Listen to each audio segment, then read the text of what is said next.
Hi there. Greetings to you and thank you for selecting my video for your entertainment. All my videos concern the happenings and strangeness surrounding the Vietnam War. Very strange.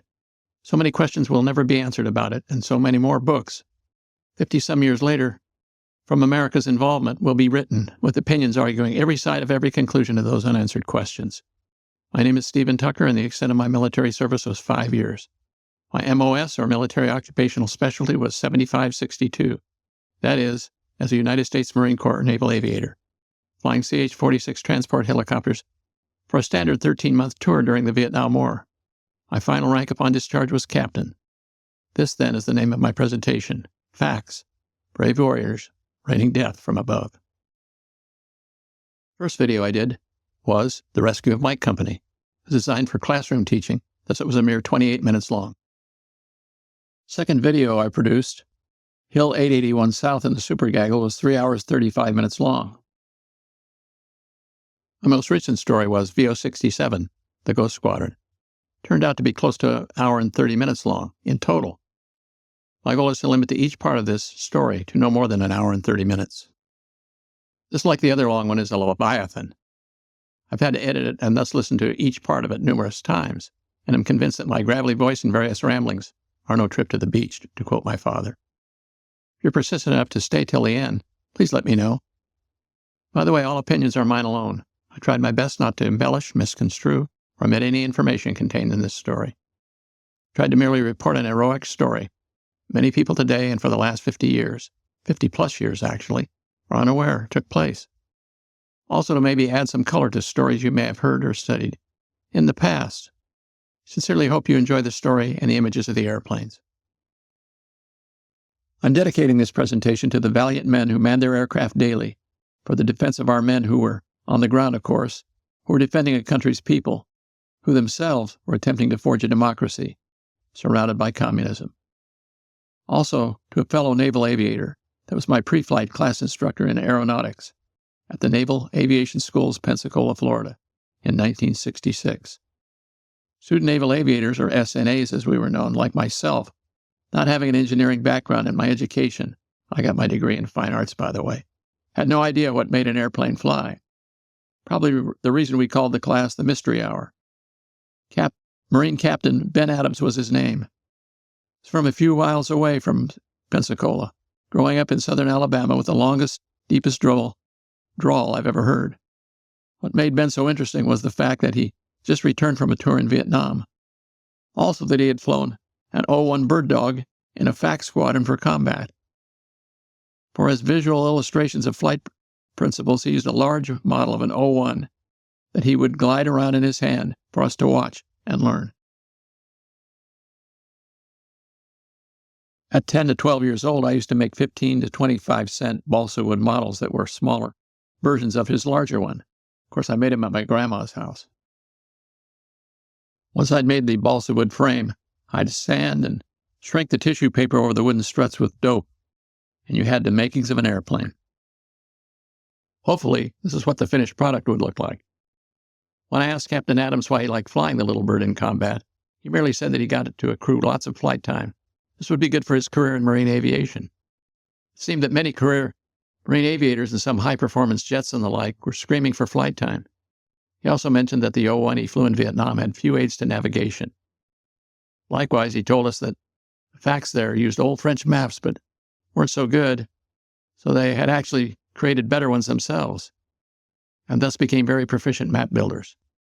One of his humorous comments was, when flying an O-1, pilot doesn't need electronic aids to get from point A to point B. All I have to do is land in a grass field next to a 7-Eleven store or gas station and buy a road map. Ha! First, let's talk a little about the initial Korea/Vietnam FAC airplane, forward air controller airplane. Because it was the first, I've devoted about 50 images to the O-1 in the beginning of this story. The Cessna O-1/L-19 Bird Dog was the first all-metal fixed-wing aircraft ordered for and by the U.S. Army, following the Army Air Force's separation from it in 1947. The Army was looking for an aircraft that could fly over enemy locations to collect information related to artillery fire, locations, and distances. It needed to be all metal, as the fiber-covered spotting airplanes Used during World War II, primarily Stinson and Piper had short service lives. After specs were sent out to bid, Cessna responded with a high-wing, tapered fuselage, multi-window roof design that guaranteed almost 360-degree views of the terrain beneath the aircraft.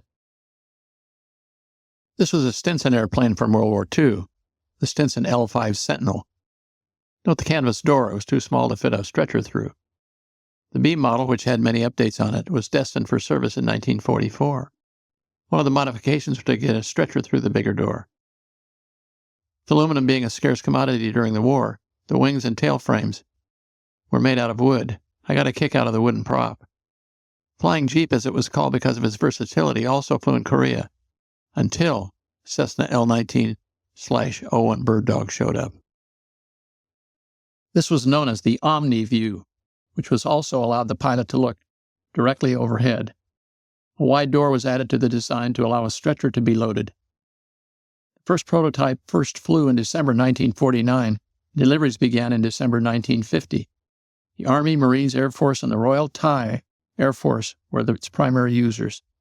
This image illustrates the Omni View features.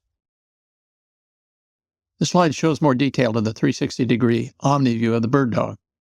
Look at all the windows surrounding the cockpit. It has the view of a 1960 Cadillac sedan DeVille. My dad had one of those, by the way. Pilots were glad to step up to the O-2 Skymaster in March 1967. Missed the guaranteed 360-degree and ground views. One of the most endearing features of the O-1 to the pilots. Tapered fuselage also gave full view of the ground immediately beneath the airplane. This Omni View is for the most part to return with the advent of the OV-10 Bronco, July 1968. I must add, though, that the O-2 definitely had its place in the FAC's list of favorites, because when the Bird Dog was restricted from flying at night, and the OV-10 was also restricted from night use because of the brightness of its interior lights, the O-2 did most of the FAC night flying. Just in case you forgot what a 60 Caddy looked like. It wasn't too long before these aircraft were fighting their first war in Korea, from 1950 to 1953. The instrument model was developed in 1953, and later versions had constant speed propellers, and the final version, the L-19E, had a larger gross weight. Also in 1950, the Air Force orders for 60 L-19A aircraft were delivered to the Marine Corps, who designated them O-1Es. This slide shows the U.S. Marine O-1Es of the VMO-6 during the winter of 1951-52, still in Korea. The L-19 was given the name Bird Dog as a result of a contest held with Cessna employees to name the aircraft. The winning entry was selected by a U.S. Army board, of course. The name was chosen because of the role of the Army's new aircraft was to find the enemy in orbit overhead until artillery or attack aircraft could be brought to bear on the enemy. While flying low and close to the battlefield, the pilot would observe the exploding shells and adjust the firing via his radios in the manner of a bird dog used by game hunters. This is the United States Army L-19-O-1 Black Ace of the 21st Reconnaissance Company, acronym RAC, with a tanker at LZ Baldy near Hoi An, Republic of Vietnam, early 1967, early 68. The Army ordered 3,200 L-19s that were built between 1950 and 59, entering both the Army and the Marine Corps inventories. The aircraft are used in various utility roles, especially the Army, such as reconnaissance, artillery, spotting, frontline communications, medevac, liaison, and training. The Marines use them for all of the above, but additionally as forward air controllers. Here's a beautiful image of the Bird Dog in his environment. He's cruising along at about 85 miles per hour, conserving fuel at about 500 feet. In this slide, notice the dirt landing. During the very early 1960s, the Bird Dog was flown not only by the Army and Marines, but also the Republic of Vietnam Air Force, or RVNAF. Later by clandestine forward air controllers, FACs, such as the Ravens in Laos and Cambodia. Because of its short takeoff and landing, or STOL, capabilities and low altitude, low airspeed capabilities, the O-1 also found its way to the U.S. Air Force service as a forward air controllers aircraft for vectoring fast fighters to attack the enemy and the Ho Chi Minh Trail. More about the Ho Chi Minh Trail later. Also to support combat search and rescue operations, recovering downed airmen. They became the battlefield's director. Still, the Army retained the Bird Dog throughout the war with up to 11 reconnaissance airplane companies, acronym RACs, deployed to cover all of South Vietnam, the Demilitarized Zone, or DMZ, and the southern edge of North Vietnam. Its quiet noise footprint, low speed, tight turns, and maneuverability, short runway ability, and better visibility kept it highly valued by the ground units it supported, and highly feared by the enemy it flew above and attempted to destroy. The last U.S. Army O-1 was officially retired in 1974. The U.S. Air Force TASS FAC units will be my primary actors in this stage of the presentation. Having said that, it would be wrong for me to eliminate or just overlook such an important asset to the largest fighting force we had in Vietnam, the Army. That aviation unit would be the Army's 219th Reconnaissance Airplane Company, or acronym RAC, call sign Headhunters, the largest bunch of O-1 Bird Dog drivers in the country from 1965 to 71. Be the largest unit of its type during the Vietnam War, where 5,000 personnel were assigned to this squadron alone, from its activation in March of 1965 to its deactivation in December 1971. There were other RACs in country during the war as well. Those were not nearly as large as the 219th, however. This slide is one of the 219th's Headhunters. I'm going to take a short aside here to talk a little about such a large operational entity flying the greatest number of bird dogs, the 219th. The Republic of Vietnam was divided by South Vietnamese government as having 4 geographical areas of responsibility, or AORs, known as corps, C-O-R-P-S. 219th was mostly responsible for covering the 2nd Corps, or the 2 Corps, for the Army, also known as the Central Highlands. As you can see from the 2 maps displayed, please disregard the map's subject matter. 2 Corps was by far the largest, and their home base at Pleiku was near the center of the 2 Corps and the country. Hence, it had the most U.S. Army ground personnel there. The 2 maps look different in that one has 3 corps prior to 1962, the other 4. 1962, Southern Vietnam President Ngo Dinh Diem split the command in the south around Saigon, the capital, for greater protection of the capital by adding a new general and division to oversee the area. From that point on, there were 4 corps. 219th Unit also supported the Army's incursions into Laos and Cambodia on temporary duty, or TDY, basis later in the war. From home base at Pleiku, the company originally had aircraft based at 13 different locations, but over time these were reduced to 5 with the arrival of the 183rd Aviation Company in 1966. 2 companies split the 2 Corps in half. However, the pilots and airplanes of any RAC might go TDY to any location within the 2 Corps tactical zone, or for that matter, anywhere else in the country. The primary mission of the 219th was visual recon, not forward air controlling of Air Force or Navy fixed-wing assets. Both the 219th and the 183rd were devoted solely to the U.S. Army in 2 Corps, except, of course, again for TDYs. The Air Force 21st Task, also based at Pleiku, was primarily responsible for initiating fixed-wing attack aircraft, or FAC, coverage in that region. I realize this is more nerd stuff, but bear with me. Also, this might give you more detail of what an Army reconnaissance unit spent its time doing by looking at this General Operations Statistics Guide. For a typical year's flying from January 1st, 1967 to December 31st, 1967, but it's one of the Army's reconnaissance airplane companies, the 183rd. Following items shown here are compiled by the Operational Statistics section and show a breakdown of 1967 sorties and hours flown. The 183rd was only a fraction the size of the 219th RAC. Believe me, these men, pilots and spotters, were busy. Give you a couple of moments to see exactly where they focused their time. It certainly was not flying forward air control missions or FACs.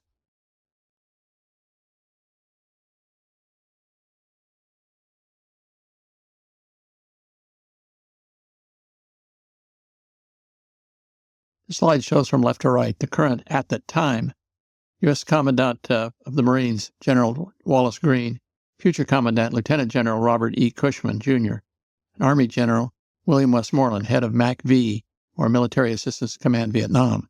His title meant that he was in charge of all military actions in the country. It also meant that he reported only to the President, LBJ, who appointed him in 1964. Notice that he so despised the Marine commanders that he refused to make any effort at eye contact. It was not an imagined snub. Late 67 and early 68, Westmoreland established another MAC-V headquarters known as MAC-V Forward at Da Nang to control the northern provinces of South Vietnam, placed Lieutenant General William Rawson in charge over the Marine Command that had been in charge since arriving in country in 1965. This incensed the Marines, who viewed it as evidence that Westmoreland lacked confidence in them. Of course, as he always did, Westmoreland held a press conference, always the compulsive deceiver, in which he vociferously denied any such loss of confidence or anything that he had said that might cause any disruption in Army-Marine Corps cooperation in the war effort. But in the cable Westmoreland sent to General Earl Weaver, then chairman of the Joint Chiefs of Staff, he complained that, quote, the military professionalism of the Marines falls far short of the standards that should be demanded of our armed forces. Indeed, they are brave and proud, but their standards, tactics, and lack of command supervision throughout their ranks requires improvement in the national interest, end quote. Then he added, quote, I would be less than frank if I did not say that I feel somewhat insecure with the situation in Quang Tri Province, I Corps, in view of my knowledge of their shortcomings, end quote. Miss Slide Westmoreland is shaking hands with his soon-to-be successor, General Creighton Abrams.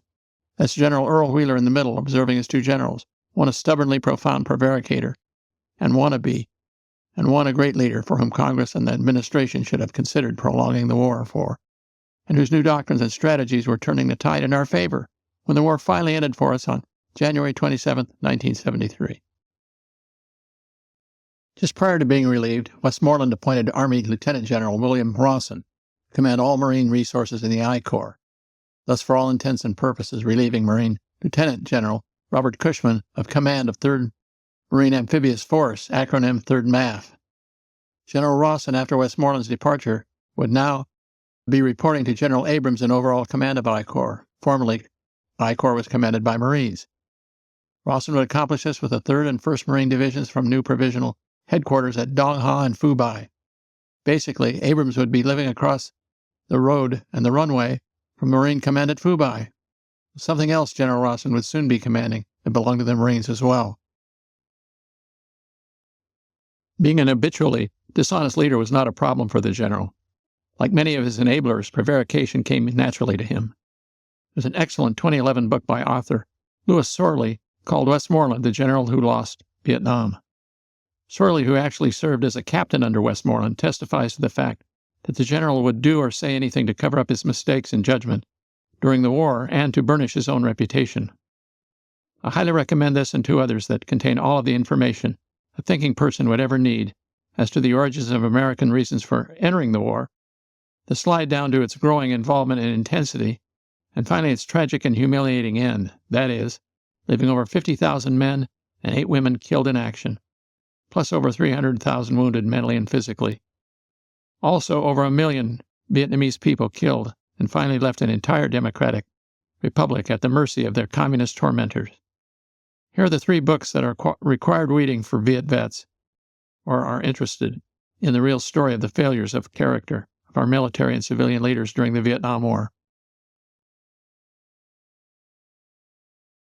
But the loss of confidence of senior Marine infantry officers did not stop him there.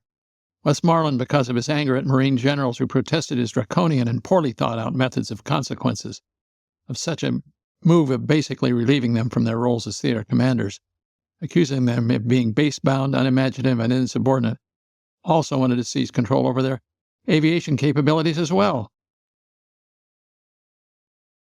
This antagonized the Marine Command even more, which possessed its own aviation squadrons under their own close air support doctrine, that doctrine being their own specific methods, also known as Direct Air Support Centers, acronym DASC, that controlled and linked sea, ground, and air teams together previously long ago established during World War II, as a matter of fact, combat settings.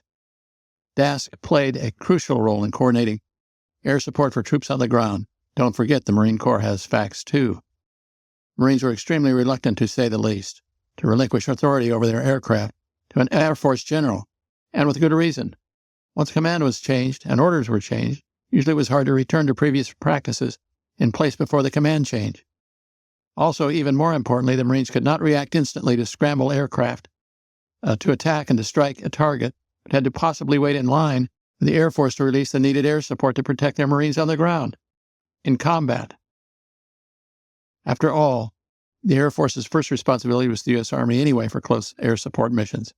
They might not even use Marine assets in some missions, but the first available assets. Procedures were different, and frankly, the Marines prided themselves on having greater accuracy in close air support than the Air Force. Why?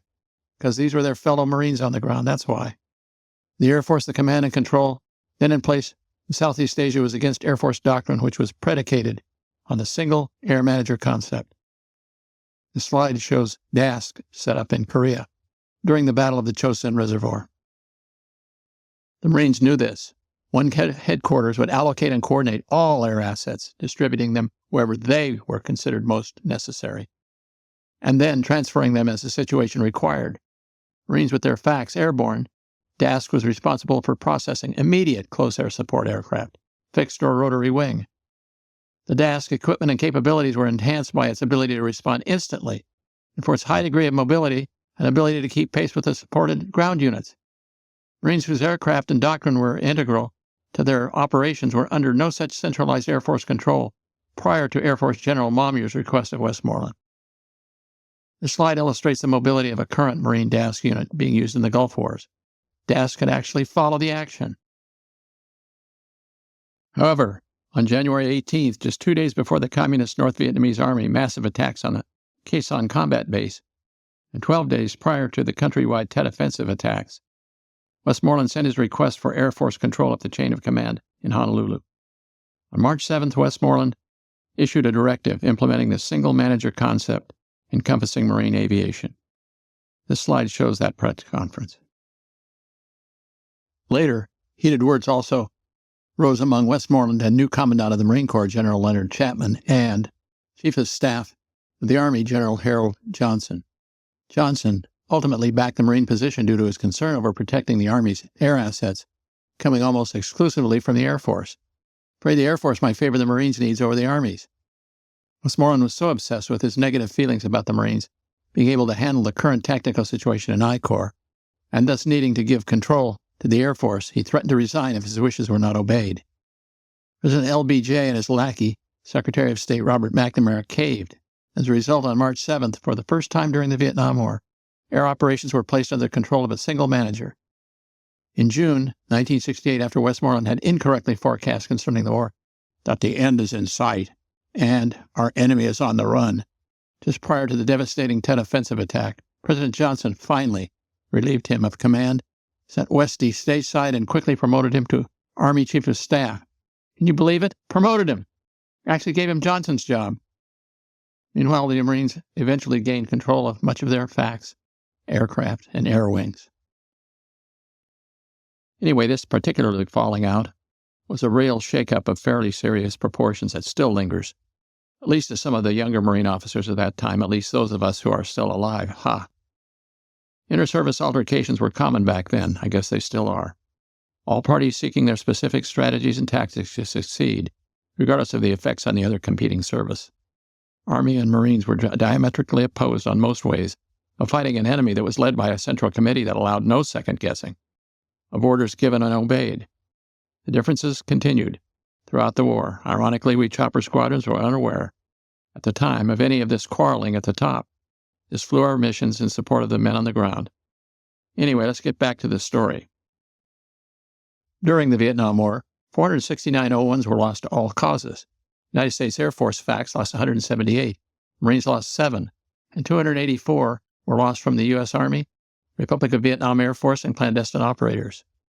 3 Bird Dogs were lost to enemy handheld surface-to-air guided missiles, or SAMs. It's an extremely dangerous endeavor. By the way, the book A Better War explains in great detail how America was actually winning the war when we left in 1973. Really, and I believe it. As you can see, this author was a big fan of General Creighton Abrams. By the way, the same author who was so damning of Westmoreland. His name is Louis Sorley. Again, every serious person interested in that war should look up and read some of Sorley's facts that were counter to leftist propaganda and media mendacity, and of course the sorry end of the Second Indochina War. An inspiring historian who has written numerous books about the war, and General Abrams. 3 appear here. The forward air controller played a significant role in the Vietnam War from the very start. FACs began operations as early as 1962. Using makeshift propeller-driven aircraft and substandard radio nets that became so essential to air operations, the overall need for FACs would not be satisfied until 1969. The FAC's expertise as an air controller also made him an intelligence source, munitions expert, and above all, the on-scene commander of the strike forces, finally throwing the originator of any combat search and rescue mission that might be needed.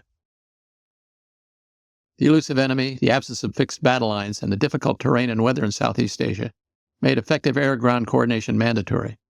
FAC provided both protection and offensive firepower for friendly ground troops who were usually outnumbered when the enemy chose to make contact.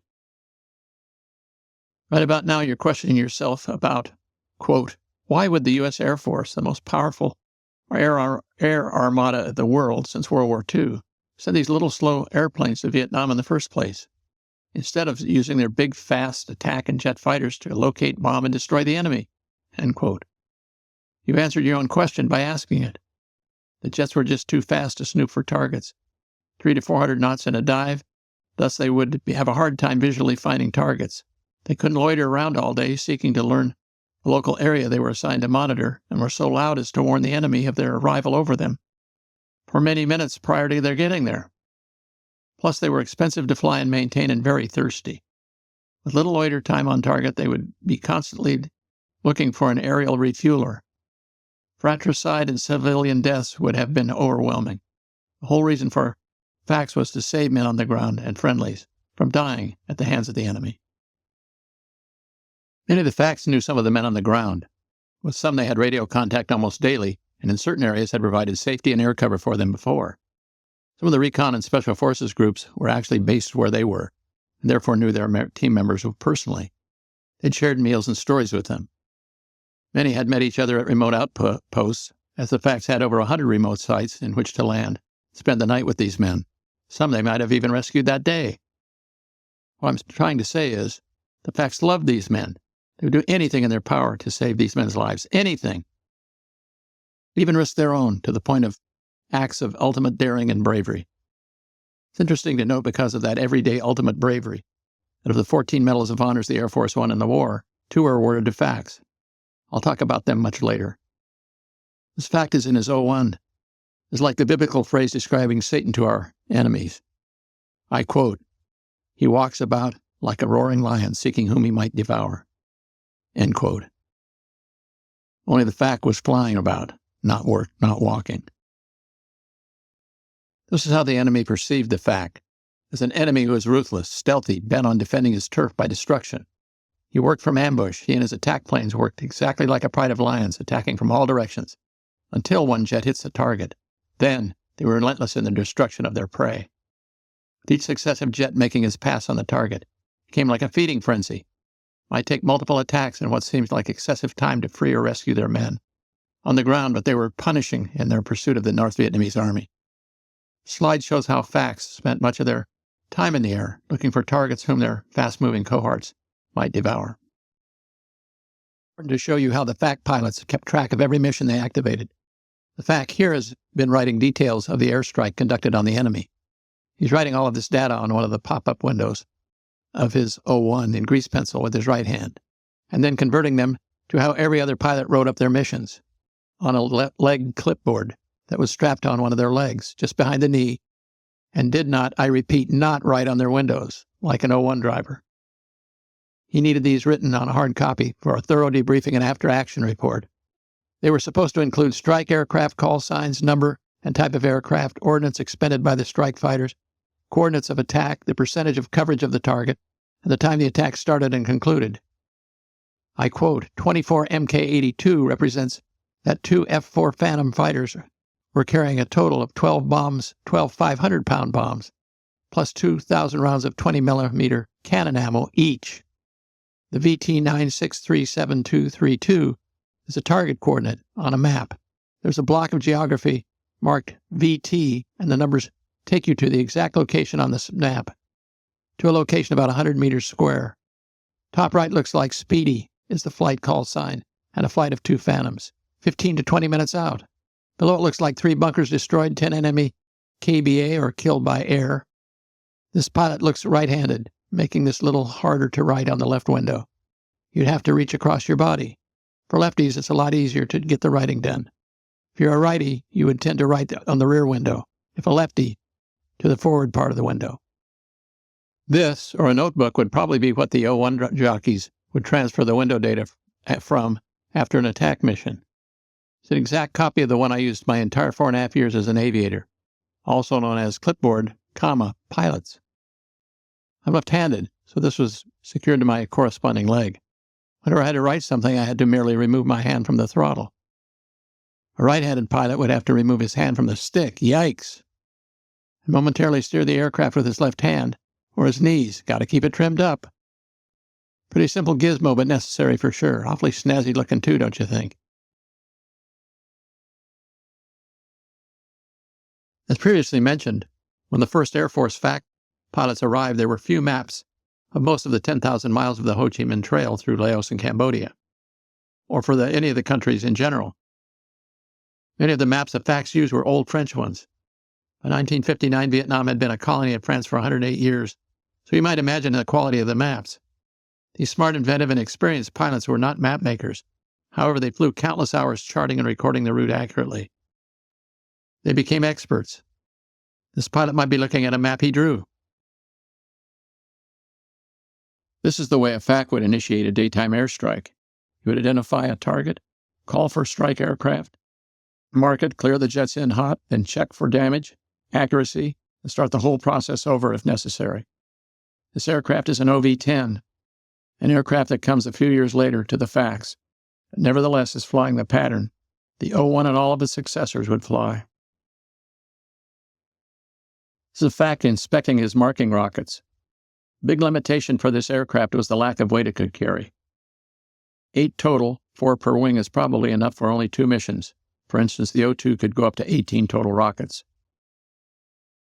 FACs were essential participants in close air support in South Vietnam, interdiction efforts against the Ho Chi Minh Trail, supporting the civil war in the Plain of Jars in Laos, and probing home defenses of North Vietnam. There were few of them, but seemingly were everywhere. This is a ground FAC. I always made myself scarce when our ops officer came looking for pilots to send to a ground unit as a ground FAC. I didn't become an aviator to sleep in the filthy, scary jungle and get shot dead. I had a friend killed and one that lost an arm doing this job. During Vietnam, to become a ground FAC, you only needed 6 months in country and have a warm body. To become an air FAC, a pilot needed 6 months in country, preferably as an attack jet pilot, and if selected, go through extensive training, as we will see later. As the war got bigger, the need for more FACs became acute. Even B-52, transport pilots, etc. were accepted into the program. In this slide, the ground FAC is setting up jets for an attack on the enemy. In this slide, the ground FAC is being protected by a spotter. The binoculars and a radio man's presence indicated an officer calling in an airstrike on the enemy. It was a dead giveaway to the communist enemy that trouble was coming his way and that the ground FAC became his immediate target. This is an image of a ground FAC, and his spotter and radio man is actually taken with a Marine F-4U Corsair during the Korean War. It illustrates perfectly the relationship between pilot and FAC. The last time in this story, though, that I will speak about ground FACs, as their job was much more basic. Besides, still makes me nervous just thinking about it.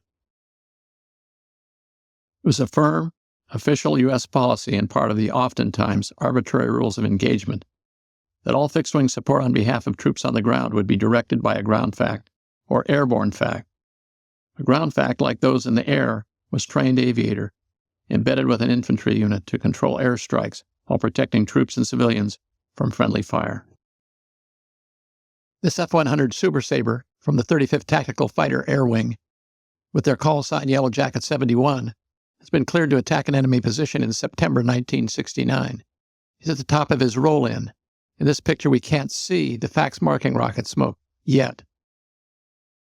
The impact of a 500-pound bomb dropped by Yellow Jacket 71 leader. Prior to his roll into the target, he needed the FAC to order him to hit my smoke or cleared in hot. The brown smoking area to the right is that of the Willie Pete marking rocket, with its smoke drifting off to the left of the bomb impacting. After the attack was over, the FAC's bomb damage assessment indicated that the airstrike looked like a big success. Our troops on the ground confirmed it. The attack killed 12 enemy soldiers, destroyed 44 bunkers, and uncovered 3 tons of rice and 5 food bunkers. Flight leader's bomb was right on target. I'm sure this flight of 2 F-100s exhausted their 23 remaining bombs to record this amount of carnage. By April 1966, 5 Tactical Air Support Squadrons, TASS, filled out the Air Force units of the 504th Tactical Air Support Group. Arrows show where the squadrons were based. I love squadron and unit patches. You'll see many in this presentation. Please treat them with the reverence and smiles as I do. They're one of the few creative and personal things of this faceless war. I made this slide with the intention of showing you where the 5 TASS squadrons were primarily stationed during the war.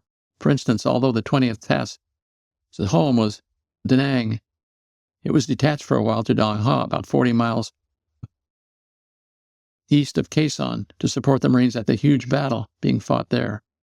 It's easy to understand how short-handed they were and how many hours the pilots had to fly to service the needs of the Air Force and the men on the ground.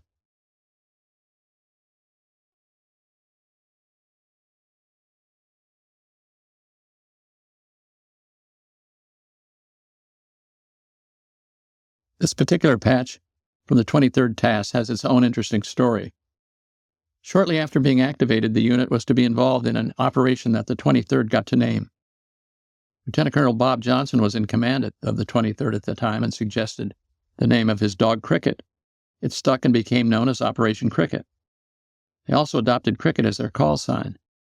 A pilot, John Taylor, contacted Disney Studios, told his story, and asked if the designers at Disney would make up a patch, including Jiminy Cricket. As you can see, they did exactly what was wanted and charged John $1 for the creation. With a marking rocket attached to his umbrella and pointing down at the enemy on the ground, Jiminy was a success. They later changed their call sign to Nail, but never relinquished the love of their patch. After all, the price was right. First Air Force O-1s that arrived in Vietnam in 1964 had severe maintenance problems. First, it was performed by pilots, poorly trained indigenous mechanics, or inexperienced U.S. Air Force techs. The guy in this slide looks like he might fill the order of the latter. The little piston engines were tuned for the best performance at sea level, then would run lean in the highlands of Laos and Vietnam. Adding to the engine problems were high power settings needed for max weight, takeoffs, and short field takeoffs. Engine life in an O-1 fell from 1,800 hours to 400 hours flight time. Engine failures in the O-1 became an epidemic. 18 engine failures occurred in the last quarter of 1968. One pilot reported 26 in a month in his squadron. Finally, the Air Force sent a few proper mechanics to solve the problem. This led to all the O-1s having their fuel tanks cleaned out. Some of them had up to 18 years of crud and mud contaminating the tanks. Radio wiring, engine retiming, and fuel system cleaning were done on each aircraft, and the engine problems vanished. This image is of the same airplane on the previous slide. These photos were taken later in the war, meaning the little O-1 engines were still being used up, with high throttle settings resulting in engine failures. Looked like another walk away for the pilot and spotter. From the yellow coloring inside the Air Force logo, it's a Republic of Vietnam Air Force, or acronym RVFNAF aircraft. Many of the O-1s were turned over to them beginning in 1970-71. In mid-1969, the Cessna O-2 A/B Skymaster replaced the Bird Dogs in the in-country task squadrons, doubling performance, engines, and amenities of the L-19 and O-1Es. The little guys kept flying in the covert squadrons in Laos and Cambodia. Also in the Army, they never even flew an O-2, or later OV-10s. The Bird Dog was a tail dragger. It was a very easy airplane to fly, being a bit touchy to taxi and land. Unlike engine failures, ground looping or being blown off the runway by strong crosswind landings was considered operator error. That was a pilot problem. Sometimes the men most capable of landing a tail dragger, even, had difficulty executing a decent landing due to high winds, monsoon rain coupled with slick runways, and mostly an exhausted pilot, flying for 6 to 10 hours in cramped quarters. The slide shows the results of a ground loop. Note the chewed-up starboard wing tip. What is ground looping? The slide is a good illustration. Well, for all of us plane nerds, that is when the tail loses directional stability and begins to rotate about the horizontal axis of the aircraft. This leads the tail to want to spin around the nose as it is disturbed from a straight line. If the pilot doesn't correct quickly and stop the tail's momentum, the plane will spin 180 degrees and change places with the nose. Aviators call this swapping ends. By then, the pilot has no control. Many times this momentum causes a wing to dip and might ultimately hit the runway or even lead to a cartwheel. Tricycle landing gear rarely has this problem. The villain here is that the center of gravity is behind the main landing gear. Tail wheels are naturally unstable. Think of trying to push a tricycle backwards. The slightest turn, the tricycle wants to veer to one side or the other or spin. That's how a tail wheel behaves moving forward. We've got about 10 hours in a tail dragger. Crosswinds can get interesting, even taxiing. Key to correct drifting off the center of the runway without ground looping is to stop the drift before bringing the aircraft back into the desired position. The pilot's antidote is to keep the wing into the wind, down, and input opposite rudder, depending on the severity of the crosswind. Seems counterintuitive to cross control as in right stick, left rudder. It's important to stay level and on center line. Suppose you would call this a slip or a skid to help correct just before touchdown on center line. I'll bet that was more than you ever wanted to know about the GL phenomenon. Don't know why I gave you two of the same pictures. Maybe I was thinking some of you guys might be colorblind. Ha! Here's a little image of the French pilot landing his little French plane, left wing down about to run off the runway and ground a loop. He's not putting in any cruise control, you know, stick rat, left rudder. Before long, the pilot will run off the runway to the left and hit the left wingtip on the ground and damage the wingtip. Just think about trying to land one of these tiny little aircraft on a rolling grass hill or unimproved dirt runway in Laos or Cambodia, like the covert squadrons we'll talk more about later. Tricky to say the least. I suppose it's about time I gave you some specs on this little scallywag, the L-19 O-1 Bird Dog. Empty weight is 1,614 pounds. Maximum takeoff weight is 2,430 pounds. Power is one Continental Flat 6, 213 horsepower. Max speed is 110 miles per hour. Spall speed 54 miles per hour. Range 530 miles. Ceiling 18,000 feet. You better have some oxygen in that sucker. Takeoff distance to 50 feet is 560 feet. Landing distance from 50 feet is 600 feet. Only 4 more feet to land the thing and roll out. This, then, is the O-1 pilot's office. Wherein man, the pilots flew a 5-hour mission, find some gas, then back up for more. Their days were always hectic and long. Air Force FAC squadrons were undermanned their entire time in Vietnam. These close quarters and the loud drone of that little engine must have been claustrophobic, also being thrown around in bad weather. Here you can see the relative size of the cockpit seating an average-sized pilot. Light aircraft is often buffeted by gusty winds and turbulence. Cockpit noisy, cramped, and uncomfortable. I personally sat in the seat of one of these and flown a civilian Citabria with tandem seats. And believe me when I tell you, it's no picnic to drive around in for hours. The FAC sweltered in the tropical heat and humidity. No AC. Open the windows. These men coordinated hundreds of missions monthly, surrounded by survival kit, M16, rifle, sidearm, knife, maps, etc. Many pilots would log up to 200 hours per month in this cockpit. Yikes!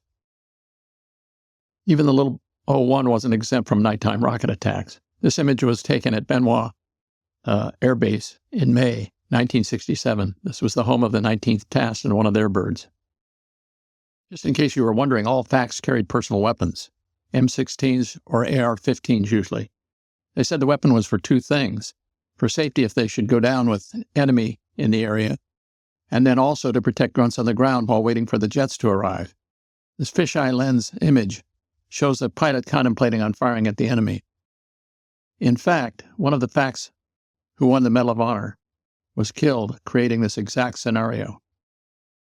That was shooting at the enemy at low level with his personal weapon while making dive after dive to protect the grunts the enemy was attempting to overrun. He too was waiting for jets to arrive.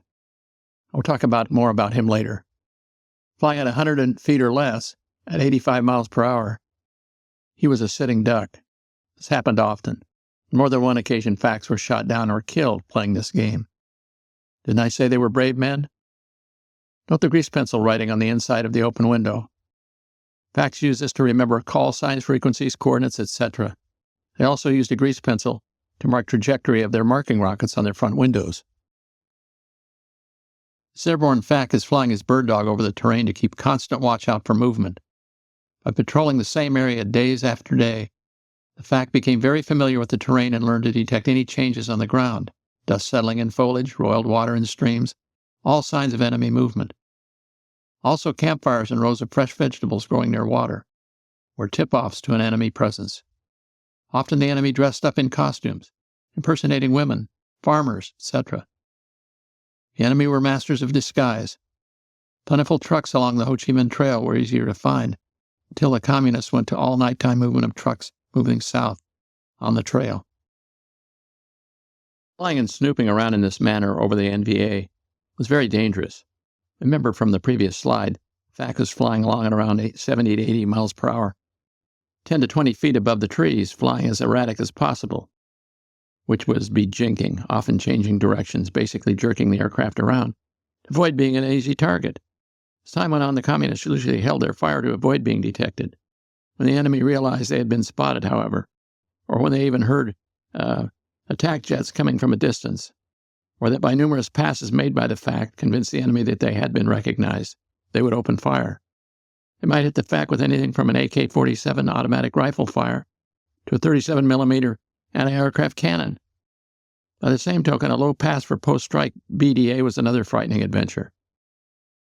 As you can imagine, close air support missions were the most demanding flown by FACs, much more difficult than directing artillery fire, aerial reconnaissance, or even guiding convoys to a specific destination. On his 3 radios, he would fly low, slow, coordinating with the ground commander who was under attack, looking for then finding the target, marking the target, getting shot at by the target, avoiding a mid-air collision from fixed-wing jets, clearing his attack with the control agency, then calling in the strike air attack assets to roll in hot. Wow. After the attack, going down to treetop level and doing bomb damage assessment or BDA. Then if the initial attack missed the target, climbing back up, remarking the target with another rocket, then initiating another attack, repeat and repeat, till the target was destroyed or they withdrew. Just staying out of the way of the attack aircraft was an art in itself. It was standard Air Force policy that no attack aircraft was to commence his attack, right on the enemy, without first communicating with the FAC that he had him in sight. All this back-and-forth radio jargon was constant and necessary to protect all parties, except, of course, the enemy. This, then, might be my favorite slide in the whole presentation. A FAC and his trusty bird dog blithely cruising along after wreaking such havoc. The lone wolf strikes again. After all the steps mentioned in the previous slide, it is shown here in full. Quote, "Flight leader hit my smoke." Indeed. Mission accomplished. Threat terminated. Thwarted. Over and done. Terminata. Fini. This image was a FAC's dream. This is what he trained for. Perfect flying conditions. Perfect coordination by all parties involved. Perfect result. Now off to get more fuel, marking rockets, then back in the air for the next mission, ad infinitum. So, the FACs began painting the tops of their wings with warnings for the attack aircraft jets, fast movers as we call them, so as not to run into them. I know this aircraft is an O-2 Skymaster, okay? More about this plane later. This business of running into each other is especially possible during a combat search and rescue, acronym CSAR, event. Many times when attempting to rescue pilots and crew after being shot down, the close flying quarters and many airplanes flying at great speeds were like young boys zipping around on skateboards. FACs in their little planes were vulnerable. They called the wing painting a form of self-preservation. This beautiful artist rendering says it all. This bird dog driver is ready to go flying. O-1 and O-2 FACs did not wear parachutes. They flew at such low altitudes they had little chance to use one. Most felt they had a better chance to put the plane down on a road or a field than their chute opening before they hit the ground. And the O-2 had the rear propeller in the bailout trajectory, and you can see why many decided to write it down. Same reason you never wore a chute or attempted to bail out of a helicopter. One of you might go out the door. Two of you would hit the ground. Why wouldn't you ride down an O-1 with the short landing numbers and the low touchdown ground speeds? Almost like having a fender bender at a stall speed of 30 miles per hour. The O-2 was a little faster in touchdown, but still usually the best choice. Although FAC pilots were not issued parachutes, they were issued flak vests. They rarely wore them but sat on them instead for obvious reasons. If a FAC was to be hit by enemy small arms fire while flying low and slow, it'd be from below. Pretty sure their vests were well placed, what with the thin aluminum skin on the light FAC aircraft. The O-2 had armor in the seat pan, and later got fully armored seats, but nothing for the Bird Dog. My helicopter, this CH-46C Knight, with the plexiglass nose right between our legs and below our feet. We placed flak vests in those when we were sure we were going to get shot at. Soon we just left them there, as the enemy's rate of fire became more frequent and stronger. Most wounds to helicopter pilots were to the legs. We did have fully protected armor seats always, and what was called a chicken plate across our chests. We were told it could save us from an AK-47 round. Voila! Chicken plate. These two sad sacks, Republic of Vietnam Air Force, O-1 pilot plus forward observer, crashed their Bird Dog by whatever causes. This was probably the result of yet another engine failure. Again, the pilots simply executed a modified stall landing between two rows of vegetation and got away unhurt, just waiting for a pickup to ride home. I'm saying by the time I got to the war, these guys were leading, in quotes, while shooting at us a lot better. But this is how they got started. Pretty cute, huh? There's a humorous story about an Army pilot around 1962-63 when we only had advisors in Vietnam that set his helicopter down to pick up a load of GIs. All of a sudden, 4 to 5 Viet Cong appeared on the side of his chopper and began to shoot into the ground about 10 feet in front of his bird.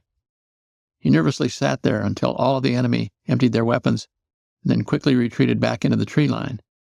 The other advisors appeared, he loaded them on board, and quickly left the landing zone. He told one of the other advisors what just happened, and the guy told him, "I believe your story of what just happened." The Viet Cong and the North Vietnamese Army are trained to lead an aircraft, in quotes, lead, when shooting at it in the air. That's why they led you, even sitting on the ground. Unfortunately, soon our communist enemy figured out not to lead our helicopters when one is sitting on the ground. Ha! These Army grunts think this story is pretty funny, too. These guys are firing their weapons given them by their Chinese and Soviet friends in the mid-50s. FACs, helicopters, low-flying jets, even transports on takeoff and landing were vulnerable to this kind of concentrated fire. Every weapon the North Vietnamese had came from these two friends. Everything from AK-47 personal weapons to surface-to-air missiles, SAMs. Under the auspices of the Air Force Special Operations Command, all FAC candidates attended the Air Ground Operations School, acronym AGOS, at Hurlbrook Field, Florida, also known as FAC-U, to learn procedures for coordinating and managing the air-ground battle. Checkout in the O-1 and O-2 was at nearby Holly Field, time permitting. The need was so serious and urgent, some pilots had to be trained in type when they arrived in Vietnam. As you can see by this parachute tent, the pilots then were shipped off to survival, escape, and evasion training, acronym SEET, S-E-E-T, at Fairchild Air Force Base in Washington State. Finally, the FAC pilots took the United States Air Force Jungle Survival School, also known as Snake School, course in the Philippines. I took my jungle and escape and evasion training at Eglin Air Force Base in Florida. I love the line over the fence when you go in, where you enter. The College of Jungle Knowledge, learn so you can return. Up to this point, I've only shown images of the Cessna O-1 Bird Dog, probably because it's one of my favorite aircraft to fly in the war, just behind the Douglas A-1 Skyraider. To paraphrase Winston Churchill, never has anyone asked so much of something so small and frail as the O-1 L-19 Bird Dog. After all, no one knew much too much about the facts and their defined missions before Vietnam, let alone the O-1. The O-1 is the pioneer and a natural for all those missions. Who knew? Evolution in war is normal, especially in weapon technology. America responded immediately to the changing battlefield. The Bird Dog was the primary FAC airplane until 1967-68, when it was in great part replaced by the Cessna O-2A and B. The O-2 was a bit of an upgrade to the O-1 with twice the speed, more payload, 2 engines, and much-needed comfort. However, it was still a civilian aircraft pretending to be a military airplane. This upgrade applied to all the Air Force task units. First, many FACs were reluctant to give up their beloved O-1 for the O-2, giving a variety of reasons. I can sympathize with the arguments on both sides. Here are some numbers on the O-2 Skymaster. If you'll notice, everything's just about double that of the O-1 Bird Dog. Empty weight is 2,850 pounds. Loaded weight is 5,400 pounds even. Power is 2 Continental Flat 6 engines, 210 horsepower each. Max speed 200 miles per hour. Cruise 144 miles per hour. Range 1,325 miles. Ceiling 19,580 feet. It's a pusher-puller and a decent civilian airplane. Prop in front counter-rotates with the one in the rear, making maneuverability and landing more seamless than trying to control an aircraft with an engine on each wing. If you lose an engine, there's no torque effect on the attitude of the aircraft. The problem is the noise it creates. The rear engine is awash in the propeller turbulence of the front and makes a shrieking sound when flying. Not ideal for quiet reconnaissance, eh? You ever heard of the O-1 Bird Dog or the Cessna 172 at low altitude? You might find it noisy as well. This one set up quite a high-pitched noise. To the enemy, the excess noise was to his advantage.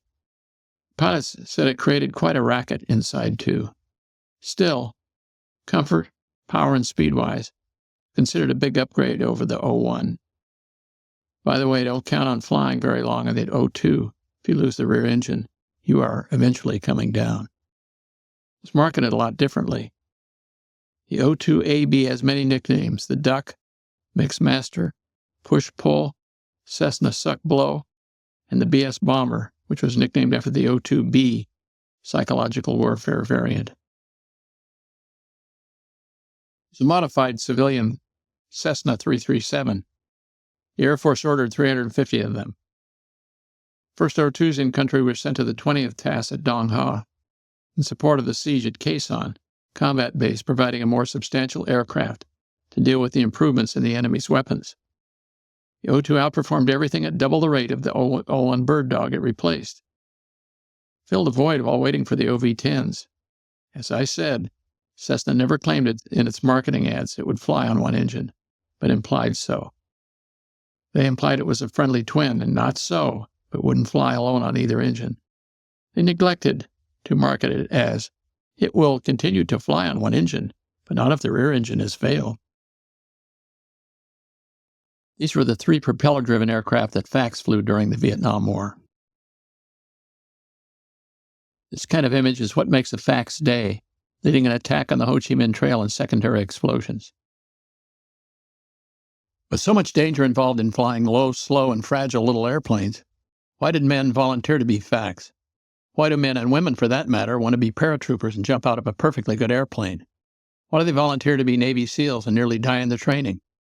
Where do we find all these extraordinarily brave people? In every town in America, that's where. They wanted to make a difference. These men were a special breed. They actually believed America could win the war, even if their own government didn't. Fight for a people that were not sure how to fight for themselves and defeat communism while doing so. Most were not drafted, they enlisted. Great reasons. Foremost in their mind was to lead in controlling airstrikes without lots of interference and second-guessing by second-rate staff officers stationed hundreds of miles behind the fighting. They were weary and wary of the rules of engagement, and often the confusing, nonsensical interpretation of them, especially in Laos over the Ho Chi Minh Trail, where there were no friendlies below to be risking fratricide or civilian deaths. There were plenty of friendlies in Laos, but usually not near the trail. Our spooks might be near, but they were very easy to account for them. Lao villages were always protected. Most FACs were becoming loath to the many of the military orders of uniformity and rank, haircuts, dress, saluting, pointless, dangerous, even unlawful orders. In other words, After flying for 10 hours daily in a basically unsafe little airplane with people throwing the kitchen sink at them, they said, "Don't tell me to shine my boots or get a haircut." Many wanted to be fairly judged on performance and results of their peers, regardless of rank, not on a fitness report by someone never having participated in the type of flying they were involved with. With the possibility of facing death daily, they preferred a more relaxed environment while not flying missions. They wanted to make a real difference in winning the war on their terms, not for those in Washington, D.C., or even Da Nang or Saigon. I just mentioned that FACs wanted to be left alone to do their job, fly their missions, and dispense with the capricious and erratic rules of engagement. They wanted to respond to their missions quickly and as effectively as they could to protect troops in contact, insert airstrikes, and supervise combat search and rescue, or acronym CSAR missions, searching and rescuing and coordinating the rescue of downed pilots and or crewmen. Probably the second in line of hateful missions, just behind the rules of engagement, was the pre-planned strike. Come to the facts, the day before it was to be flown, the day before, would originate and come from U.S. Army channels. Go through an intelligence network at the Direct Air Support Center, DASC, in Saigon, and then a bunch of Army colonels would sit around and try to put their own stamp on it. Later in the day, just before happy hour, of course, they would generate what was known as a frag order to a FAC and attack squadron, telling them when to meet up the next day at blank coordinates at a specific time. Then to have a nice organized battle. Saigon is anywhere from 400 to 650 miles from where the orders would be received, and the action would take place. Almost without fail, the Viet Cong or North Vietnamese Army would have moved on by the next day, or they were never even there at the coordinates to begin with. This time I offer one of the many examples of the pre-planned strike fiascos that occurred in an NVA search and destroy mission. A young Air Force captain trying to be efficient and prepared to receive the attack aircraft when they arrived the next morning to carry out the pre-planned strike got to the scene of the expected mission early and found nothing. Nothing! Checked the coordinates twice, overflew the area, even flew low to hopefully draw a fire. No footprints, no water roiled, no dust on leaves, no sign of anything that suggested an enemy presence. Nothing! Finally, he decided that seeing nothing in sight, not even a tree, he would call off the mission when the 4 Zoomies arrived. As he was climbing back up to altitude, the flight leader from the jets he was waiting for checked in and said, "We're ready to blow up some stuff." The young but experienced FAC told the flight leader that after an extensive scouting of the area, he was calling off the strike, and for the formation to acquire another real target on which to provide close air support. Flight leader then asked if he was sure about his decision. FAC answered, "Affirmative." Flight leader then left the scene with his wingman and called their command and control asset to find them greener pastures. Young FAC, thinking he did a good job in saving expensive ordnance, fuel, and generally just blowing up meaningless Vietnamese real estate, returned home and reported in his debriefing the action he had taken, that being, cancel the frag. Within 3 hours of his return to base, he found himself in front of a full colonel who promptly chewed a good bit of his butt off and threatened the captain that he, the colonel, could court-martial him for refusing to carry out a lawful order.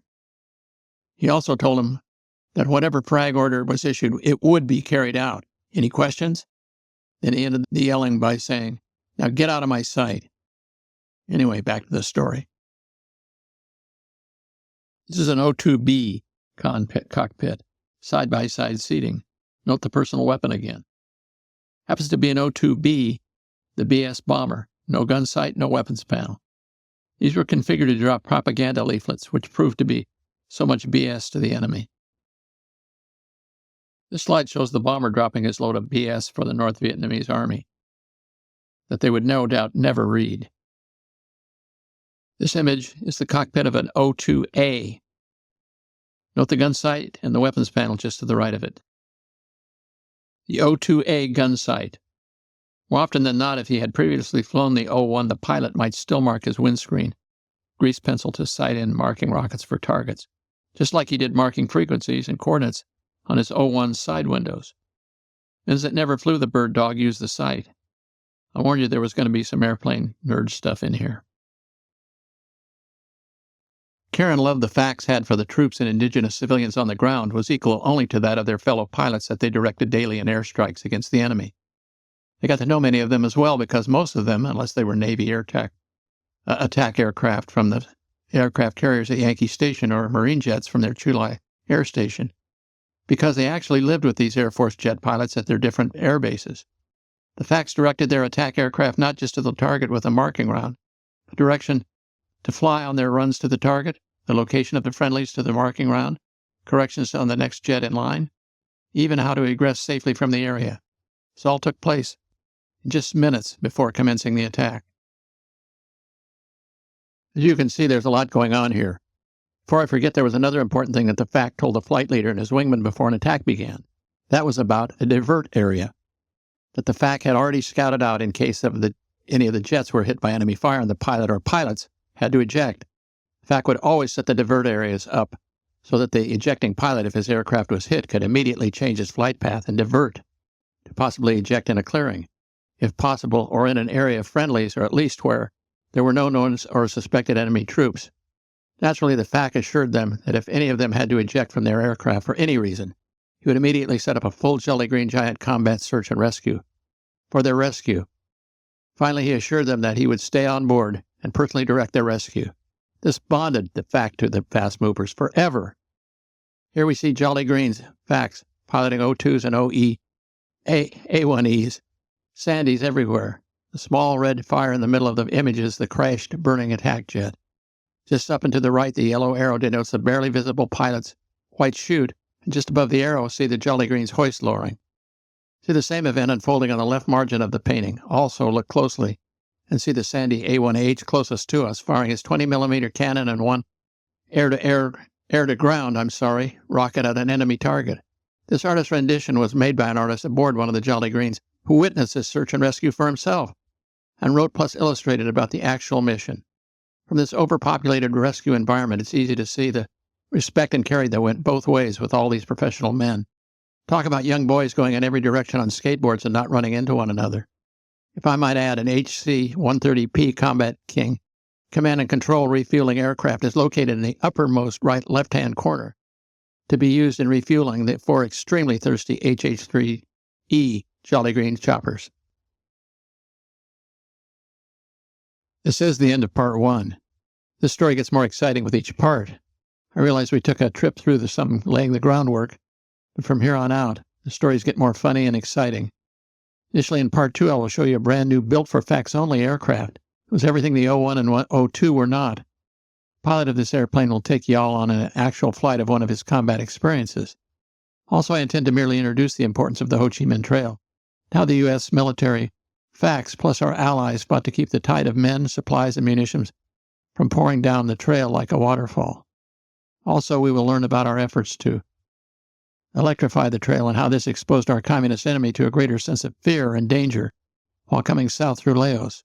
Once there, the enemy would rest and refit from their long journey, jump the fence into South Vietnam to attack our allies. That being the South Vietnamese government, civilians, Army of the Vietnam, the Republic of Vietnam, and ultimately us American devils. Finally, I will introduce you to the most secretive, illegal, arrogant, and irreverent men of a FAC squadron who treated Air Force Command with disdain and basically almost everyone else of the war. However, they were unquestionably one of the bravest. Low-performance O-1 and O-2 worked reasonably well during the early years of the Vietnam War, when the threat consisted primarily of small arms and light machine guns. Later in the war, the threat increased with the introduction of larger caliber guns and man-portable surface-to-air missiles. Both aircraft were acquired to bridge the gap until a new one arrived. They were developed to hold the line against the enemy and the Ho Chi Minh Trail. By 1969 to 70, though, most of the little guys were transitioned to the Republic of Vietnam Air Force. Plans to design, test, and build a real effective FAC aircraft, a not-off-the-shelf civilian one, began in 1964 but took till late 1968 to come to fruition and to squadrons. Meanwhile, the two little Cessnas hung in there. Aircraft in question was the OV-10 Alpha, and here it is. Once word got out about what was coming down the pipeline, everyone was excited, waiting for the transition to the bigger, faster, safer, and gunned-up new airplane. Finally started arriving at task squadrons in 1968. In 1971, about 3.5 years after arriving in Vietnam, 15 OV-10s were upgraded to now possess a night sensor. It was a precision navigational device, also known as LORAN, and a laser target designator. The new system was known as the People's Army of Vietnam Mail, or PAVE Mail. The system allowed the two-man crews not only to see moving targets at night, but actually to pinpoint them for destruction. The new generation of small but expensive laser-guided missiles. Laser upgrade was like a revolution in aerial warfare. FACs were now capable of using precision-guided missiles. The evolution of the OV-10 and PAVE mail system was the high point for FACs in Southeast Asia. OV-10 could now carry the war to the enemy themselves while waiting for the bigger boys to arrive to mop up. They actually had the ability to protect men on the ground in contact with their new weapon system. PAVE mail is a pretty cool acronym, I think, designers came up with. It's like the Paven were receiving a FedEx package instead of a guided missile at their front door. Large precision-guided missiles were introduced in the war in 1968. They were made for the F-4 Phantom aircraft and other larger, more powerful and capable fighter bombers in the war. You know, the bigger boys. This is a basic specification sheet for the OV-10, the next most sophisticated of the FAC birds. Its empty weight was 7,190 pounds. Loaded weight was just about double that, a little bit more, 14,400 pounds. Power was 2 Garrett turboprop engines, 715 shaft horsepower each. Maximum speed was 244 knots. Range was 700 miles, 1,200 miles with drop tank. Ceiling was 28,800 feet. Additionally, it had self-seating gas tanks, 20mm centerline gun pod, stores for 4 M60 machine guns, 4 other stations, wing stations for marking rockets, and miniguns, 2 wing stations for rockets or missiles. Had a 5.5-hour loiter time with a 150-gallon drop tank, 50 miles and 2-hour loiter time with full ordnance load. Zero speed and zero altitude ejection seats. Pretty well equipped. No parachutes needed here either. FACs appreciated the superb visibility and roomy cockpit of the OV-10. Also, it could actually attack the enemy with more than a personal weapon while waiting for fixed-wing assets. As I've mentioned, there would be no night flying by an OV-10 in the jet-black skies over Southeast Asia because North American designed the beautiful flowing canopy for overwhelming visibility, but it reflected the instrument lights onto its surface that could be seen from the ground at night. To add to that, I don't think the problem was ever solved during Vietnam. Thus, there was an OV-10 squadron I will talk about later that needed O-2 Skymasters and pilots to help them carry out night missions near the end of the war over Cambodia.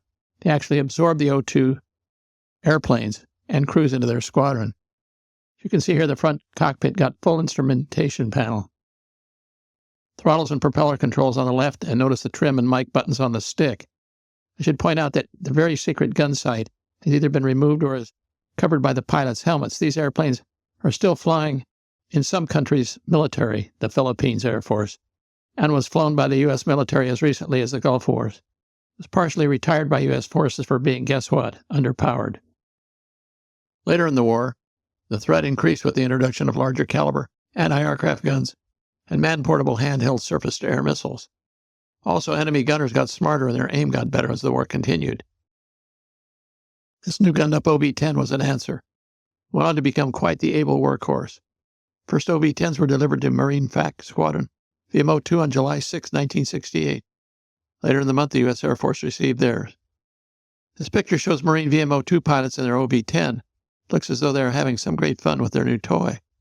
I'm sure this image is fairly current as the upgrade and the restyle to the aircraft shows. These airplanes flew in the Gulf Wars fighting ISIS. Terrain below looks more like the Middle East than Vietnam. With twin turboprop engines, armored, ability to carry a full load of anti-personnel attack weapons, and ejection seats, this aircraft took over much of the FAC mission until the end of the war, especially near the end, as one U.S. Air Force FAC squadron took over the mission of defending the whole country of Cambodia from NVA and Khmer Rouge communists. I will talk about them later. The slide shows a Navy OV-10 operating over the banks of a river. Almost as soon as the Marines got their first shipment of birds, the Navy borrowed, in quotes, 18 from the Marines and assigned them to brown-water duty, supporting riverine operations and thus supplanting the UH-1E Huey choppers of HAL 3, the Seawolves. I should point out, as author Robert F. Dorr said in his 2013 article, I quote, "The Navy was alone employing the OV-10 solely as an attack aircraft, flying the craft on convoy escort. The OV-10 became the answer to river ambushes that had decimated the Huey fleet. End quote. At the end of the war, the Navy was nice enough to return what was left of the borrowed 18, all shot to hell and leaking oil like everything else the Navy ever gives the Marines. Ha. This slide is of an Air Force OV-10A aircraft at Tieng Base Camp. It's property of the 19th TAS in 1969. Not sure who the guy in the green utilities is, probably the crew chief. But the little guy on his right with all the maps looks like an indigenous rear seat spotter getting ready for a hop into Laos. Over Laos and later Cambodia, it was very important to have Lao or indigenous tribesmen backseaters to be able to communicate with the commanders on the ground. Many Hmongs or Montagnards, indigenous mountain tribespeople, thus our allies hated and distrusted the Viet Cong and the People's Army of Vietnam in their country. I'll talk more about them later. I'm sure I'm repeating myself again, but in many cases more ordnance and aircraft were needed to destroy a target. The FAC began by remarking the target and starting the process over again. Many close air supports missions would last for hours, a few times even days. As the days got longer and the FAC's fuel tank got lighter, the FAC would be relieved by another so he could refuel, rearm, and return. As I said before, he had to do all of this coordinating in a short period of time just to begin the airstrike. If it took too much time to get started, the enemy might gain reinforcements and overwhelm the U.S. troops under attack or move his position, even retreat, and thus still not be at the coordinates given the FAC to attack. Besides the skill these brave men had, they rarely lost their cool professionalism under pressure.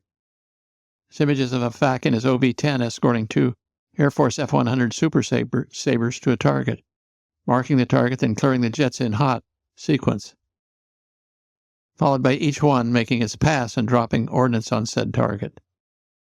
Hopefully the jets and the FAC were properly synced up and the first runs destroyed the target. If not, the show would continue. You would think it might be tough for a first lieutenant or junior captain, FAC, to be giving orders to a jet pilot up to the rank of lieutenant colonel, basically how to fly his plane and where to drop his bombs. These FACs rarely lost their patience or civility. It's important to remember this almost always went on all day for these brave, meticulous, and flappable FACs. This image is of another F-100 Super Sabre making his pass, dropping his bomb over the target.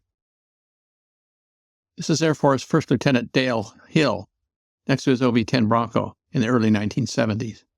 I'll be quoting him from his article, Come Fly With Me, Life as a Forward Air Controller in Vietnam, end quotes.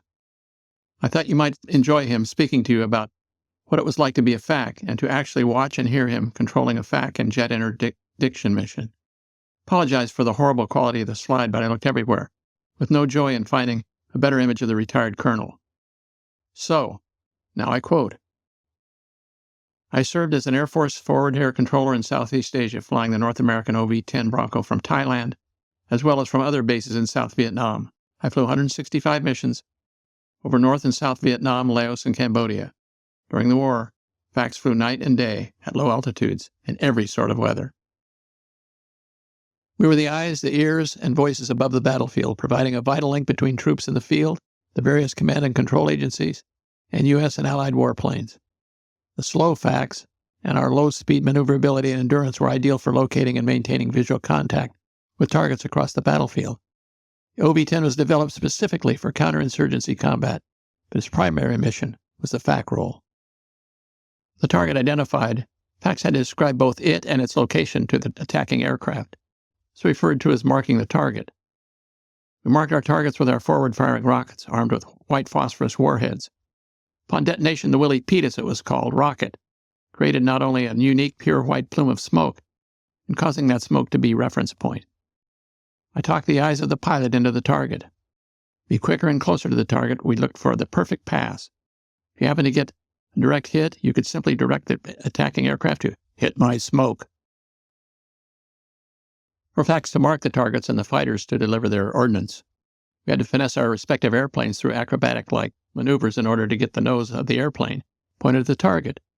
We call this the roll-in, as it oftentimes required rolling the airplane nearly inverted while pulling the nose toward the target. Once pointed at the target, you would fine-tune your flight path to align the aiming reticle, called the pipper, onto the target. This is an end quote for now. Sorry I'm interrupting again. This image is what is meant by a reticle, cursor, or pipper. A Willie Pete rocket and a target. Note the target on the bullseye of the pipper. Those little white dots look like temporary storage containers to me, soon to be very temporary. This reticle or pipper is from an O-2 gun sight. Rocket on the right is away. This is an actual gun sight, or cursor, from the OV-10. Pilots gave everything a nickname, so pipper is another word for cursor. In the old days, it was called the crosshairs. Give you a couple moments to study its features. I've outlined it in red. Now I'm quoting First Lieutenant Hill again. Winds, dive, and bank angles, G-loading, and airspeed all played a part in final placement of the pipper. Maximizing your chances of hitting the target required having your aircraft perfectly coordinated before firing or releasing your ordnance. Clouds, sun angles, and especially potential gunfire from the enemy were other factors that came into play while maneuvering to get the pipper in the right place at the right time. As you might imagine, extreme maneuvers were often required. Now, climb into my backseat to experience such a time on a mission to find and interdict enemy forces in eastern Cambodia. I was conducting visual reconnaissance near the Vietnamese border over some very dense triple canopy jungle, rising over 100 feet above the terrain below me. The small break in the jungle, I spotted a wooden bridge approximately 50 feet long, spanning a river. It's only possible to spot when either directly overhead or else looking upstream to the north or downstream to the south. In an area where there were no signs of civilization, I thought, who would be using this bridge? Through my binoculars, I could see vehicle mud tracks on the bridge and assessed it was likely being used to supply the North Vietnamese. Referencing my map, I plotted the bridge coordinates and reported them to Airborne Battle Field Command and Control, acronym ABCC, call sign Cricket. Cricket quickly called me back, validating the target, and cleared me to strike it. They also informed me fighter aircraft were headed my way. Within minutes, a flight of 2 Air Force F-4s checked in on my radio frequency. They were headed in my general location, and we used a radio direction finding procedure known as a DF steer to give them a more precise heading to my location. Soon thereafter, my radar homing and warning lights scope lit up, indicating they had locked me up with their air-to-air radar. That's when the adrenaline started to flow. A few moments, they would be in my area and under my control. As they neared the flight lead, passed me their lineup, including the weapons they were carrying and their playtime, or how long they could possibly stay with me. They were both carrying 6 Mark 82 general-purpose bombs, 500 pounds apiece, which were perfect for this target. However, their playtime was short. They only had enough fuel for make a single pass. Unfortunately, the flight lead also informed me their bombs were fitted with daisy cutters, an extended fuse designed to ensure the bomb detonated on contact, even with foliage, rather than keep on going into the earth before going off. This image is an impact of a daisy cutter bomb. Everything around it is flattened. Earning their name because they would cut down everything above ground level, they are not preferred fusing when striking a hard target like bridges or bunkers. Thought they might just blow the dust off the bridge. It was the hand I was dealt, so I briefed them on the target, and that it would only be visible using either a north or south run-in. I was orbiting the bridge at roughly 6,000 feet above ground level in a counterclockwise direction when the flight lead radioed me. He might have me in sight. So I started rocking my wings and turned on my smoke tail generator, which produced a smoke trail from my aircraft and highlighted me against the jungle below. I spotted the F-4 several miles west and some 10 to 12,000 feet above me. I radioed, "Lead, I've got a tally on you." Flight lead immediately replied, "I've got you rolling and rocking and smoking. AFAC. If you can mark the bridge now, I could roll in behind you." I just passed downstream view of the bridge, but because the fighters were on low fuel state, I had to roll in now. So I radioed, "FAC into mark." So I instinctively went full throttle, pulled the nose up, rolled right, away from the bridge. With about 30 degrees of turn completed, and with my aircraft nearly 60 degrees nose high, I stopped at about 45 degrees of bank and continued to pull the nose to the horizon. Inverted, I sliced through the horizon with my right wing at about 30 to 45 degrees low, maintained back pressure on the stick. Still inverted and nearly 45 degrees nose down, I tilted my head back and picked up the target through the top of my canopy. I was now on my back, heading south toward the bridge, so I leveled my wings with the horizon and continued pulling back pressure on the stick until I once again was right side up, but still diving earthward. As I approached about 30 degrees nose low, I released a little back pressure on the stick to slow the pipper's movement across the ground. When the pipper reached the bridge, I stopped its movement by unloading to about a half G and fired a Willie Pete. I immediately pulled out of the dive, and as soon as my nose was above the horizon, I rolled 80 to 90 degrees left to see where my smoke would hit. When the plume of smoke blossomed dead center on the bridge, I smiled and radioed, "Lead, hit my smoke." Lead immediately responded, "One's in hot from the south, back in sight." The in sight call back to me was important as it meant we were deconflicted during an especially perilous time. I saw him as well and replied, "You're cleared in hot." I watched him dive down as per this image, release his bombs, and then climb away. The bridge was quickly enveloped by a geyser of mud and water flung high into the air. Wasn't much smoke from the impact of the lead's bombs, which worried me. They had landed in the water, washing rather than blowing off the dust off the bridge. As the water and mud fell back to earth and the little smoke present had cleared, it became apparent Lead's bombs had landed under the bridge. The daisy cutters had worked as advertised. That is, several trusses were blown down and the bridge had partially collapsed. Meanwhile, number 2 had circled around to the north, and he radioed, "Two's in hot from the north, back in sight." I answered, "You're cleared in hot. Aim where Lead hit." I watched number 2 dive down, release his bombs, and climb away.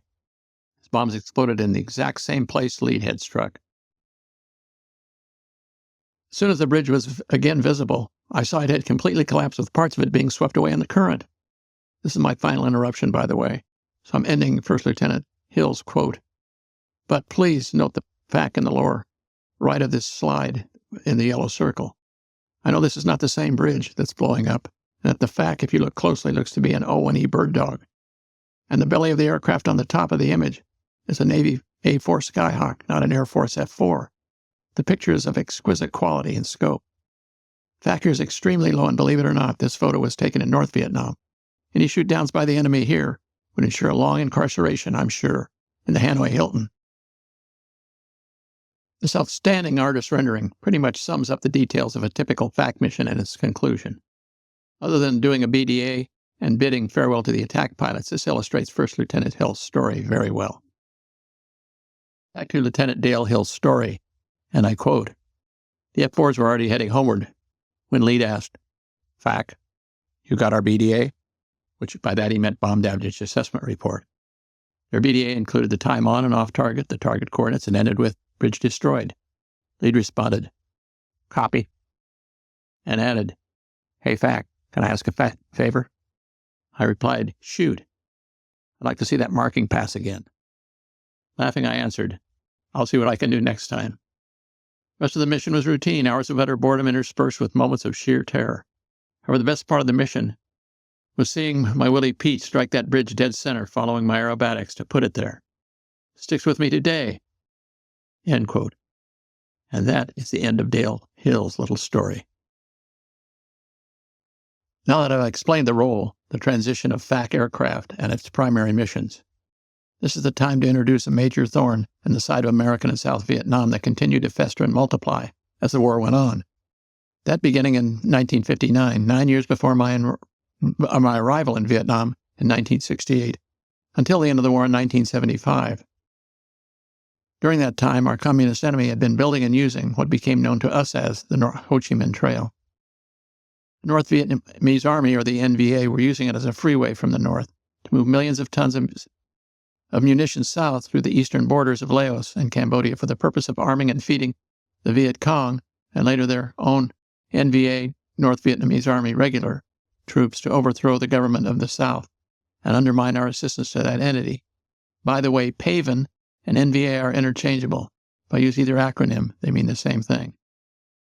Anyway, this map shows the brief history of its evolution. It shows the initial way supplies were sent south to replenish the Viet Cong in its ability to attack the cities and villages and hamlets of the South. That being, initially by boat or ship, simultaneously foot, then bicycles, and finally trucks down the trail, the Jungle Trail. After the United States' involvement in defense of the Republic of Vietnam, The United States Navy solved the shipping, at least at sea, problem by sinking all their steel-keeled ships, about 20 of them. The other means of using the actual trail quickly absorbed that sunken boat traffic. The task squadrons would be tasked with acting as FACs on all of this increased volume of primarily trucks driving down the Ho Chi Minh Trail through Laos and Cambodia. The long days spent in their small Cessna O-2 aircraft were about to get longer. Whoever controlled the trail ultimately controlled the war. The Air Force assigned task units they officially approved, in air quotes, to control strike aircraft over Laos and the Ho Chi Minh Trail. I say officially approved because we will see later what the covert FACs living illegally in Laos were up to. However, this overwhelming rush of the enemy down the trail did spread the task squadrons thin. They needed help. As the enemy got stronger in the south daily, the rest of the undermanned in-country FAC squadrons needed help too. Air Force Captain Thomas Yarborough, a FAC himself who flew OV-10s over the Ho Chi Minh Trail, flew 2 tours, 18 to 26 months, in Vietnam, crewing more than 600 combat missions and earning numerous decorations, including the Silver Star Medal. He's also the author of the critically acclaimed book Da Nang Diary. I now quote him from his book.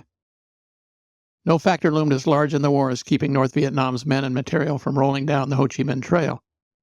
The Vietnam War was contested in 10,000 places, and for the millions of combatants, whatever their allegiance, every battle played out differently, with each experience proving to be unique.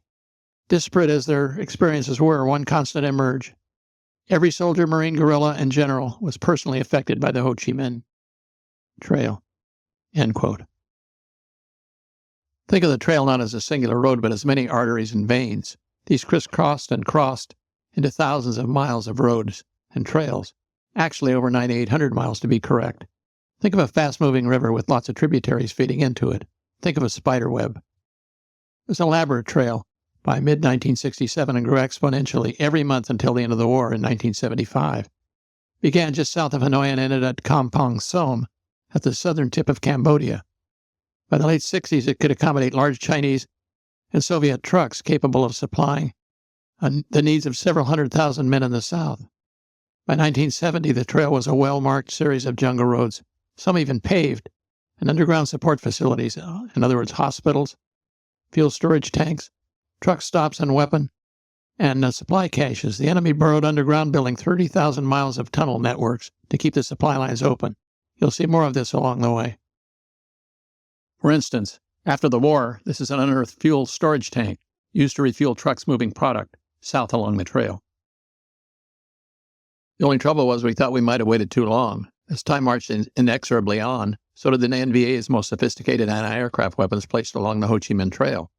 AK-47s and 12.7mm crew-manned heavy machine guns were replaced with quad-mounted 14.6mm, 37mm, 57mm, and even 100mm guns, mostly radar-controlled. Finally, our flotilla of aircraft were met with the Soviet SA-2 surface-to-air missiles, sometimes even triggered by Soviet advisors. I should also mention the small but deadly SA-7 Strela that was handheld and fired by a single NVA soldier, and even more deadly than the SA-2, to the majority of low, slow aircraft populating the Ho Chi Minh Trail. Don't forget that even the fast-mover aircraft had to get low to deliver their ordnance accurately on the enemy. From 1966 on, FAC's helicopters and our slower piston-powered aircraft had to exert greater wisdom when operating over the trail. The stakes were getting higher for U.S. air power in our quest to destroy truck traffic coming south and flying search and rescue missions. Although the truck drivers had to travel only a 15-mile course down the trail per night, offload the truck to the next carrier, and return the next day to repeat the route. At any one time, there were 3,000 to 5,000 trucks on the trail. This way, the driver knew his route and what to expect during that short trip for the handoff to another driver, all assisted by greater protection from the larger, more efficient anti-aircraft weapons. Flow continued to grow. I'll have more to say about the trail, the rise of the gunships, and the damage we really inflicted on the communists, in spite of what we were being told in a later presentation. Don't worry about this guy, as there were more trucks coming out of the shadows behind him. It's nighttime, and he seems to be lit up by a flare ship. A flare just about to extinguish by hitting the ground, as you can tell by the long shadow. Right now, I want to quote a personal testimony of Captain Tom Yarborough's first impressions of arriving at NKP, Nakhon Phanom. I quote, My first sight of the ramp at NKP when I disembarked from the C-130 that had carried me up country and stepped off the ramp and grabbed my stuff. I stared in amazement. The airfield looked more like something out of World War II than the modern Air Force. Piston power everywhere, not a jet in sight. Even the runway was aluminum planking. Surely a time warp had occurred. 506th Air Commando Wing was made up of 1 squadron of A-26s, 3 squadrons of A-1 Skyraiders, an FC-123 Candlestick flare ship, a FAC Squadron, 23rd TAS, and oddest of all to me, my old friends of the Navy, with P-2V Neptunes. Under the control of both the 7th and 13th Air Force, the base was highly classified. End quote. He would soon know how classified. Here's another shot of the ramp at NKP, which shows these little white airplanes that look sort of like Beechcraft Bonanzas, without their ubiquitous V-tail. Well, they sort of were Bonanzas. More about this little giant in a few slides. Up front were the new H-53s of the U.S. Air Force Special Operations Squadron, not the HH-53s of the Jolly Green Search and Rescue fame. 21st was yet another semi-covert, U.S. covert air support group that performed troop movements, reconnaissance teams, insertions, and extracts, and anything else the men needed in Laos and later Cambodia. This was not a cushy job compared to the Jolly Greens. These guys flew into some very hostile areas and had a lot of lead thrown their way. I have a good friend that flew these sometimes vague and nebulous missions. But even as late as 2009, he didn't think he wanted to talk about them. On second thought, maybe he isn't such a good friend. Also up in the upper left, see 2 U.S. Air Force C-123 providers. Again, proving Captain Yarborough's first impressions of NKP. No jets with piston power everywhere. This image underlines the level of sophistication the trail had developed by 1967. In air quotes, you might call this North Vietnamese Army officer motel of sorts, buried in a cave deep in the Laotian jungle, right off the Ho Chi Minh Trail. This means of infiltration refinement was ridiculous. Something had to be done. It was a highly technical mission, but to McNamara's whiz kids, it was a shot that the Secretary of Defense was willing to take. Top secretly, of course. No one else knew about the mission, save the White House and Defense Department, for at least 30 years after the fact. It had to do with the Ghost Squadron that I reported on in my last video. What the Secretary of Defense Robert McNamara proposed to the President was the creation of an electronic battlefield. The likeliest method of improving intelligence coverage seemed to be a system designed to ferret out trucks entering South Vietnam by way of Laos and the Ho Chi Minh Trail. The surveillance system involved the use of electronic sensors accurately implanted along known or suspected routes of PAVN, or the People's Army of Vietnam, infiltration, by the Navy VO-67 Squadron that first dropped those sensors. This operation would be named Igloo White, and like everything else in Vietnam, it would be expensive. I'm including this tale because the Air Force's 23rd Task Squadron played a key role during and after its inception. Their primary task was to direct and teach the Navy pilots and crews that dropped the sensors how to fly the hard air, as it was called by the FACs, above the trail. They also set up a daring and life-saving combat search and rescue mission, saving 7 out of a 9-man crew and flew visual protection cover for VO-67 on every mission they flew. It's an exciting video if you want to see more about this top-secret Navy squadron working for the Air Force. Talk about blatant self-promotion. There were 2 basic types of sensors, seismic or ADSEDs, triggered by shock waves passing through the Earth, and acoustic or accubuoys, activated by sound waves that travel through the air. Sensors were designed for air deployment by either of 2 ways. First was by parachute, which would hang the audio device or accubuoy in trees, where they appeared to be part of the foliage. Second method, for the movement detection sensor or ADSED, was the use of gravity, which would drive the spike-shaped device into the ground like a lawn dart, burying all but the antenna, which was designed to appear as weeds. Surprisingly, 80% of the airdrop sensors were found to be operational after delivery. In order to stop the flow of thousands of tons of material and thousands of more NVA troops ambling down the trail, the Air Force now had a mandate and a plan. This operation was run in the closest possible secrecy, reported only to the White House. Also, it was under the immediate control of the U.S. Air Force's Task Force Alpha, based at Nakhon Phanom Royal Air Force Base, Thailand, NKP, or even better, Naked Fanny as it became to be known to those assigned there. TFA was hidden away in this barbed wire enclosure compound on the base at NKP. Here there were the IBM 360-65 computers that allowed the entire system to function. Those highly advanced computers for that time would correlate the data coming in, air quotes, in real time. From thousands of sensors we would drop on, near, or over the Ho Chi Minh Trail. Effort to stop the infiltration of troops and supplies, first into Laos and back over the fence to South Vietnam to resupply their forces fighting there. Anyway, how did it all work? The system became operational in late 1967. First Navy VO-67 would drop electronic sensors on, near, or some into the trees over the trail. Sensor transmitters relayed their data to the second element of the system, an orbiting EC-121R aircraft of the Air Force's 553rd Reconnaissance Wing based at Korat, Thailand, a long distance from the Ho Chi Minh Trail. The big airplane would then relay the collected information via a radio link to Task Force Alpha at Nakhon Phanom, or NKP in Thailand. There at the Information Surveillance Center, last of the three components in the system, the intel data from the sensors would be entered, collated, retrieved, and stored by two IBM 360-65 computers. The BATCAT missions were 18 hours in length, with 8 hours on station alone. As many as 20 crew would be on board processing and forwarding target information. From the three vertical tail stabilizers setup, it tells us that this is the remains of an RC-121E, call sign BATCAT-19, that crashed.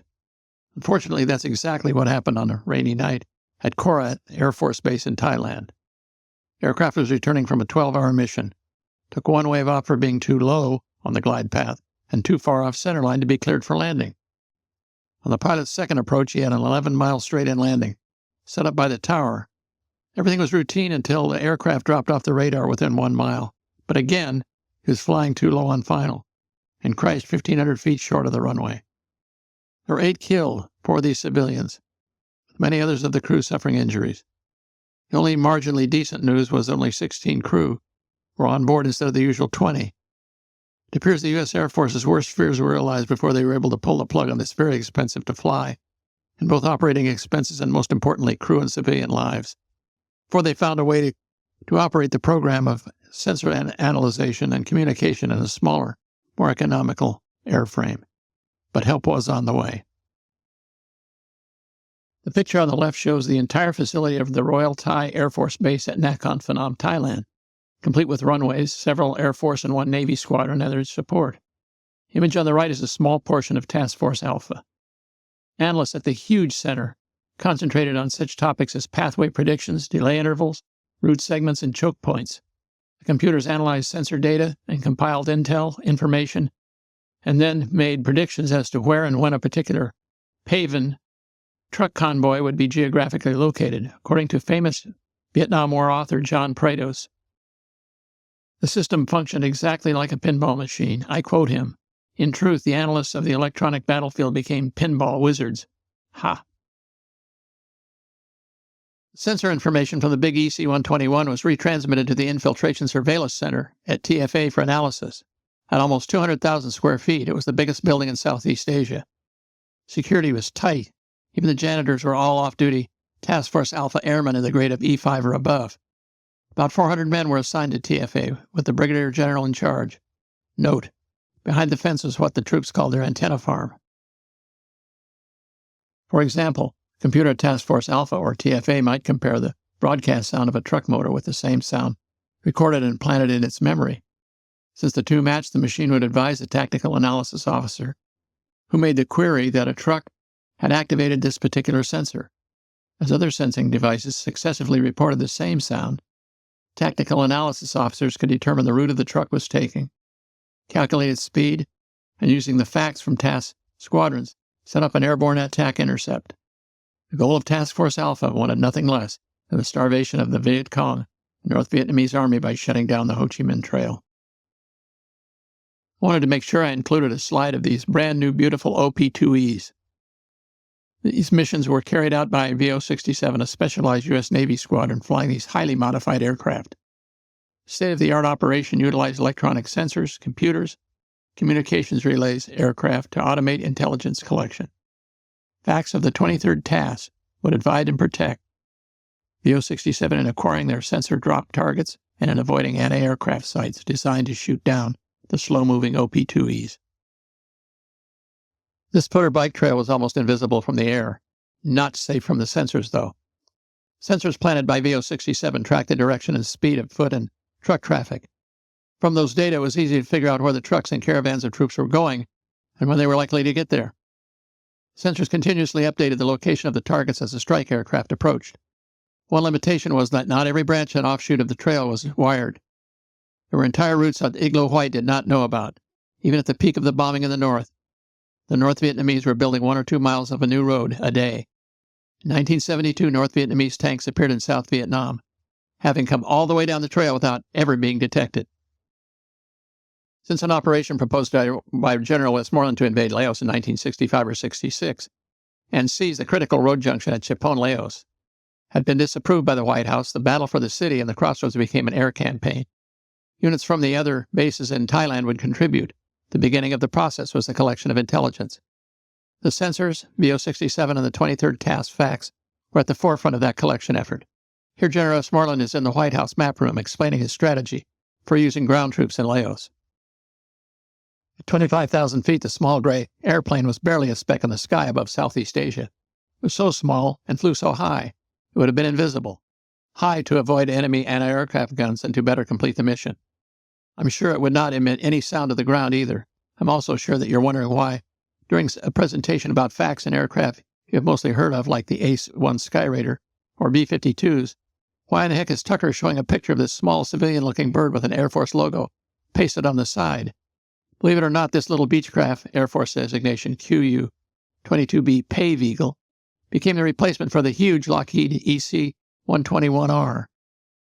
Help had arrived in the form of a heavily modified Beech Model 36 Bonanza with several modifications, such as more powerful engine with a turbocharger, larger propeller, other world-sized generator, and additional equipment for its electronic gear. Thus, this airplane inherited the Operation Igloo mission. Its role was invaluable to the entire fleet of attack aircraft, attempting to save men on the ground and at the same time destroy the Ho Chi Minh Trail. Only 27 were built. Here's some basic specs on the airplane. The QU-22B was rebuilt with a big engine and a turbocharger. Brian Studer, an AOPA civilian pilot, has restored one and said pilots who flew the airplane during the war said the Air Research turbocharger made full manifold pressure to approximately 20,000 feet. Air Research told me it belonged on a semi-truck, not an airplane, end quote. As for the max gross weight of 5,800 pounds, Studer says, I quote, in Vietnam, they were routinely operating them at 6,400 pounds. As for fuel, the QU-22 carried 220 gallons of usable fuel, almost 3 times a stock Beech G-36's 74 gallons. The pilots needed every drop of that 220 gallons, what with the mission time on station, the extra takeoff weight, the turbocharger, the bigger prop, and the climb out. Louis Puchalowski, pilot of the The QU-22 stated, quote, takeoffs in the airplane could be scary. Takeoff would roll and roll and roll, and finally it would lift off the ground. A large hump on the cowl made climbing out a challenge, blocked the pilot's view and induced vertigo. I know I got vertigo quite a bit over there. The only thing that saved me was the autopilot, end quote. Moreover, just so you know, most of their flying took place at night. The replacement of the Batcats with the QU-22s came in October 1970. I mentioned the size and how thirsty and expensive it was to fly and maintain the C-121.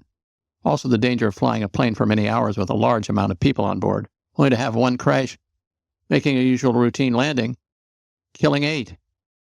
I don't remember if I mentioned it or not, but one other overriding reason for the switch in aircraft was the move by the enemy of adding surface-to-air guided missiles, or SAMs, to their arsenal of anti-aircraft weapons to defend the Ho Chi Minh Trail.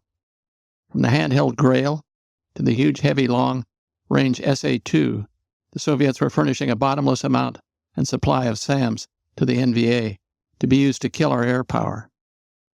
The U.S. Air Force thought it better to lose a single pilot in a small plane than to lose a C-121 for obvious reasons. Fortunately, neither type aircraft were shot down by the enemy while in the process of completing their highly important mission.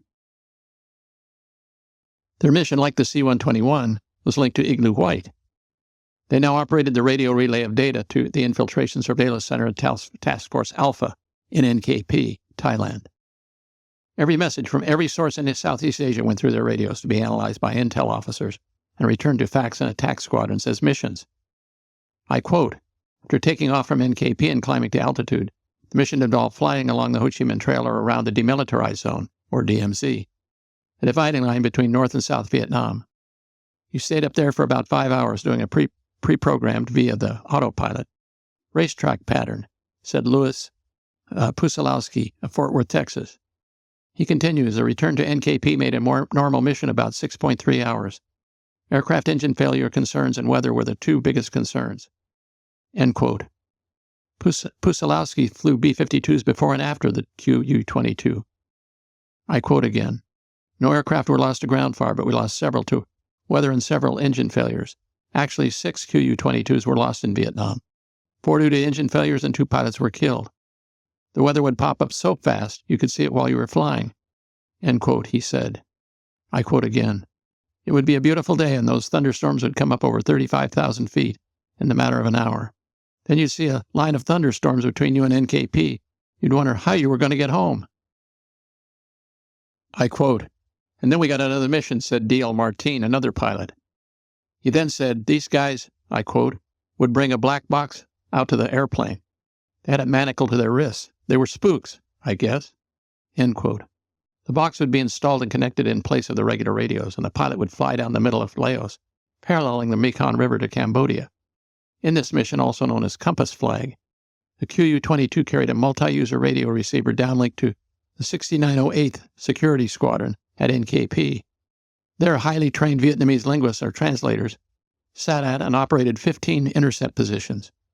I quote, "The quality and quantity of intelligence data resulting from the Pave Eagle Compass Flag mission was superb," said Paul Bernard, who served with the 6908th. He continued, "The main target of Compass Flag was the GDRS, General Director of Air Services. This was the command responsible for the movement of trucks, troops, or anything that moving supplies on the Ho Chi Minh Trail. At 15,000 feet on one night on a climb-out, Martin noticed his manifold pressure had dropped. Quote, I pushed the throttle in a bit, and it came back, and it immediately started going down again. And I did a very dumb thing. I reached up and pushed it in all the way, and it kind of went poof, and the cockpit filled with smoke and the engine quit." End quote. Later he would find out a leaking turbocharger duct ruptured and caused a fire. Taking out the radios, he said, "I tried several times to restart the engine. I could see NKP from the air, but I wasn't going to make it." His third attempt at about 10,000 feet was successful. This image shows an example of one of the main targets of the Compass Flag mission. It was the NVA GDRS, or General Directorate of Rear Services. This Communist North Vietnamese directorate was the command responsible for the movement of troops and trucks that appeared on the Ho Chi Minh Trail. It commanded approximately 40 to 50,000 souls in caring for, constructing, and overall management of the trail. The data collection was so focused that the enemy had trouble starting up one truck without our spooks at the Information Surveillance Center pinpointing its exact location. The sensors that electrified the trail were working. The little guy motioning for the truck driver to turn right is just one of their employees. Jim Brightbill of Fort Worth, Texas, logged 705 hours in the QU-22 from the fall of 1970 to the fall of 1971. He said they meaning Navy VO-67, airdropped seismic sensors in along the Ho Chi Minh Trail, and a few acoustic sensors that hung up in the trees, and those were line-of-sight transmissions. We had a few real-time strikes called in from our information, but for the most part, it was intelligence gathering." End quote. One night, Bill Brightbill fell asleep in orbit, and I quote, "It was pretty dark when I fell asleep, and when I woke up, the sun was up, and I was scared to death that I would run out of fuel, not make it back to the base. I looked at my watch, and I'd only been asleep for 15 minutes, so it didn't affect my mission. Another night, just as he was lifting off, both of Brightbill's magnetos shorted out. Then they did it again.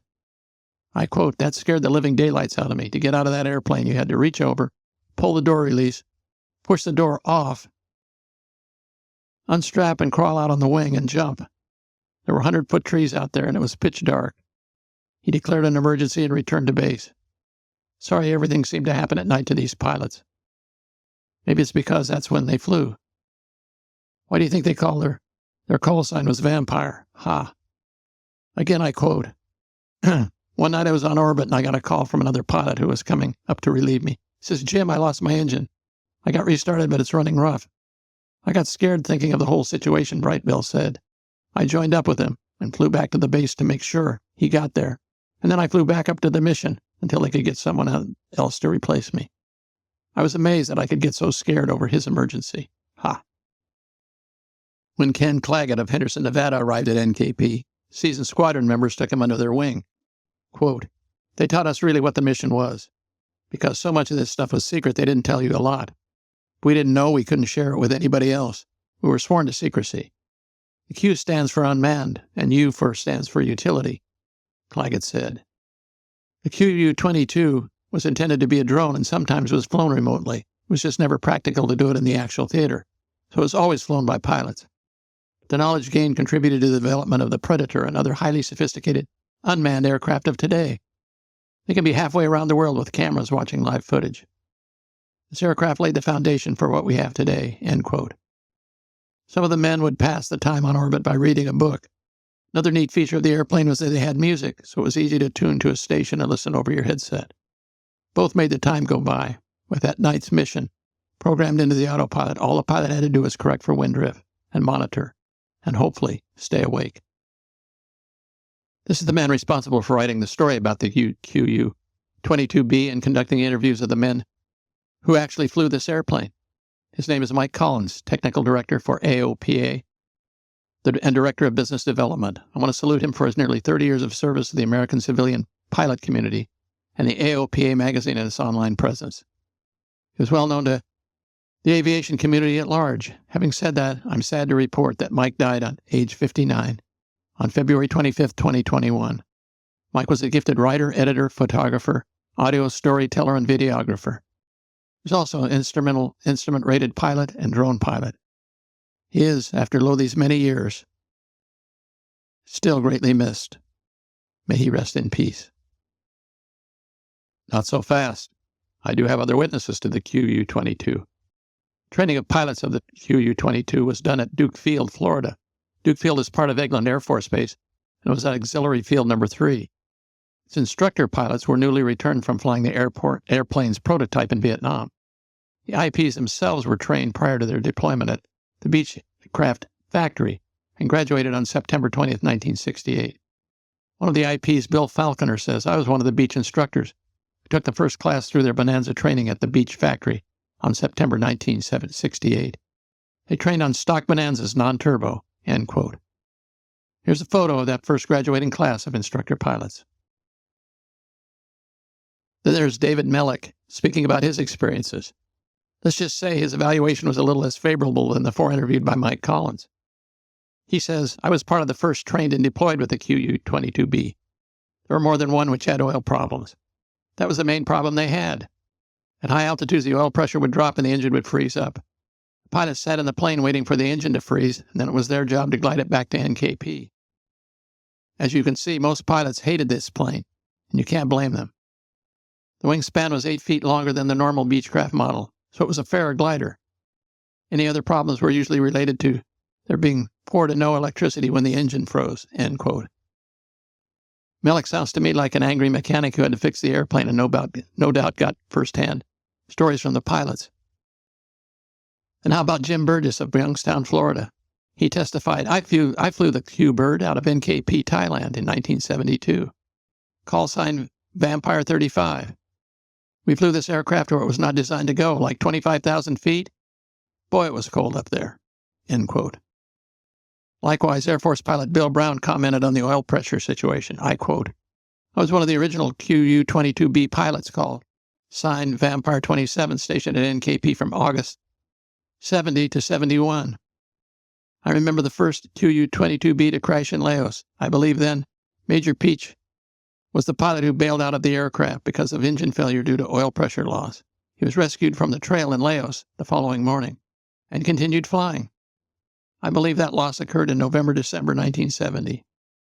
I also know the aircraft number of this February 71 dead stick crash in Vietnam, End quote. Pictured here are undoubtedly some of those pilots. Finally, a few words from a man I already quoted, Paul Bernard of the 6908th Security Squadron, whose outfit received and analyzed data from the QU-22B at the Infiltration Surveillance Center inside Task Force Alpha at NKP. He loves to talk about the Vampire Squadron, and I quote, 6908th was my outfit at NKP from March 72 to 73. QU-22 was the platform for our Compass Flag mission. We intercepted the NVA, North Vietnamese Army communications along the trail, and developed many target frags as a result. This was their good intel, very good intel, and we were able to decode all their mail. Our unit was composed of Republic of Vietnam Air Force linguists, many of whom had flown the intercept mission out of Da Nang before coming to NKP. The PALET, or Electronic Intercept Software, on the QU-22 was very high-tech for its day. We could downlink over 20 encrypted channels or separate intercept frequencies. Everything from a little FM radio in a dump truck to a regular high-frequency traffic. Our unit also had a pallet on the U-2 that covered the activity up north and supplied real-time TAC air or information to aircraft flying missions over North Vietnam. And SAM warnings. As for me, I was a linguist, but my real specialty was SAM, site location, and warning. Why am I spending so much time on this little seemingly insignificant airplane and the goings-on at Task Force Alpha? What does all this have to do with facts? It has everything to do with them. Other than the clandestine off-the-grid Ravens, this is where the facts got much of their intel on possible missions and chances to support men on the ground. Facts use the resource to report their own findings on the ground.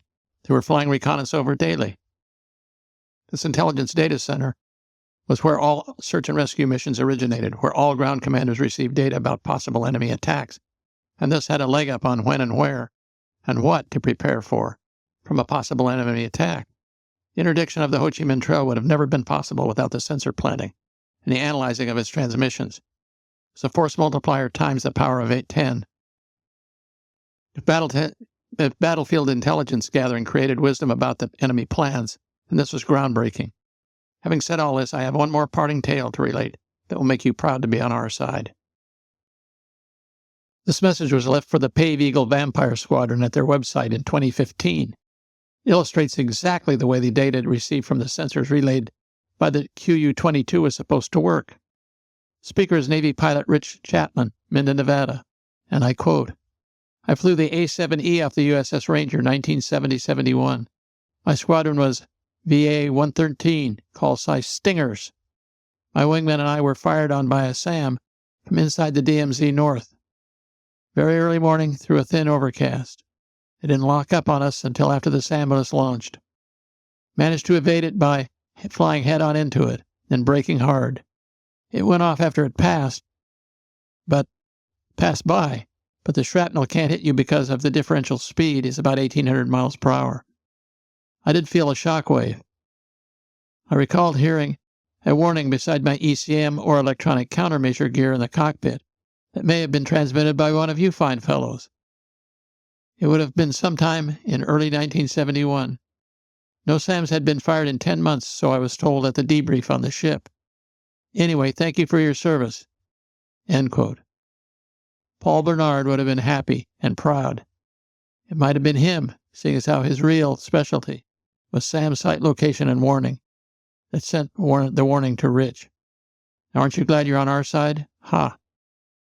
Pictured here is the leader and wingman flying U.S. Navy A-7Es in tight formation in the early 1970s.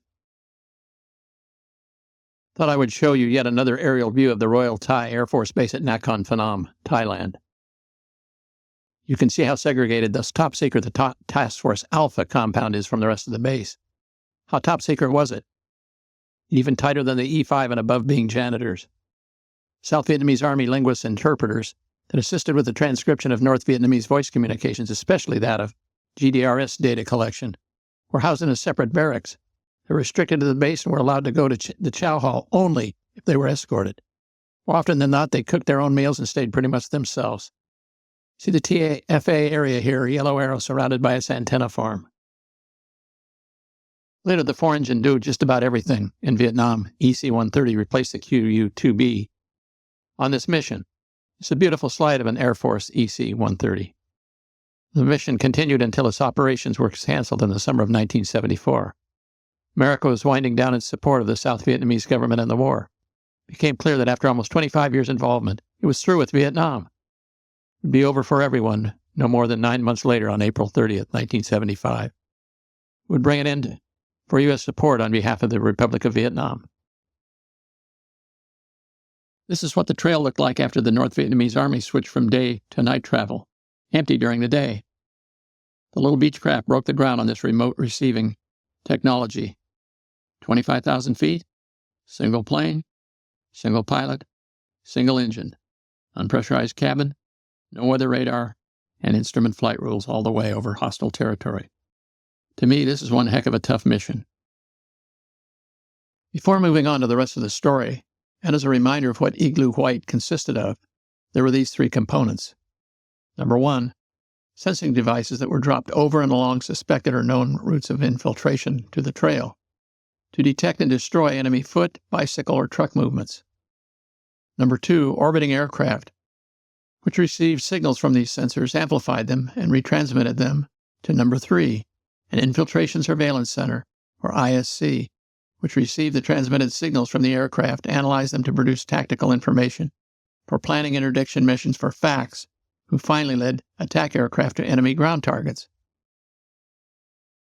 To say Operation Igloo White was exceedingly costly would be an understatement. Its design and construction costs were estimated to cost $1.7 billion, an annual operating cost of $1 billion annually during its 5-year lifespan to maintain. For your information, $1 billion in 1968 dollars, the year of its inception, would equal $9.18 billion today. Put it in perspective, the cost of the bombing operation supporting by Operation Igloo White amounted to approximately $18.2 million per week. This number doesn't even include the hundreds of aircraft lost during the interdiction campaigns or the lives of those lost by the crews that manned them. The war led to high unemployment at home, as well as an inflationary spiraling beginning in the mid-1960s. These factors ultimately led to the recession of 1973 to 75. The time even fostered a new term, stagflation, to describe it. Although the recession is recognized as ending in 75, the U.S. experienced low economic growth into its early 1990s. In the words of one of the task pilots, and I quote, "Flying at night in Southeast Asia scared the hell out of me. The high humidity, coupled with the indiscriminate burning of forests, caused a haze that totally obscured the horizon. Also, there were no lights on the ground in the mountains or jungle areas. Flying at night in Indochina was instrument flight. Nobody flies on instruments close to the ground, but our missions required us close to the ground. We FACs use enemy campfires and friendly fire to identify targets. The smoke from these fires is so vast, it can even be seen from outer space. The weather could be as deadly to the FAC as the enemy was. That haze, combined with low ceilings, clouds, and smoke, covered the ridges. The Ho Chi Minh Trail was especially hazardous in Laos and Cambodia because of the form of agriculture known as slash and burn. The weather made the hills and karsts, which were the towering limestone mountains in Laos, almost invisible. Flying under visual flight rules was nearly impossible. For your information, 70% of Laos is mountains.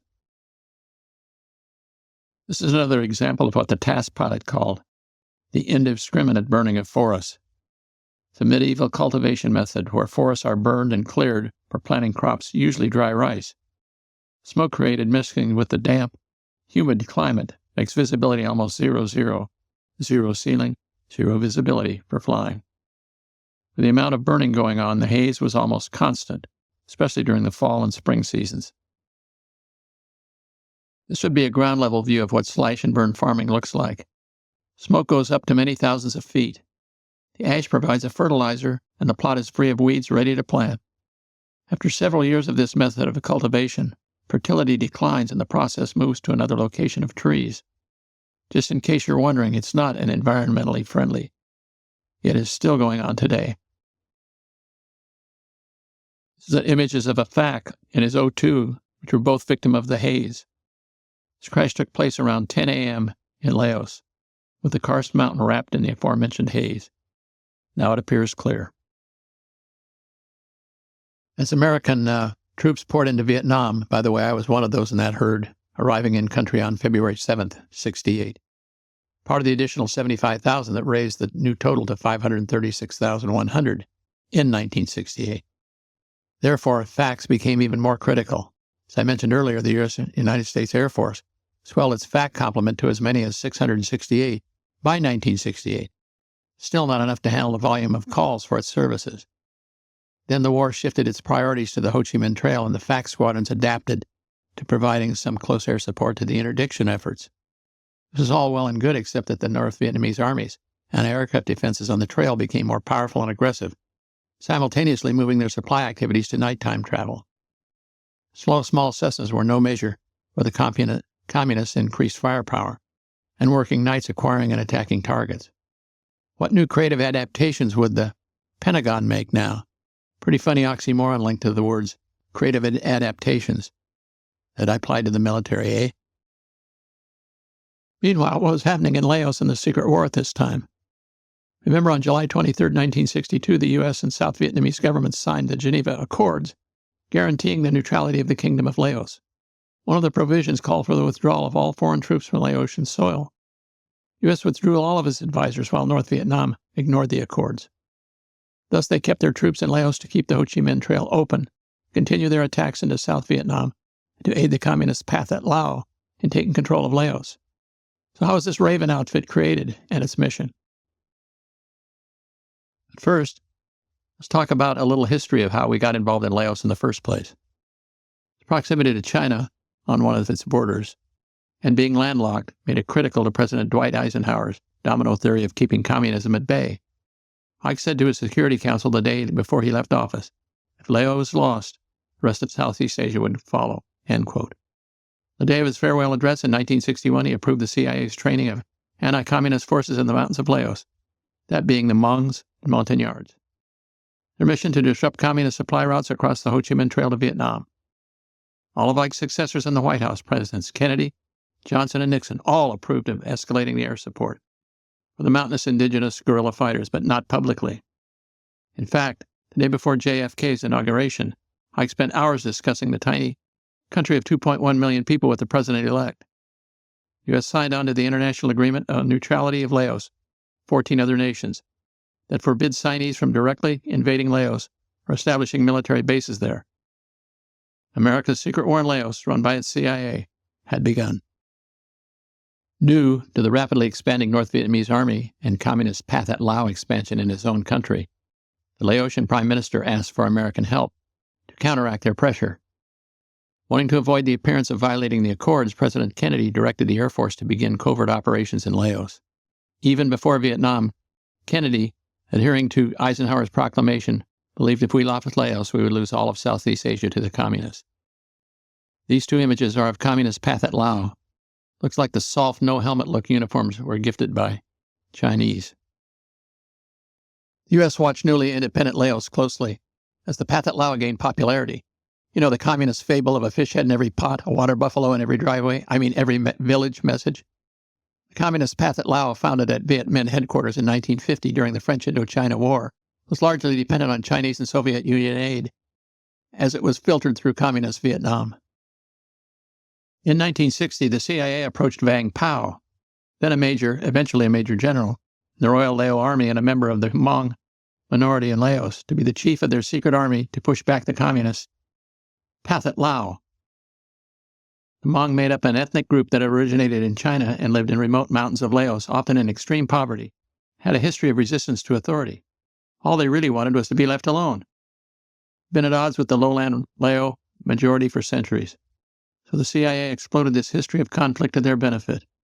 Charismatic and prone to pacing while he spoke, Vang Pao had experience fighting both the Japanese during World War II and the colonial French after.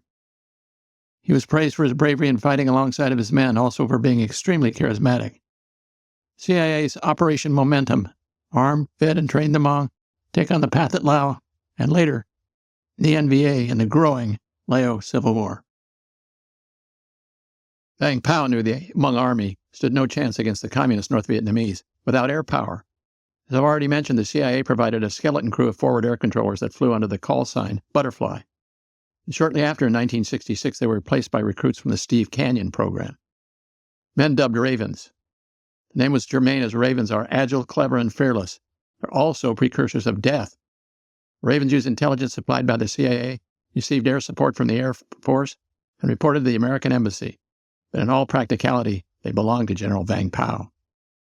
Pictured here, the general's addressing his men with a CIA advisor on the left, the tall guy looking on. Vang Pao learned to fight communists, who began invading Laos as early as 1953.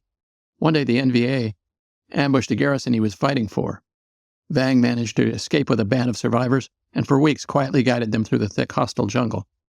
The North Vietnamese had tracked the survivors and cornered them, and it looked like Vang Pao and his charges were finished.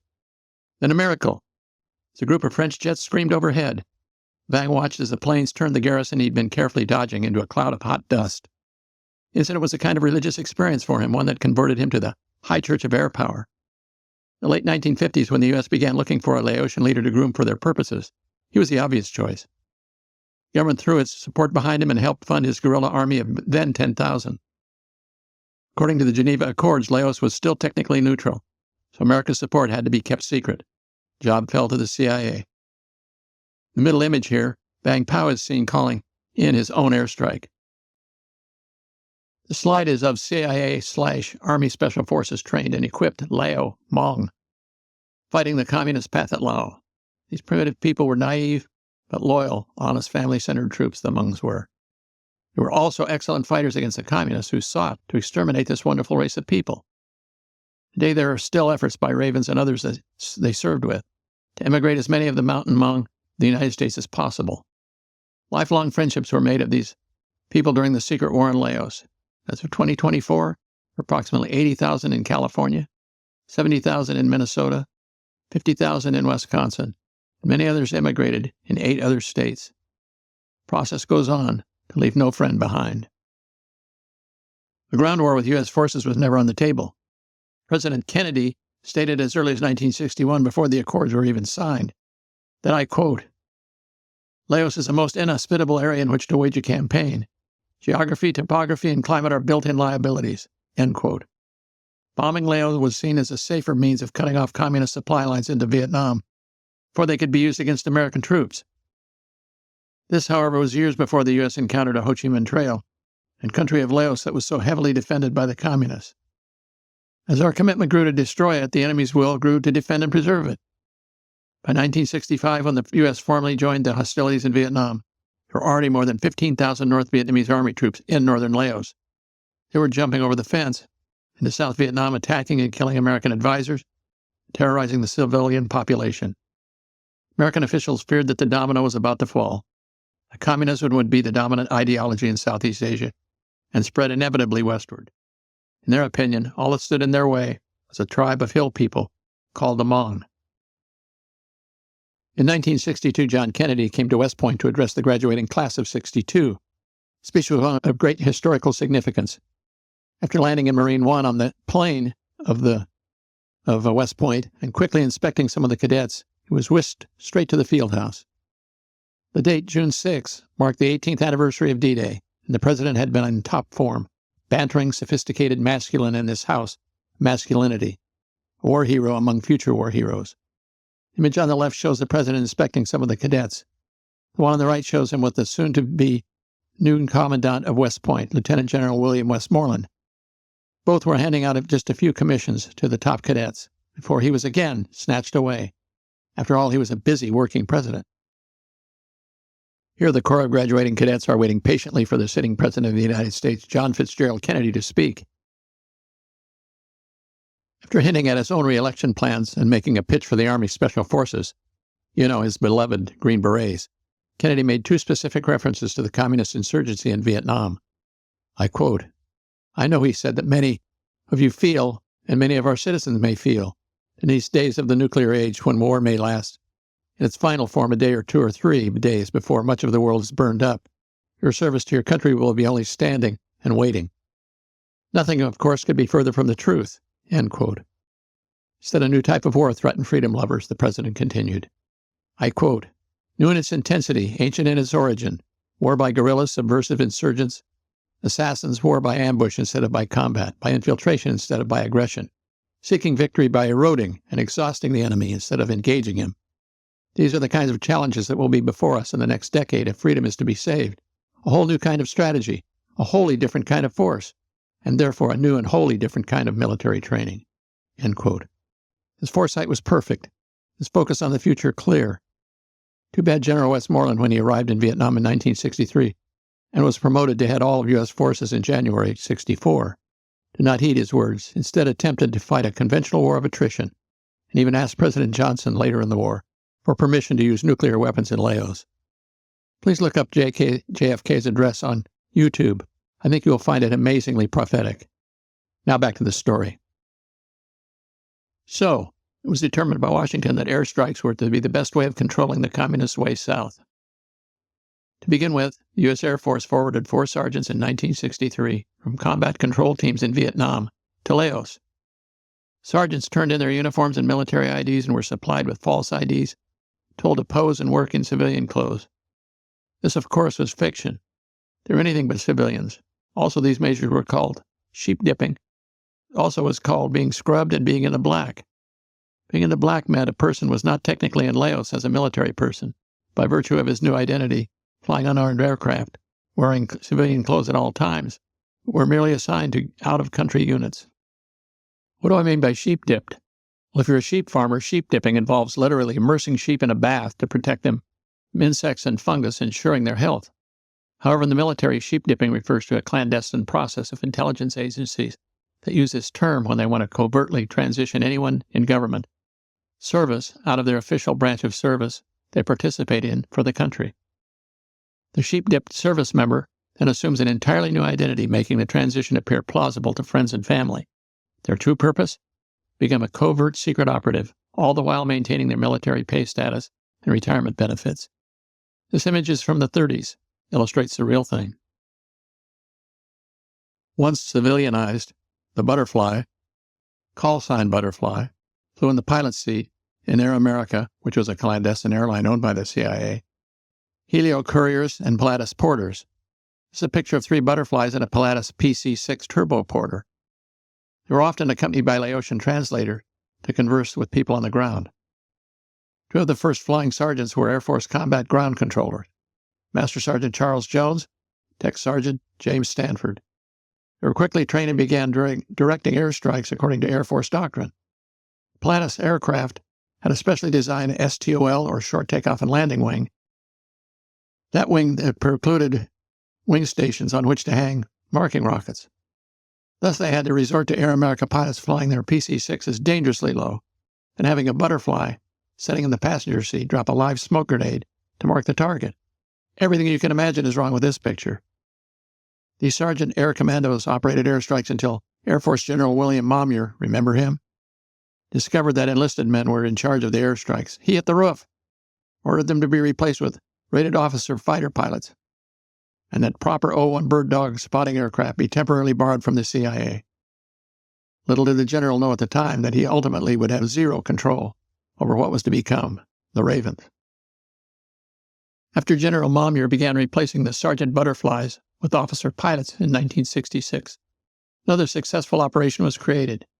CIA agent James Lair recommended using bilingual Lao interpreters, also known as Robins, instead of the sergeants, flying in the rear seats of light aircraft, mostly O-1s, flown by the American officer pilots, thus establishing the Raven Squadron. This so that the indigenous Minh troop commanders could better communicate with the FACs. The Ravens program began on May 5, 1966. It was initiated with 2 pilots on 90-day temporary duty, working out of an aircraft borrowed from Air America. U.S. Air Force Lieutenants Jim Lemon and Truman Young had been directing airstrikes on both sides of the demilitarized zone, dividing Vietnam. They were currently Air Force FACs. This is General Momyer with his old buddy that promoted him, President LBJ. At the time, the 2 bad boys were flying out of, pictured here, mostly just the runway, Nakhon Phanom Royal Thai Air Force Base, Thailand. They were told that minor sins of unauthorized acrobatics, rat racing, that is, looping and rolling an O-1 Bird Dog airplane, plus furniture destruction at a party in the officers' club, would be excused if they volunteered for a secret program, which was, of course, the Ravens. They accepted the offer, were joined by a third Raven, and began a 90-day tour, flying in support of the Royal Lao Army. Like the butterflies and everyone else to join the program, they got sheep-dipped. I've included yet another map to remind you of the hot spots of the trail. I've highlighted the DMZ with a small black arrow coming off the box showing the relative distances from Alaska and the U.S. to Vietnam, and I really don't know why. I also added this map because it simplifies the whole battle for the Ho Chi Minh Trail. Likewise, it shows many of the key cities I mentioned during this presentation, where there were also major battles or events occurring during the war. Also gives you an idea of distances between these cities. The mission of the Butterfly, then Raven FAC, was as follows. Conduct air reconnaissance to obtain first-hand intel about enemy locations, activity, and threats to the indigenous army of Minh General Vang Pao, who was fighting a civil war to save Laos from the Pathet Lao and Pavan communists. All this was to be done under the auspices of the CIA and at the authority of the U.S. ambassador to Laos. Also to control and coordinate Air Force and Navy attack aircraft in airstrikes with ground troops or indigenous Montagnard Hmongs for close air support, thus the need for the bilingual Robins in the back seats. Lastly, to control search and rescue operations for the rescue of downed pilots, Special Forces/CIA ground reconnaissance teams, primarily studies and observation teams, acronym SOG. The mission was so secret, even after having contact with outside pilots and aircraft they controlled, no one was the wiser. Everything was kept shrouded. There was never much talk about where these facts came from or where they went when their days were over. The mission in secrecy continued under the new officer Robin, pilot, FAC spotter regime. For crying out loud, most of the United States Air Force had no idea they even existed. Ravens reported the U.S. ambassador's air attaché was actually the first FAC butterfly commander in Laos. His rank and name at this time was Major John J. Garrity, who in the future would spend several years as an attaché of U.S. ambassador to Laos William H. Sullivan and act as his eminence gros, or French to English, gray eminence, which refers to a powerful decision-maker or advisor who operates behind the scenes when in a non-public or unofficial capacity. This image is Ambassador William H. Sullivan. Unfortunately, I don't have a shot of attaché Garrity. Thus, the Ravens were given little oversight. They would be virtually on their own. This was a normal fact, with an added novel brand of anger and swagger, that being someone who was highly motivated, aggressive, decisive, daring, exceptionally skilled and professional in his work. Suppressed anger and swagger allowed them to operate with few, if any, boundaries. The Ravens were also somewhat of an undisciplined, except for flying, bunch. Scary, wild, hard-working, hard-drinking, but successful. By November 8, 1967, there were 8 Ravens. It was not unusual for one to fly 10 to 12 hours per day, 70 to 80 hours a week. One pilot's logbook shows 280 hours directing over 1,000 attack sorties in a month. More were on the way, but the workload never seemed to get lighter. They loved it. Note in this slide the Royal Laotian Air Force marking on this bird dog. When the Ravens moved into Laos, all country or service markings were removed on their aircraft. But it didn't mean they wouldn't fly aircraft with Laotian markings on them. Ha! Usually CIA aircraft had 0 identifiable markings on them. Other than the first 3 Raven pilots mentioned, recruitment for the Ravens began when Air Force pilot personnel reported for duty assignments in Vietnam. FACs beginning a tour in Southeast Asia were told as part of their orientation briefing that halfway through the year's tour, they were eligible to volunteer for special duty via the Steve Canyon program. To be accepted for Steve Canyon, a pilot had to have a minimum of 4 months combat duty, including at least 60 days service as a FAC, at least 100 hours flight time as a fighter pilot or FAC, at least 750 hours flying overall, and 6 months or more time remaining on his tour in Southeast Asia. Those who volunteered again for the program did so with no idea of their destination. To receiving the 56th Special Operations Wing at NKP, where they were screened, they received temporary duty orders and were sent to the U.S. Embassy Vientiane, Laos. Once there, you guessed it, they were sheep-dipped. I do have a couple of these aggressive and experienced Ravens to tell a few stories about. One of these is Craig Morrison, Raven number 44 and 20. Some were known as a different number by varying areas of operations. The picture here is of Craig in a newspaper article explaining about the Ravens and their mission in Laos, fighting the secret war with the aid of the Lao Hmong people. The paper is probably the San Antonio Express, as it mentions the annual reunion by the Ravens, which takes place at Randolph Air Force Base, 14 miles from San Antonio, Texas. It also mentions the outstanding book by the Ravens, about the Ravens, by Christopher Robins, which was released on October 1st, 1987, a month after this article was written. The picture shows him brandishing an expensive gold or diamond-encrusted bracelet hopefully used to barter for their lives with peasants, if shot down. This was standard equipment of his fellow Ravens. Craig also speaks about how the pilots wore all manner of clothing to add to their image as non-Air Force personnel in Laos. Remember, they were required to. At their get-togethers at Randolph, they wear their tailored party suits of various colors, with some having the word Mr. stitched into the areas on one's shoulders where rank insignia normally is worn. The men in the Ravens didn't give a hoot about rank. This contributed to their swashbuckling and arrogant attitude toward their deadly mission and senior officers. He even quotes Robin's contention of 90% wounded in action, 60% shot down. One was shot down 11 times. And 30% killed or missing in action among their ranks, the highest ratios during the Vietnam War. Here he is at his best, swashbuckling like a true Raven in his party suit. If you have time, you might want to see Craig in an interview on YouTube. It takes place on March of 1991 and lasts for an hour and a half. His testimony is riveting, as he describes what happened on his tour during the war. He was at that time an airline pilot when the video was recorded. This image is taken from that interview. Sadly, he was killed only 3 years later on April 21st, 1994, attempting to fly an old, as it turned out, unflyable T-6 World War II trainer stateside. These are just 3 of the many books written about and by the Ravens. I read others but did want to use up another slide to show them. I can recommend all 3, with the one by Christopher Robins in the center, the definitive book on their adventures and combat history. If you decide to read any of these or others, this is it. Then there was Raven number 48, Mike Cavanaugh. First chosen to present himself at Udorn Royal Thai Air Force Base to fly a T-28 up to Long Chen, also known as 20 Alternate, was Mike Cavanaugh.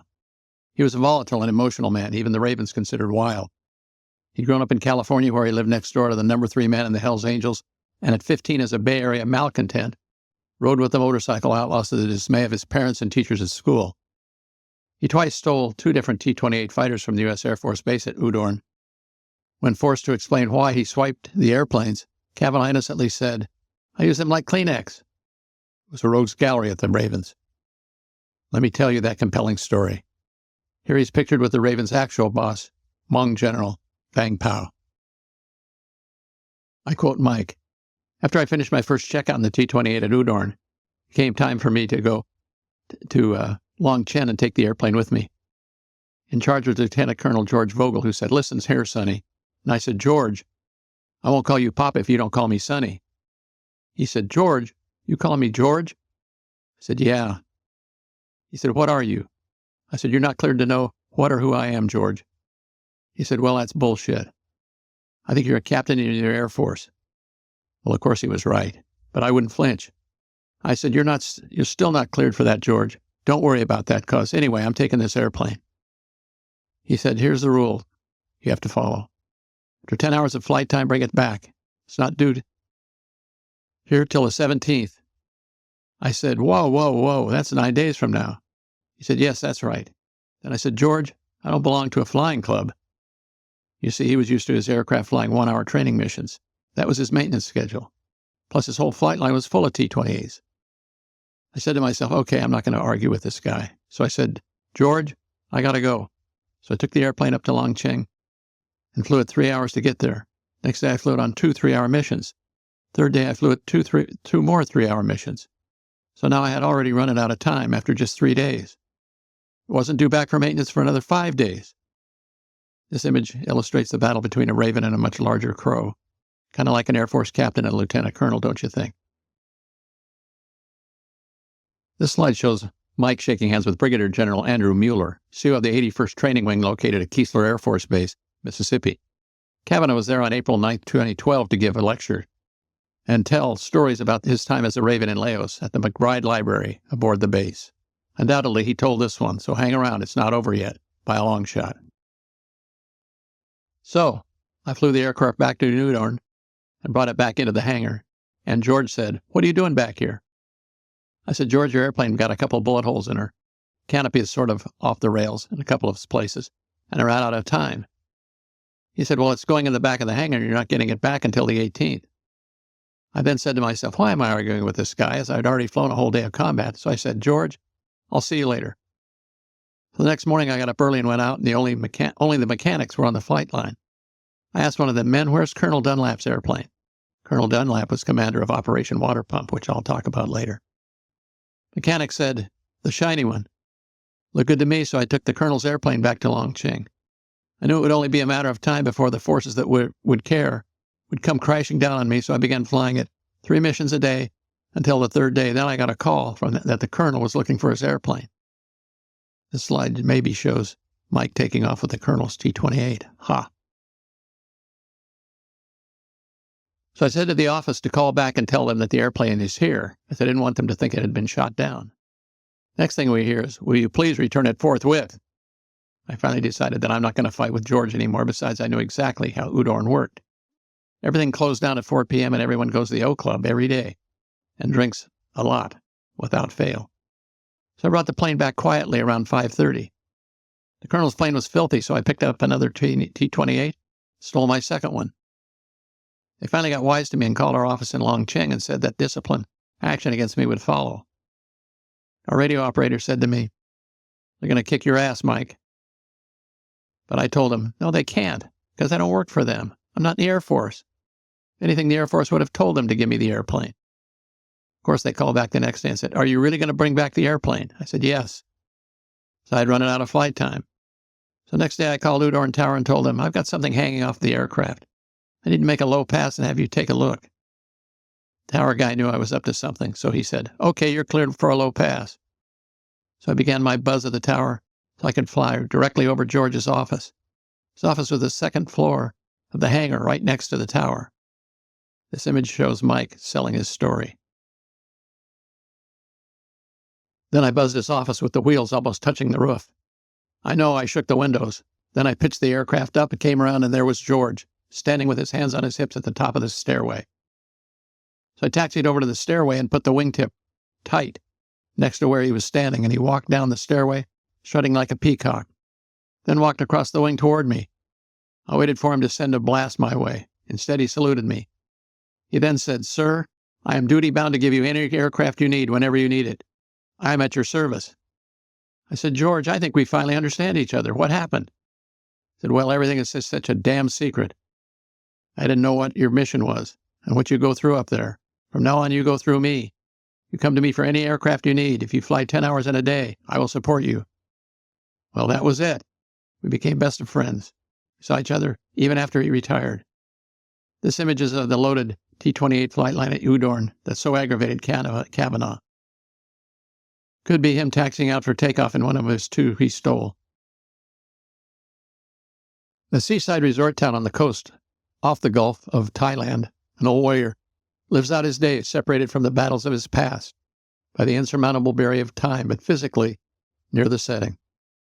Retired Air Force Colonel Michael Kavanaugh, 77, was a Raven FAC pilot during the Secret War in Laos, as we've been told, thus participating in the most obscure and fascinating battles during the Second Indochina War.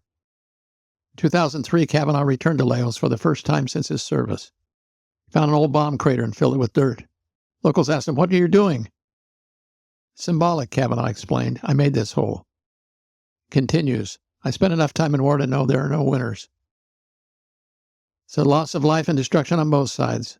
I lived with the local people, ate their food, and fought alongside them to save Laos. We bonded deeply with the local people like one big happy family. When the war was over, we were told to leave. We were on the losing side, so all the people we fell in love with were overwhelmed by the enemy and became refugees or got killed. That loss is still painful to this day. So I live here with my family, and I won't leave them until I die." This picture is of Mike, taken in 2018 at age 77. Makes him 83 years old in 2024. This is the end of part 2 I'll be telling you in Part 3 about the primary home of the Ravens. Many times they operated out of other landing sites during the day, but usually came home to the primary in the evening, if weather cooperated. Next, I've taken some time to attempt to unravel the infamous rules of engagement, the bane of existence for every ground commander and aviator in the Vietnam War. Finally, I want to tell you a series of stories about the most determined man you've never heard about, and Raven 47 fact during the secret war in Laos. Devoted approximately 50 slides about him, one of the most interesting participants in the secret war in Laos. Other than a couple of my occasional wanderings and asides, his story will be at least 50% of Part 3. You won't want to miss the tales about this outrageous raven. Many U.S. government officials did not want the Ravens to be based in Laos, fearing UN exposure of treaty violations, but Ambassador Sullivan and his air attaché thought it better to locate the Ravens inside the country for a variety of reasons. Most paramount was to better control the secrecy of their operations. It also threw them together with the other covert operators in Laos, CIA, Air America, etc. It also reduced fuel consumption and thus increased the time over the target. That location was at Long Tien. This slide is an aerial view of Long Tien, also known as Landing Site 20A or simply Alternate. I think beautiful. I wasn't the only one that finds it beautiful. Many of the Ravens compared Laos to the 1937 movie Lost Horizon and the Mysterious Shangri-La. The movie was directed by Frank Capra. For most of the people who lived in Laos, the land did bring inner peace, love, and an unheard sense of longevity. Just see the movie. At least one of the Ravens moved back to this enchanting land after the war. In this slide and the next one, I rest my case. Can't you just picture yourself living in the small house on this stream, watching the world go by, and living to at least 100 years old? As long as I had YouTube and no cell phone, it would be heaven on earth.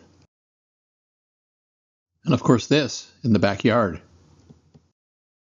This picture shows the Long Tien landing strip, the tall limestone karst jetting up at the end, and the mountains and ridges rimming the base, and the shacks and buildings scattered along both sides of the runway. Despite the huge karst at the one end of the runway, landings and takeoffs were allowed in both directions. It's a short runway at approximately 3,937 feet in length. Despite its short side, it played a critical role in supporting operations during the Vietnam War, especially for the Minh people, the CIA, and the forward air controllers, also known as the Ravens. Life functioned and came alive here, around this small runway. The Minh are mountain dwellers, and General Vang Pao, later I'll talk a little bit more about him and his indigenous army, made Long Tien his headquarters, eventually gathering up to 30,000 troops into his guerrilla army. At its peak of operations, Long Tieng had a population of another 40,000, most of them Hmong families and extended families. The airfield conducted about 400 flights a day, making it one of the busiest in the world.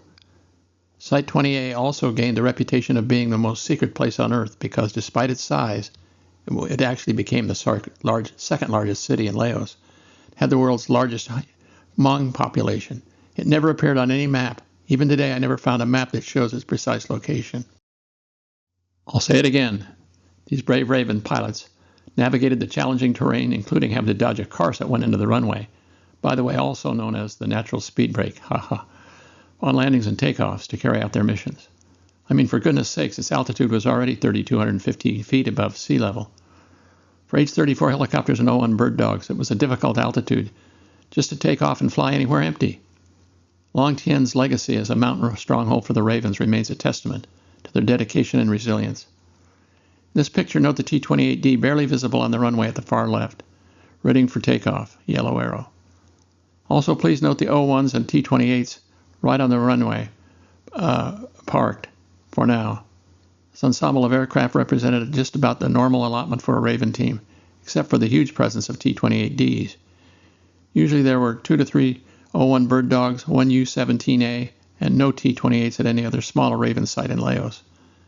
This T-28 lineup was probably Thai, Hmong, or both, having landed here for today's targeting briefing. Only very few senior Raven officers normally flew the Trojans. There were 180 small Lima sites, like this one, to handle food, fuel, and marking rockets only. With so many missions, Ravens were constantly using these smaller sites for supplies during the day. These were not overnight sites for the pilots like the 5 named previously. All Lima sites were for STOL, or short takeoff and landing aircraft, only.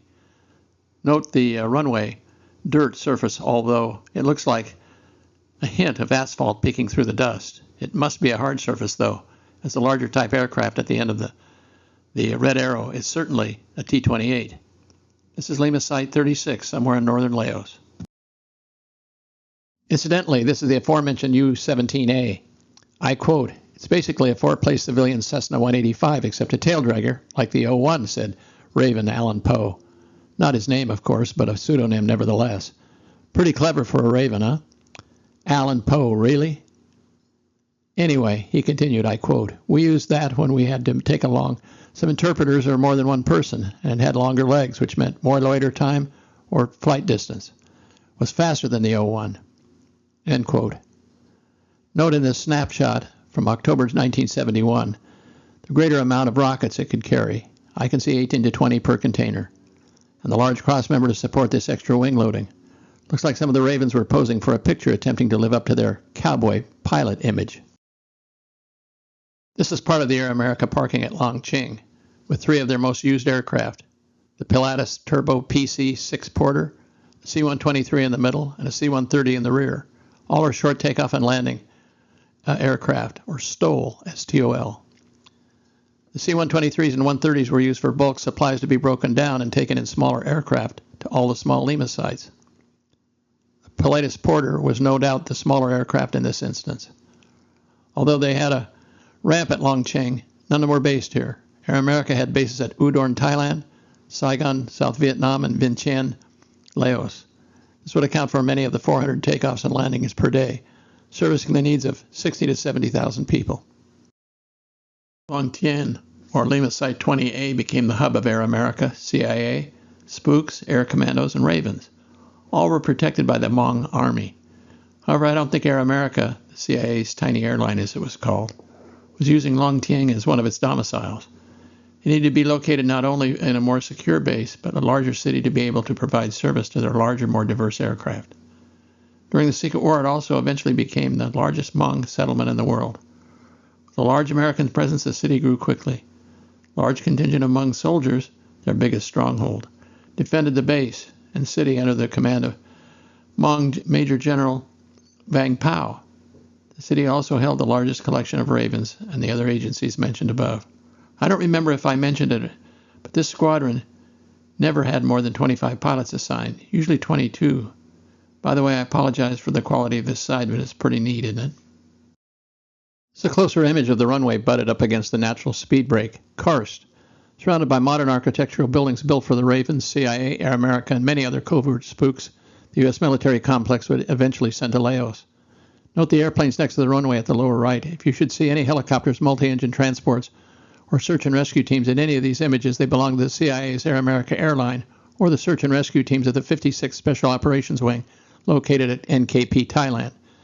The Ravens traveled almost exclusively in O-1s or 17s, and anyone else is left by itself. The Ravens would steal one if they needed it, or just because they could. Just remember Raven Mike Cavanaugh stealing multiple T-28s as he needed one both times, and took them just because he could. Remember, the Ravens were anonymous. No uniforms, rank insignia, etc. No one in the American Military Command System, or MACV, knew they existed, let alone what they did. Probably better they didn't. Ravens now lived in a town, Longtieng, that didn't exist on any maps. Large Air Force transfers flew over it daily at high altitudes, but couldn't find it on the ground charts. Visitors were not encouraged or allowed to visit the base, especially senior Air Force officers and the media. If someone were to land there, their aircraft would be met by heavily armed men and told to take off after fueling. Ravens belonged only marginally to the Air Force, and the military big brass hated that. No matter, access to them remained non-existent.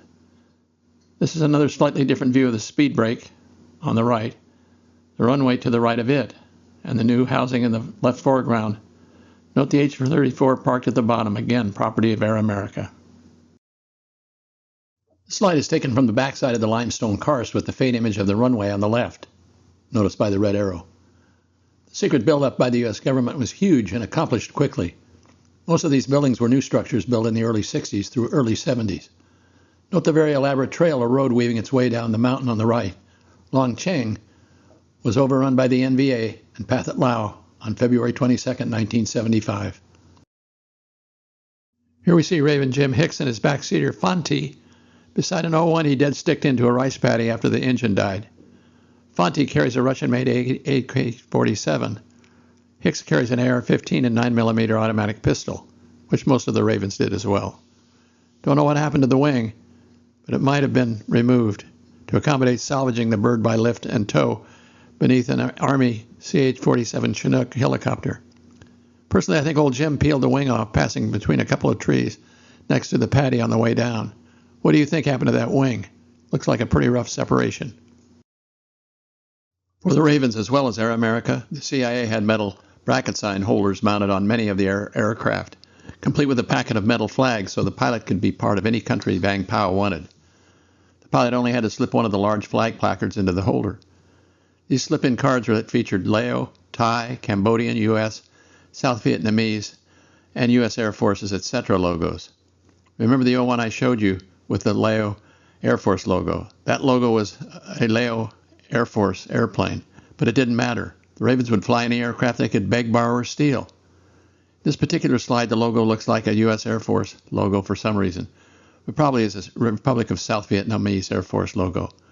This probably was a Raven aircraft given to them, as the South Vietnamese Air Force painted many of the aircraft we turned over to them prior to our leaving in 1973 in camouflage paint scheme.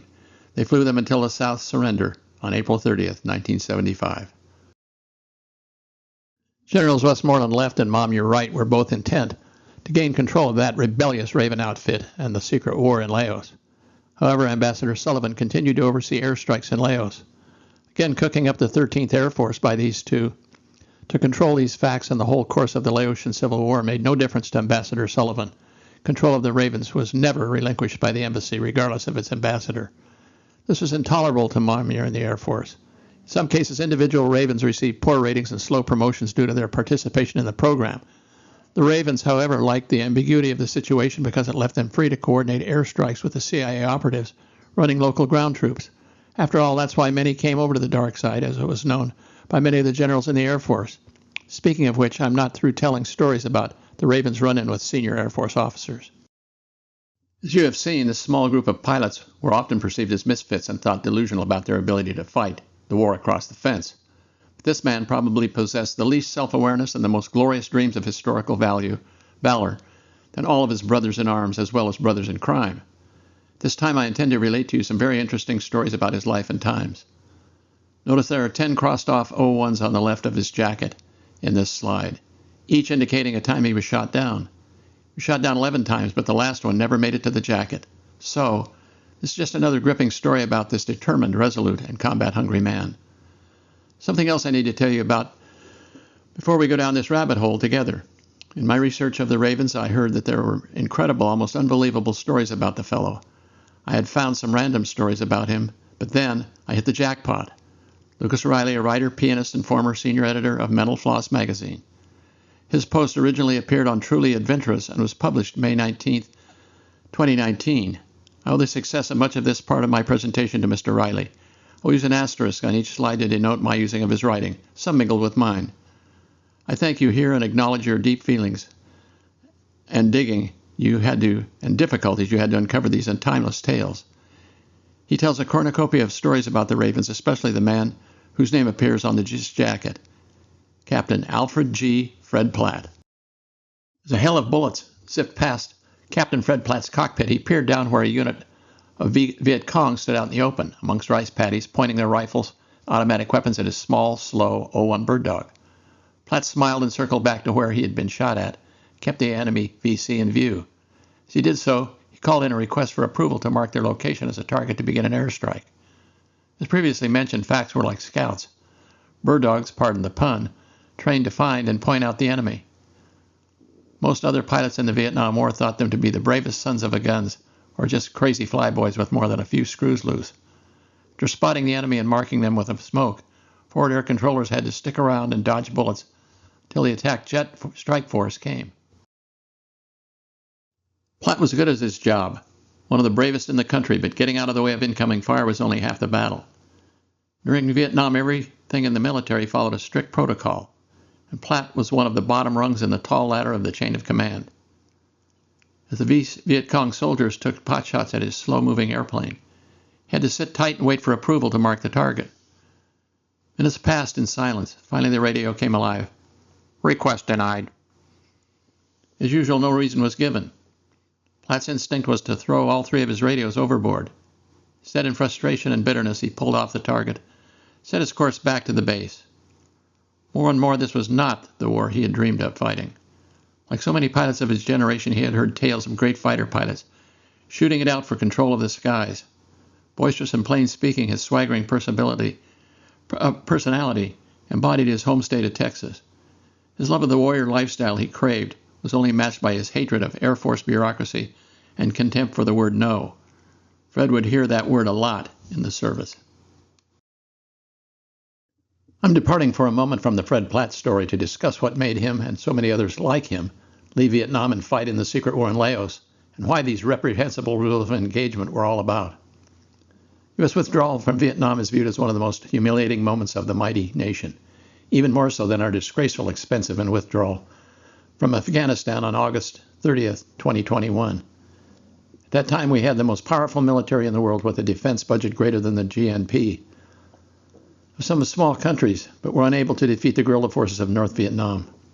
However, the U.S. fought the war with one hand tied behind its back and had to contend with a vast and wide-ranging list of rules before even a shot could be fired. These rules of engagement became a serious point of frustration for U.S. troops, airmen, and commanders. Just ask Fred. The two genius war planners and untrained strategists, that being President LBJ and Defense Secretary Robert McNamara, were concerned about the entrance into the war of the Soviet Union and China, and that either one saber-rattling about atomic war if things got too tough for the communist government of the North. To put it in simple terms, these two were afraid. As I mentioned before, they were not afraid or concerned about what Americans would think about the deaths of most of the crews of the 17 B-52s that were shot down, or the crews of over another 1,000 additional aircraft shot down during the Operation Rolling Thunder campaign. Likewise, they were trying to win re-election in 1964 and 68, more concerned about those elections and domestic programs than the loss of 52,467 killed in action and over 300,000 wounded in action Americans by the end of the war. These two had a philosophy of merely applying gradual pressure on the enemy to entice him to the negotiation table, which naturally appeared to the Communist North as weakness. They continued to resist the request of the Joint Chiefs of Staff to mine the harbor of Haiphong, had a 30-mile circle actually drawn around Hanoi in which no bombs could be dropped, none. All they did in their moments of indecision was a lie, and to further complicate and make more confusing the rules of engagement. This created cover for them, also known as plausible deniability. Initially, these rules were set up to protect civilians and prevent friendly fire or fratricide incidents. The ROE, as they are best known, had good intentions, but became so convoluted and arcane that many American lives were lost in the process of abiding by them. To make them as simple as possible, the ROE dictated when, where, and how you could fight the enemy. Because of different circumstances, locations, and weapon systems involved in the war, different rules applied to different people, which could change again depending on your location, who was on the ground, and then change once more later. A friendly village today might be a Viet Cong outpost tomorrow. Often a passing aircraft might take fire from a village or tree line, only to call in for permission to begin shooting back, yet denied because the village was said to be friendly the day before or even that morning. Rear echelon intel officers would even communicate back to the pilot that he was mistaken, that he had certainly not been shot at, and as his intel dictated, there were no enemy in the area. Also, the ROE often contradicted conventional procedures taught during training, and did give the enemy extra time to attack, hide, or didi mao, also known as leave the area. One of the biggest gripes the troops and aviators had with the rules of engagement was that in many cases they could only attack after they'd been attacked first, even if an enemy attack was likely. In many cases, the enemy was in clear view of our troops preparing fighting holes and bunkers to withstand an attack by our troops, but until our side was given the okay to attack, our men could only wait and watch. This cost many American lives because it gave the enemy plenty of time to establish positions and operate in relative safety, as long as we weren't attacking or clearly about to. It all depended on the judgment of the arbiter or referee calling of the ROE. This slide shows a radio man frantically calling in for approval after multiple times to attack an enemy position, was setting up to surely attack them later that night. Although the rules of engagement affected almost everyone in actual combat in Vietnam, they even more tragically hampered aerial operations, in particular Operation Rolling Thunder. The goal of Rolling Thunder was to make the transfer of troops and logistics into South Vietnam and fighting the war in general as difficult as possible for North Vietnam. It was the largest bombardment in history. It failed to achieve its objectives. Why? Intense list of rules imposed on the campaign severely limited its effectiveness. The U.S. had the capability at any time of immediately targeting and destroying the North's key facilities, however they weren't allowed to. This slide depicts the U.S. Air Force F-105s attacking a bridge in southern North Vietnam in 1968. Note the yellow arrow. Although this would in most cases be a lawful target under the rules of engagement, it would no doubt be reconstructed within a week or so, only needing to be destroyed once more, at this time even greater risk to the U.S. Air Force pilots. As I just mentioned, Rolling Thunder was an operation devised by Lyndon Baines Johnson and his administration. It was a substantial and sustained aerial bombardment campaign targeting North Vietnam from 1965 to 1968. However, with all the restrictions of targets, it was designed to apply gradual pressure to the enemy to entice him to meet and negotiate a ceasefire, and ultimately an agreement to stop the bombing, remove all of North Vietnamese troops from the south, and leave the South Vietnamese government to determine its own future, thus ending the war entirely. With the communists winning the war during this period, Ho Chi Minh was not inclined to negotiate anything. Head of the party himself, Ly Duan, was especially not willing to meet with the U.S. to negotiate a peace, but instead to attack the American imperialist overlords. In these images on the left is a B-52 dropping an assortment of 108 bombs totaling approximately 60,000 pounds, of course only on White House and Department of Defense selected targets. On the right are U.S. Air Force Republic F-105 Thunder Chiefs doing the same. The white aircraft leading and coordinating this flight to the target is a U.S. Navy A-5 Vigilante. This memorial plaque is of the names of those members of the 355th Tactical Fighter Wing at Tak Ly Air Force Base who were killed in action, missing in action, or captured between 1966 and 70. The plaque is on display at the National Museum of the United States Air Force, Dayton, Ohio. Most of these heroes were F-105 pilots killed in bombing of the North during Operation Rolling Thunder. We even had a Secretary of State that forwarded bombing and target information through a third party that gave bombing targets to the communist North Vietnamese government before an American attack. Dean Rusk gave this confession during an interview with Canadian Broadcast Company, acronym CBC reporter Peter Arnett, 20 years after the war. Here's an excerpt from that interview. Mr. Arnett asked, quote, "It has been rumored that the U.S. provided the North Vietnamese government the names of targets that would be bombed the following day. Is there any truth in that allegation?" End quote.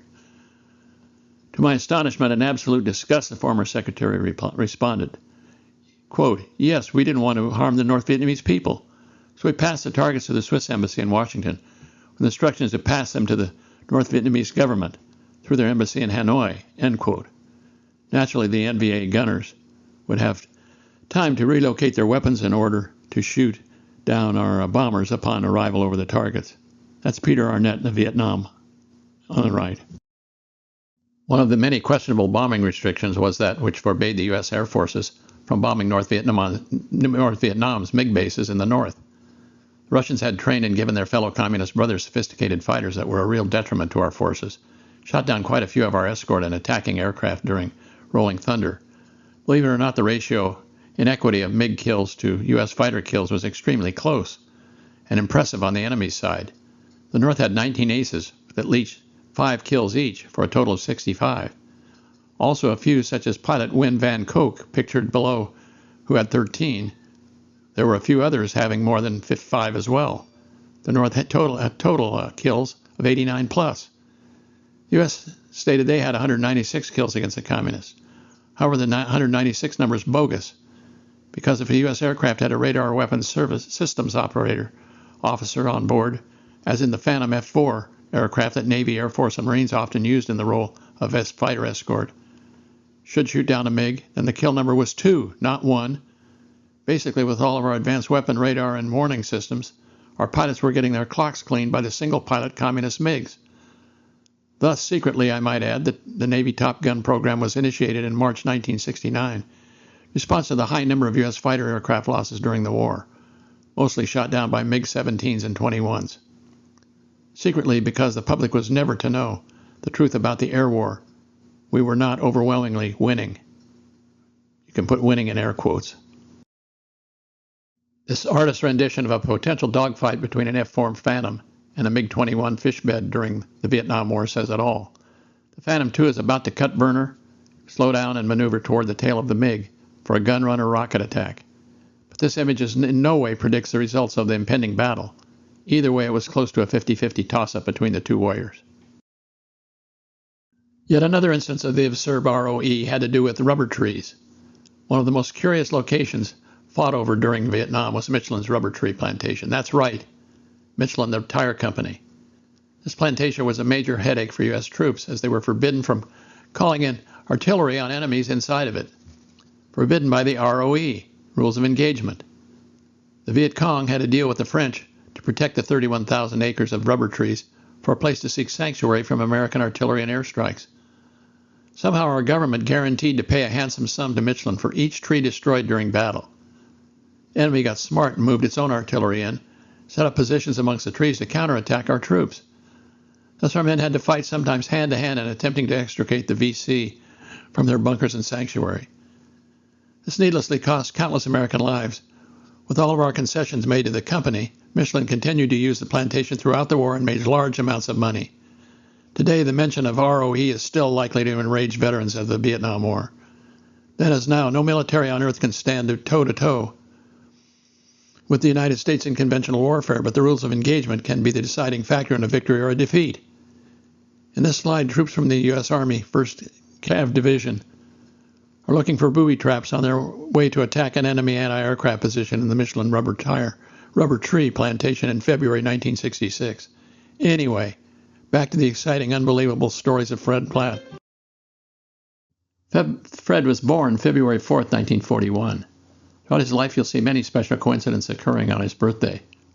At University of Texas, where his claim to fame, among other things, was having a slot machine in his frat bedroom, a harbinger of things to come, I suppose.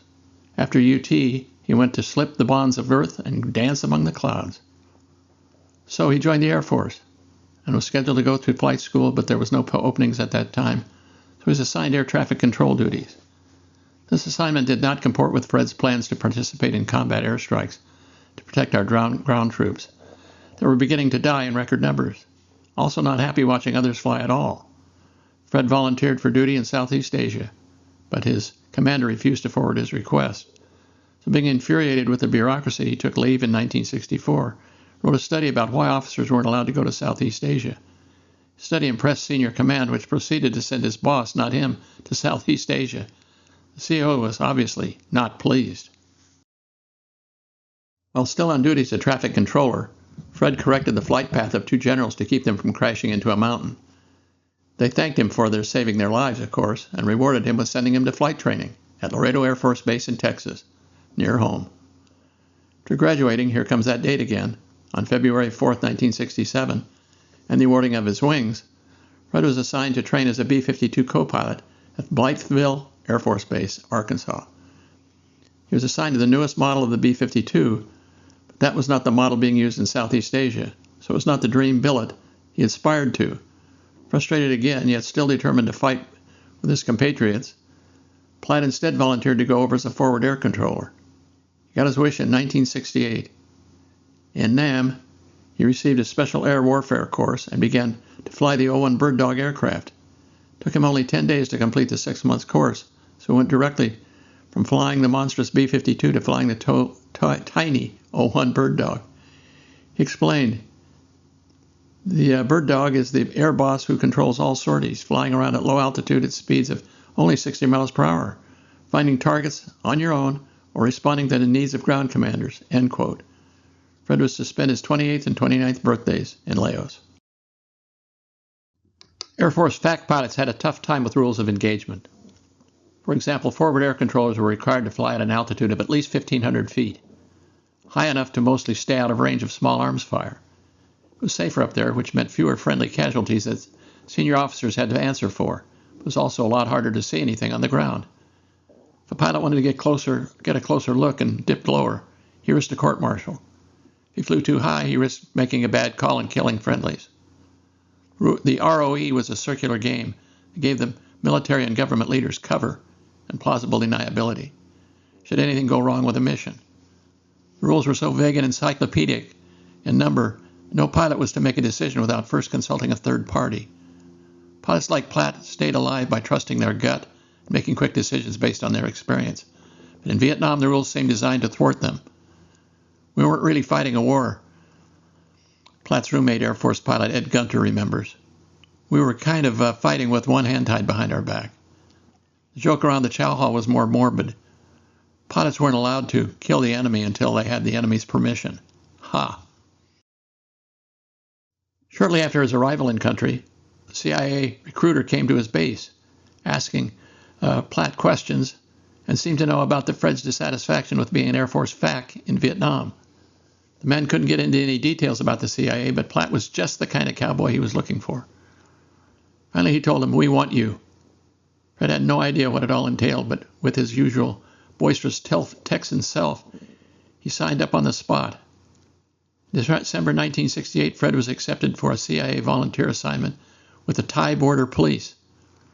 But when the program was canceled, he volunteered and was now accepted in the covert operation in Laos and Cambodia known as the Raven, or Steve Canyon program.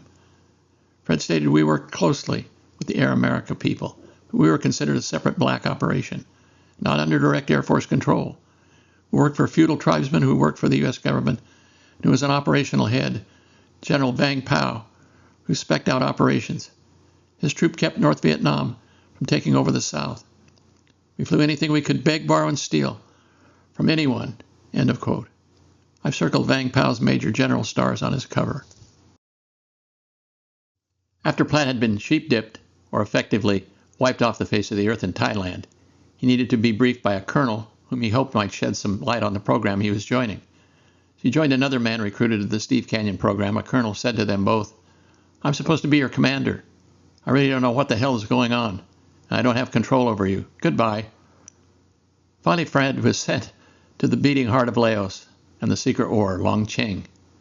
The city was actually a study in contrast, a blend of Stone Age and Space Age, the second largest town in Laos but appeared on no maps. The shot is of an Air America aircraft about to land at Long Cheng, just approaching the barely visible runway.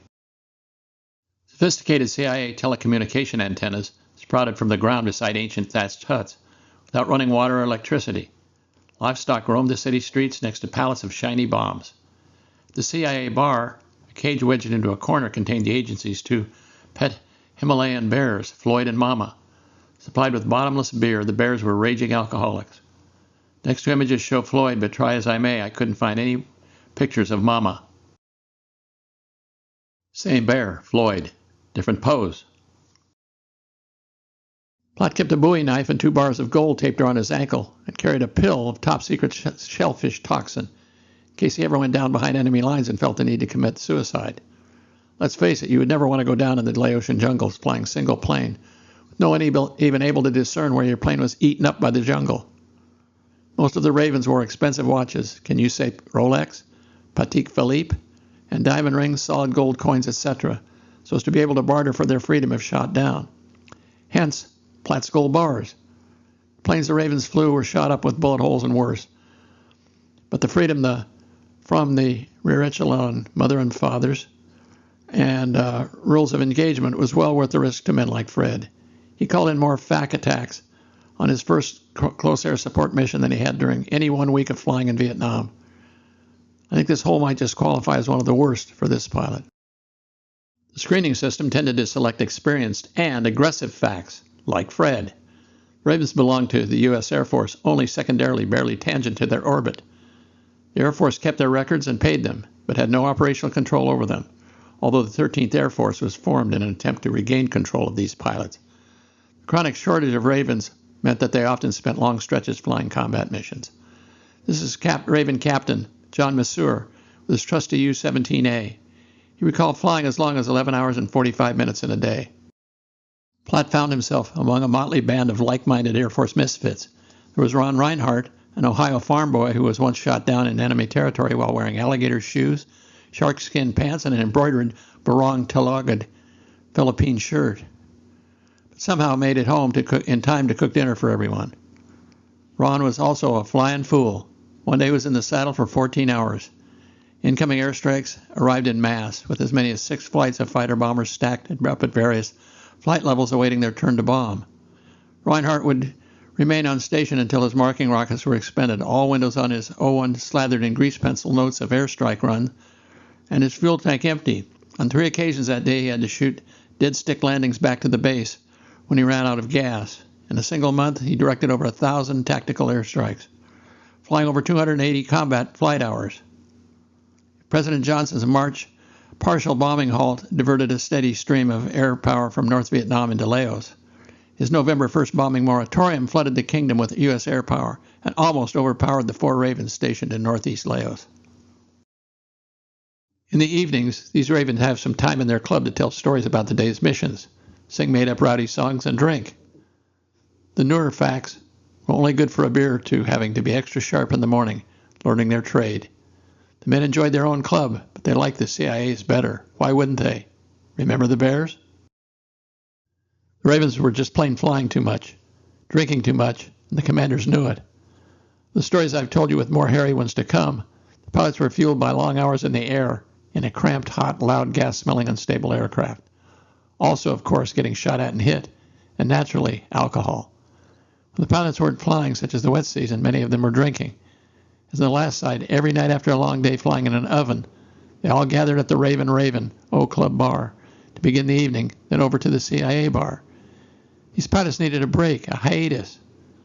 So the way the Ravens would eventually work was, you went for a 6-month tour.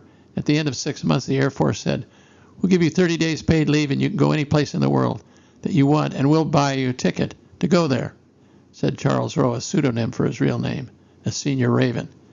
He continued, so if you wanted to go to Geneva, you could do it. If you wanted to go to Paris, you could go to the States or wherever. It was only if you were willing to sign on and agreed to come back for a second tour. Then they gave you this 30-day vacation. I went down to Sydney and stayed there for a week or so. But after the second tour, only a very few were allowed to go on into a third 6-month period because they were getting to the point of becoming self-destructive. We'd have to send most of them home at that point and say, we really appreciate everything that you've done. We just can't use you up here right now. End quote. Here we see a Raven getting out of the way of attack aircraft that are hitting his mark, as advertised. I love this picture. Fred fell in love with Long Cheng, and Long Cheng loved him. He greeted everyone with a big Texas Yahoo! And swaggered around the secret city wearing head-to-toe black, accentuated by engineer boots, mutton chops, flowing hair, and a huge handlebar mustache. Emboldened by the rank-free world of Long Cheng, Platt had no problem telling the brass at Udorn exactly what he thought of them, no matter how much metal was pinned to their shoulders. Quote, if he didn't like something, he'd let you know. He didn't like it in no uncertain terms, Gunther recalls. Quote again, tact was not Fred's strong point. There was only one real authority, who Platt, the ambassador's attaché, and the Ravens regarded with fear and admiration, and that was General Vang Pao. The general was a contradiction, gracious but ruthless. He lavished gifts and favors on beggars and wept when soldiers died, and had no problem shooting his men if he suspected disloyalty. Once he even tried to kill an American journalist who'd caught sneaking into the secret city. He also had no problem sending underperforming Ravens back to Vietnam. It was their understanding that they were in Laos at his mercy. This shows Vang Pao with a CIA handler, moving some of his people with the assistance of the CIA's teeny-weeny airline, they called it, Air America. According to a Pop Buell, an American humanitarian aid worker stationed in Laos, 60% of Van Pao's men were actually boys, between the ages of 10 to 16. The rest were over 45. I quote, where were the ages in between, Buell poses. I'll tell you, they're all dead, end quote. These 3 images show just how young the Pao army became. Remember, by the time America got involved in Laos, the Lao Hmong were already behind the curve in saving their freedom, with 15,000 NVA already in the country. Fred Platt knew that flying for Vang Pao was the price of bucking the rules of Vietnam. In February 1969, the general sent the pilot on his most dangerous mission yet. By now, the NVA had doubled their presence in Laos and pushed into the Plain of Jars. for Vang Pao to retake the plateau just 25 miles from Long Cheng was vital. He planned an air assault called Nighty Night to achieve that goal. The plan was to attack the North Vietnamese army with air power from two directions, the south from Long Cheng and the west from a town called Muang Sui. Platt was assigned to fly out of Muang Sui and set up an air attack mission with the U.S. Air Force. The day before the attack, Fred was eating dinner with a Royal Lao Army colonel and a few other folks. An attaché officer named Joe Bush had cooked steaks. Platt and Bush were already close friends. Weeks earlier, the two had crash-landed a plane together. During the dinner, there was a knock on the door. An Air Force mechanic had just finished fixing Fred's O-1 for the next day's mission and wanted someone to fly him back to Long Cheng. Platt sighed and knew what tomorrow held, but obliged to deliver the man to the secret city. He was already tired when he arrived, so Fred decided to stay the night in Long Cheng, fly back at 0:30. At 2 a.m., Platt woke to a radio buzzing. Muang Sui is under attack. Fred ran to his airplane, took off toward Muang Sui. Before he could get back to where his mission was scheduled for that morning, his friend Joe Bush was gunned down and killed by the enemy. After Fred landed back at Muang Sui, he found the camp's weapons on fire and his friends dead. He turned on the radio and heard the communist Pathet Lao announcing the names of the Americans they had just killed. Platt heard his own name. Obviously, the enemy knew exactly who they were attacking. Fred's mind raced to remember. How did they get the intel? He wondered. Bingo. He remembered the Lao colonel he had dinner with the previous night. He concluded the man must have been a rat. The slide shows a group of Royal Laotian senior officers taken during the Civil War. The radio announcement and the certainty of betrayal pushed him over the edge and enraged Platt. He got into his plane and took off to seek vengeance. He used his radio direction finder to pinpoint the radio's signal location and managed to find the antenna from where the Pathet Lao were broadcasting. Every Raven pilot carried a map that designated which structures were off-limits to the attack. The building Platt identified was one of them. He fired one of his smoke-marking rockets into it anyway. "Hit my smoke," he called over his radio. Moments later, two F-4 Air Force Phantom jets appeared from over the mountains and reduced the radio tower to rubble. Also destroyed was a 37mm anti-aircraft gun.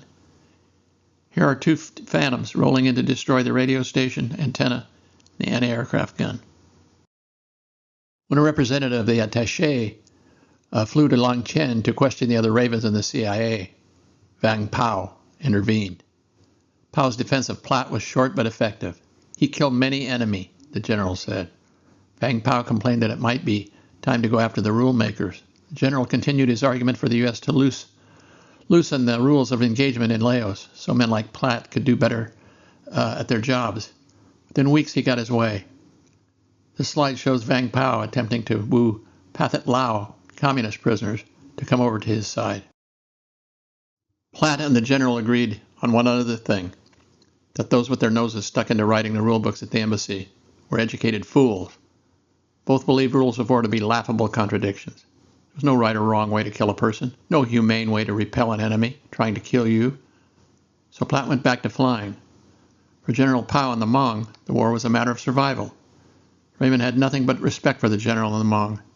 Unapologetically, the Pathet Lao wanted all the Hmong race of people dead.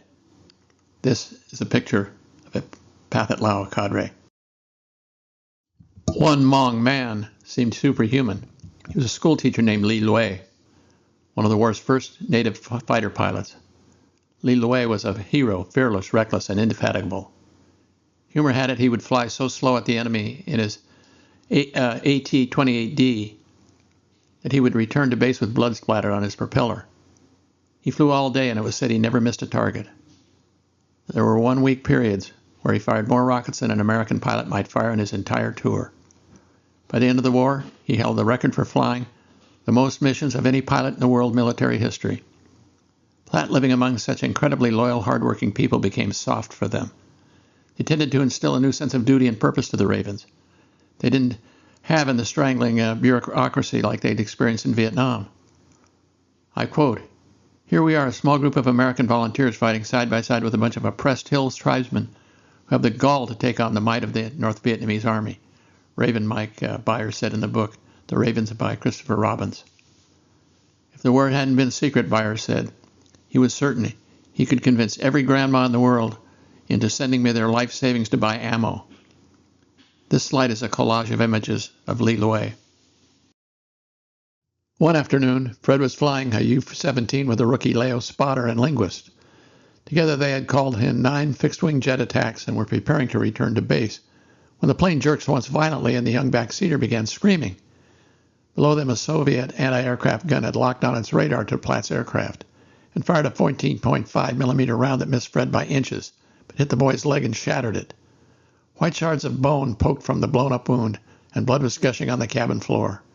Old Magnet Butt yanked the plane away from the fire. With his other hand, he tried applying a tourniquet around the boy's leg, but rivers of blood continued streaming from the wound. Platt took a breath. He then released the stick, squeezed it between his knees, turned toward the back seater, and began steering the aircraft with his knees on the stick and rudders with his feet. Unsheathing his Bowie knife, he kept strapped to his ankle. He pushed the boy down deep into the seat and with the free hand to immobilize him, dug the blade into the wound. Then Platt sawed off through splintered bone while the boy screamed, passing out. Finally, the leg fell to the floor. Platt tied a new tourniquet above the stump and returned his blood-stained hands to the stick. They landed at the nearest base hospital where medics took the boy away. The boy would live. Fred was back in the air within minutes. He had an anti-aircraft gunner to mark him for bombing, and he knew exactly where to find him. Well, one winter monsoon wet season day, Major General Robert L. Bennett of the 7th 13th Air Force at Udon, Thailand, came to visit Long Cheng with his aide as second lieutenant. It was a snooping expedition. Timing was less than optimum as Vang Pao was hosting a spirited long going-away party in his quarters for 3 departing Ravens. Guests drank their fill of White Horse whiskey, Lao Lao, and French cognac.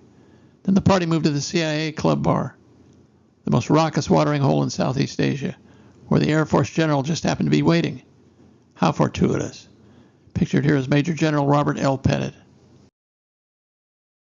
Dressed in a sports jacket, General Pettit was unrecognizable to most of the drunk as a skunk men walking in. Clean Stanley Wilson, the Ravens airplane mechanic, was overly friendly drunk, barged up to the stranger, grabbed his wrist, and twisted the general's arm behind his back into a hammerlock, and said, "How the heck are you, you stupid old son of a gun?"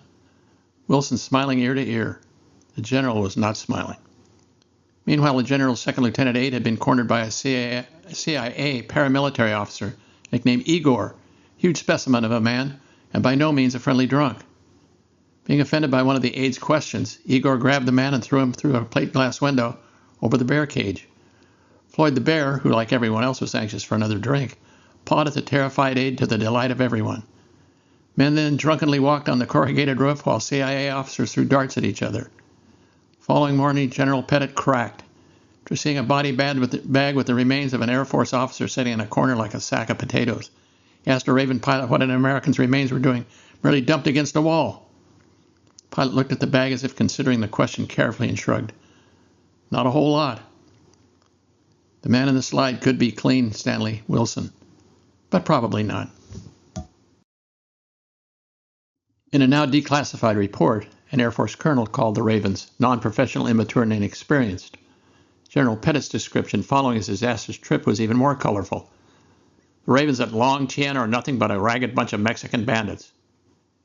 Hearing words like this through the grapevine spurred the men to even more to shoot photos like this one. Trouble was, Ravens clearly didn't care what the rear echelon higher-ups thought of them. Every time the 713th complained up the chain of command, they were dismissed by the ambassador or his attaché, who reported directly to the White House. It was always hands off the Ravens. They knew that the Air Force big brass couldn't touch them, and they loved flaunting it. By the way, Magnet Butt Platt is missing from this image. These men are the ones in the last picture. Just wanted to give you some idea of what some of the Ravens did after their Raven duty and the Secret War. Craig E. During earned the Silver Star, retired as a colonel, and went on to become the Assistant Secretary of the Air Force for Manpower and Reserve Affairs. He also wrote an excellent book. Bill Lutz commanded a C-17 wing. Mississippi Air National Guard, became a judge in Jackson, Mississippi, and retired as a major general. Ray Arriagona, a former A-26 pilot flying covert missions in South America, earned the Silver Star, retired from the Air Force, and earned a Ph.D. and taught at the University of Miami. Chuck Engel earned the Air Force second and third highest awards, the Air Force Cross, the Silver Star, and the Purple Heart. He was killed before he left Laos. Chuck was called the finest natural pilot of any of the Ravens had seen. Weird Harold Maceras completed an exceptional tour as a Raven FAC. He retired from the Air Force as a captain in the mid-1970s and went on to have a successful career as an aircraft accident investigator. Park Bunker, Air Force Academy graduate, veteran combat pilot, was shot down and executed by the NVA, along with his Minh backseater only a few weeks before he was to return home. Jeff Thompson returned to Southeast Asia flying the F-4, earned 4 distinguished flying crosses, retired from the Air Force, earned a Ph.D. and worked for the Air Force as a civilian before retiring. A.D. Holt returned to the war, flying A-37s, and emerged with 6 distinguished flying crosses and the Purple Heart. Purple Heart was earned in Laos when he was wounded in 3 places by ground fire. He retired from the Air Force to become a business leader and staunch Air Force advocate in Valdosta, Georgia. Some bunch of nothing but a ragged bunch of Mexicans, bad to say.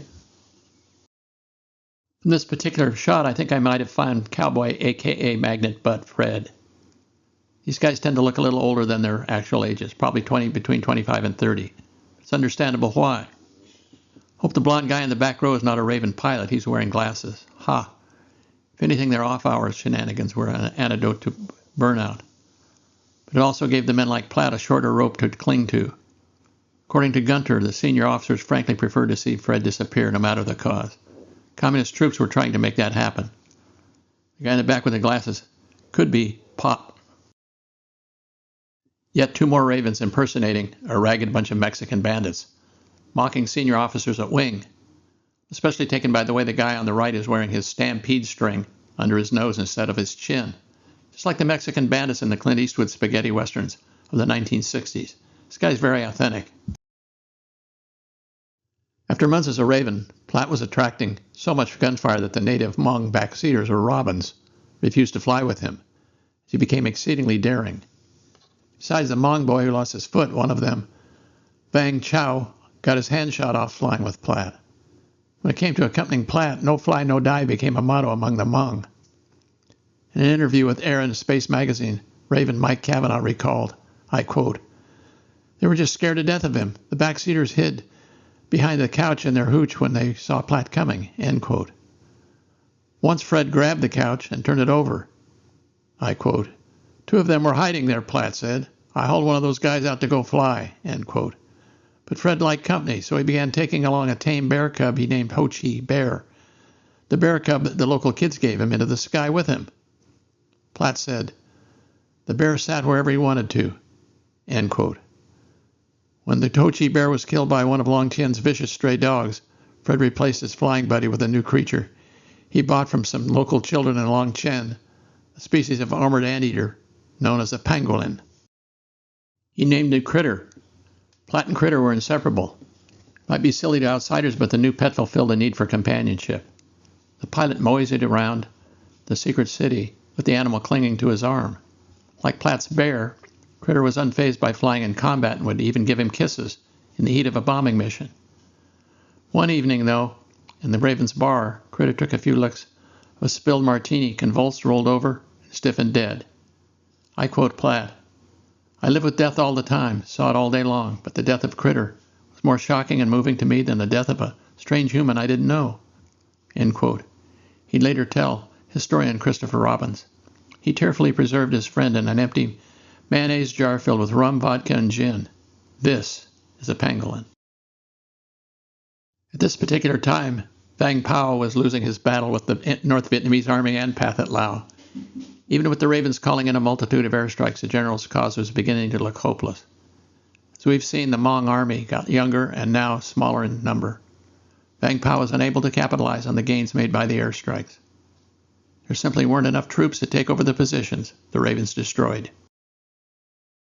The low point was in July 1969, when a communist anti-aircraft gun finally found Li Lue, the magnificent Hmong T-28 pilot. For the next 3 days, all air power was grounded as the dead Laotian hero received an extravagant funeral that attracted dignitaries from all across the region. The Hmong people had lost a powerful symbol of hope, though he was considered invincible by so many after flying more than 5,000 missions. Whole families were weeping unashamedly throughout Long Chin and Laos at their loss. Vang Pao sobbed nonstop through the ceremony. With Loe gone, the Hmong army dwindling, and American commanders beginning to question the strategy in Laos, tides of war seemed to be turning against him and his men. This image is of the hit and ultimately the crashing death of a national Lao hero by an indigenous artist. I would categorize it as a romantic type of style and representation, as it also depicts his hometown and some of the natural beauty of the Lao countryside. A 10-second video on YouTube was created from this in honor of his death. During the monsoon or wet season of 1969, the North Vietnamese army pushed deep into Hmong territory, dampening the mood even further. The arrival of strong winds and dense cloud cover made it almost impossible for the Ravens to even see, let alone mark, enemy ground forces for attack. Likewise, it made for extremely dangerous flying for fixed wing. In an O-1, the little bird dog could be thrown around like a rag doll. Flying at low altitudes through the karst-prevalent valleys of Laos risked planting yourself into one of them. Raven Carl Politka wrote in his memoir, Meeting Steve Canyon, and I quote, "It was a bit disconcerting to come out of a cloud and find a canyon wall off to one wingtip or the other." End quote. Many good pilots died during these seasons because they couldn't see more than a few feet in front of their cockpits. Flying was routinely grounded during torrential storms, but one day, Platt was flying through a downpour and heard over his radio that enemy troops were attacking Vang Pao's men on the plain of Jars. When he flew over the area and tried to drop it below the bottom of the clouds, his plane was tossed around wildly by monsoon winds. Fred's Hmong backseater went hysterical and started screaming, "We no fly! We no fly!" Platt kept fighting his bird dog's predicament to see the area below him, but he simply couldn't see. When his radio buzzed again, it was the air attache's office declaring all attack jets were officially grounded. Even if he was able to get a fix and mark a target, the jets weren't flying that day. Platt sighed and turned his plane toward Longcheng. The men at the club were just dealing a hand of cards when a radio cracked nearby. It was Vang Pao himself, and he was frantic. "Please help. Need Raven. Need Raven now." End quote. His men were being shredded. The NVA used the storm as cover for a full-scale attack, betting on the fact that the Americans wouldn't fly in such weather. There was nothing Platt or the other Ravens could do. The pilots lamented their rotten luck. Their inaction and lack of ideas gnawed at him. After all, Vang Pao had saved his tail more than once, such as stepping in front of a court-martial. The sting of Li Lue's death also came back. Lue would have flown through the storm to hurl rocks at the North Vietnamese army, if that's what it took. Quickly, the Ravens began spitballing. What if we don't need attack airplanes? What if we were the attack airplanes? There was no attack planes, T-28s sitting on the ramp at Longcheng. There was an arsenal of grenade launchers, machine guns, and explosives for the taking. Plan was quickly forged. Plan would take 3 O-1s with a pair of Ravens per plane, 6 pilots. They'd fly in tight formation following Platt, who was the only one who could reliably navigate the thick cloud cover. When they arrived over the target, the backseat Raven would open the cockpit side window, grab his weapon of choice, and rain death from above on the North Vietnamese. All of this, the men realized, was extremely illegal. Let me enumerate. Pilots were forbidden taking off in such hazardous conditions. Also illegal to fly in formation without authorization. Illegal to use recon aircraft as attack aircraft.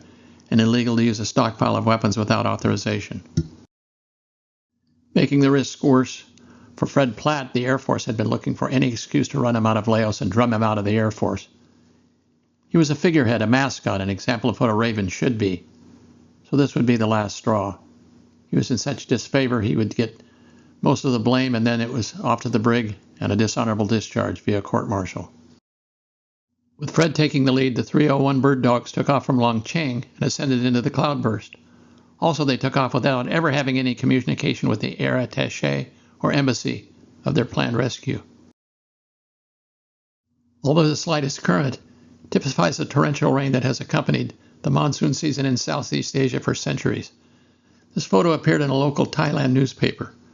Note the proverbial Asian scooters, one flooded in the middle of the street, the other showing its rearview mirror just to the left of the guy with the umbrella. It was a cold, rough flight through the clouds like soup. As they approached the battlefield, Platt dropped below the overcast and looked down and immediately saw a huge light. It was in the shape of an arrow, a flame on the jungle floor. In their desperate attempt to acquire air support, hoping and praying that the Ravens would somehow create a miracle, Vang Pao's troops had doused dozens of trees with accelerant to point the Raven pilots toward the enemy's position. Without this marker, the two sides would have been impossible to distinguish. By the way, this background image here is of a monsoon storm taken in Laos. I used the picture of the grunt trying to find comfort during the wet season, attempting to get some rest by laying down on a pallet, probably to avoid drowning. This image of the man on the pallet won the Pulitzer Prize by war correspondent photographer Toshio Sakai in 1967. I've done no retouching to either photo. This is how truly grim it was. So, the Ravens followed the flames. Flying along a valley in hopes of sneaking up on the enemy, they dropped their altitude and flicked the treetops. Buzzing in a chaotic swarm, they strafed the North Vietnamese with automatic machine gun fire. They threw fragmentation grenades which spray shrapnel as they explode out the windows and aimed rocket launchers into the trees, till the hilltop resembled the moon. In their low airplanes, incoming fire was impossible to dodge. Even so, each pilot kept his altitude low to give the man in the back seat the best possible chance of hitting something. In the end of the improvised assault, 60 enemy troops were dead. Those still alive began to flee, and the Minh, who minutes earlier had been camped out on the perimeter, chased in pursuit. As he had years earlier fighting for the French, Vang Pao and his men had once again been saved by a miracle on the Plain of Jars. With the weather the only thing left to battle, the Ravens returned home.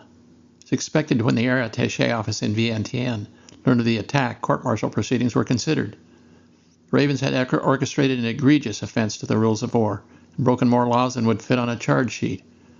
Platt's daring do was finally going to get him kicked out of Laos, probably the Air Force. However, General Vang Pao had asked for help.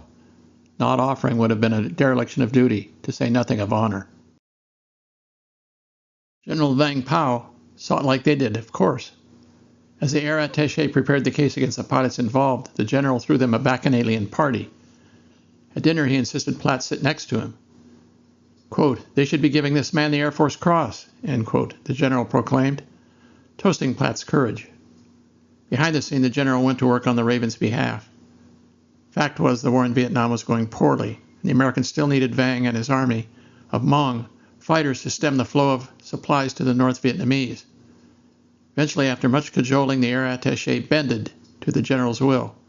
Court-martial proceedings were dropped. In the end, most of the Ravens involved were given medals thanks to Vang's lobbying. 2 of the pilots were awarded the Silver Star, and the 3 bomb-dropping, grenade-throwing, machine gun strafing assistants received the DFC, or Distinguished Flying Cross. Platt, too high on the official S list for the Air Force to consider pinning a medal on him for what many higher-ups considered a reckless and illegal mission. The ringleader therefore received nothing. In honor of Fred's bravery and on behalf of all Hmong people, Vang presented Platt with a traditional musket along with a flash pan cover made of monkey skin in an improvised ceremony. Platt naturally grinned, ear to ear. Slide shows a Raven pointing at a bullet hole into his O-1's engine compartment. That could have been just as serious as the next Fred Platt adventure I'm about to relate to you. Some airplanes returned to the landing sites with as many as 20 hits to the little birds without serious damage, engine failures or wounds to the pilots, or robbing backseaters. During all their tours, Ravens took lots of small arms fire. However, in the case of even one hit, it could be enough to bring down an O-1 or hit a pilot. On January 11, 1970, his 745th combat mission, Platt's luck finally ran out. He and a first-flight backseater were flying an O-1 near Longcheng. It was overcast, and they puttered on top of an overcast, looking for gaps in the mist below. The clouds were too thick. Platt set a course to a pile of uncamouflaged oil barrels he recalled seeing earlier. Rather than call in fighters, he decided to destroy the combustible tanks himself with phosphorus marking rounds. As Platt broke out under the clouds, a hail of green tracer rounds pinged the aircraft. All of a sudden, the airplane shuddered and instantly began to cough oil. Heavy black smoke trailed and flames hugged the cockpit. Fred shut down the engine and looked for a place to bring down this flying chimney. Naturally, I don't know who was flying the plane in this slide, but the cameraman vouched its engine was hit, it quit, and her pilot was looking for a place to put her down. Fred flew toward a karst ridge, barely making it, as an updraft lifted his O-1 at the last moment. In front of him was a wide valley with dikes and rice paddies and a 2-lane highway, flanked by steep banks. As he flared his aircraft to land in one of the paddies, Platt noticed camouflage ahead, covering a sunken road that crossed his path. He tried to zoom over the depression, but the airplane stalled, and its underbelly hit the far lip. Platt's shoulder harness snapped, and momentum thrust his head into the cockpit's crossbar. His face went in one direction, his nose the another. The prop dug into the ground, and the plane somersaulted onto its back. 2 men hung upside down. When Platt came to, he unstrapped and fell into a bed of broken plexiglass. Then he released the harness of the dazed Robin. The man fell on his head and began to moan. Platt saw Pathet Lao troops coming over a hill a half-mile away. When his backseater refused to move, Platt slung him over his shoulder and carried him, along with a machine gun, map case, M79 grenade launcher, and a bandolier of shells, as he dashed behind an earthen bank nearby. With ammo and gear over one shoulder and a Hmong boy over the other, he sprinted the length of a football field to a ditch. There he watched as enemy soldiers crowded around his smoking O-1. Platt began using his grenade launcher, keeping the enemy at bay. Miles away, Air Force choppers had heard the Mayday call, were turning up, awaiting permission to leave. Air Force commanders were mulling whether the rescue would be too risky. By the way, this image is not that of a Raven aircraft, but certainly is a crushed U.S. Air Force FAC O-1. It also could be exact duplicate. If lacking Air Force markings of Platt's final crash, this is a proverbial "she bucked once and I just rolled her up in a ball" scenario. Fortunately for Fred and his Robin, a helicopter pilot named Dave Ankelberg heeded the call. He didn't need anybody's approval to take action. After all, he was with Air America, the CIA's secret cargo and passenger airline, spiritually and temperamentally aligned with the Ravens. Ankelberg trucked his cargo onto the tarmac and took off, heading toward the downed pilots. Facing heavy fire, he landed within feet of the stranded men. Fred had been holding off the enemy for about 30 minutes when Dave arrived. He dragged the backseater to the helo, giving him a boost into the cargo bay, then hopped aboard with some help from the crew chief. Ankelberg took them home to Longcheng. Back at Longcheng the same night, Platt partied hard and woke the following morning paralyzed.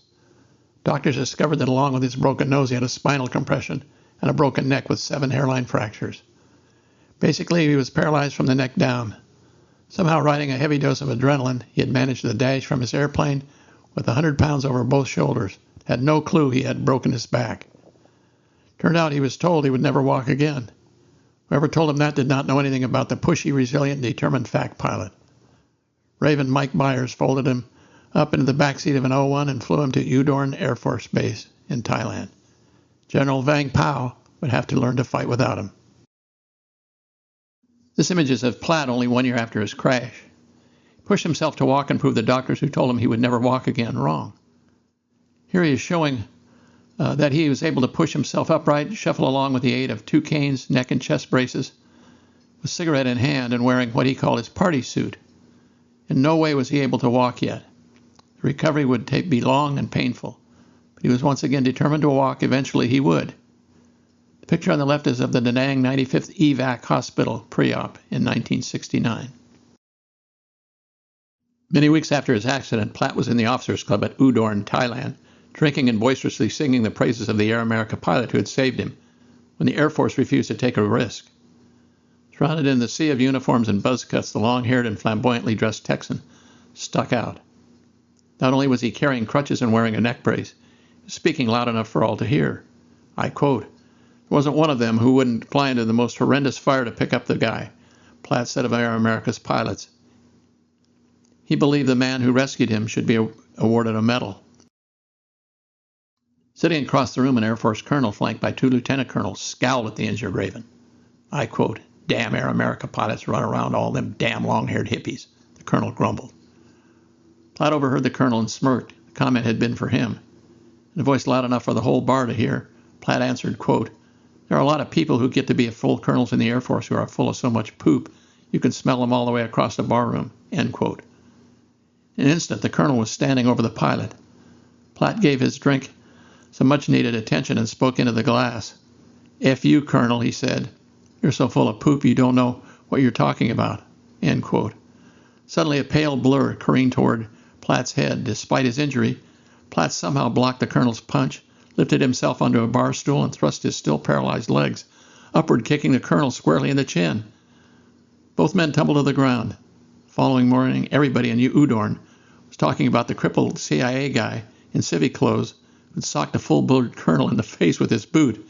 "Everybody's looking for you," an airman at the squadron office told Platt. "They want a piece of your butt." The pilot shrugged. "How big a piece do they want?" Ha ha. That's the end of Riley's story. After the premature end of his tour, Platt was awarded the Silver Star Medal, the Bronze Star Medal, 3 Purple Hearts, 3 Distinguished Flying Crosses, 26 Air Medals. Because of his dust-up with the colonel in the Udorn O Club, several of the awards and nominations Fred was considered for were downgraded or dropped altogether. But he was still awarded 48 medals and honors for his courage and performance under fire. On February 4th, 1972, his birthday again, he was put on permanent disability, having logged 1,716 combat hours on 745 combat missions in a single-engine propeller aircraft, another record. Although he was severely injured, his hijinks were not over. Here he is pictured at age 29 with Major General Paul Stoney pinning on him the Silver Star.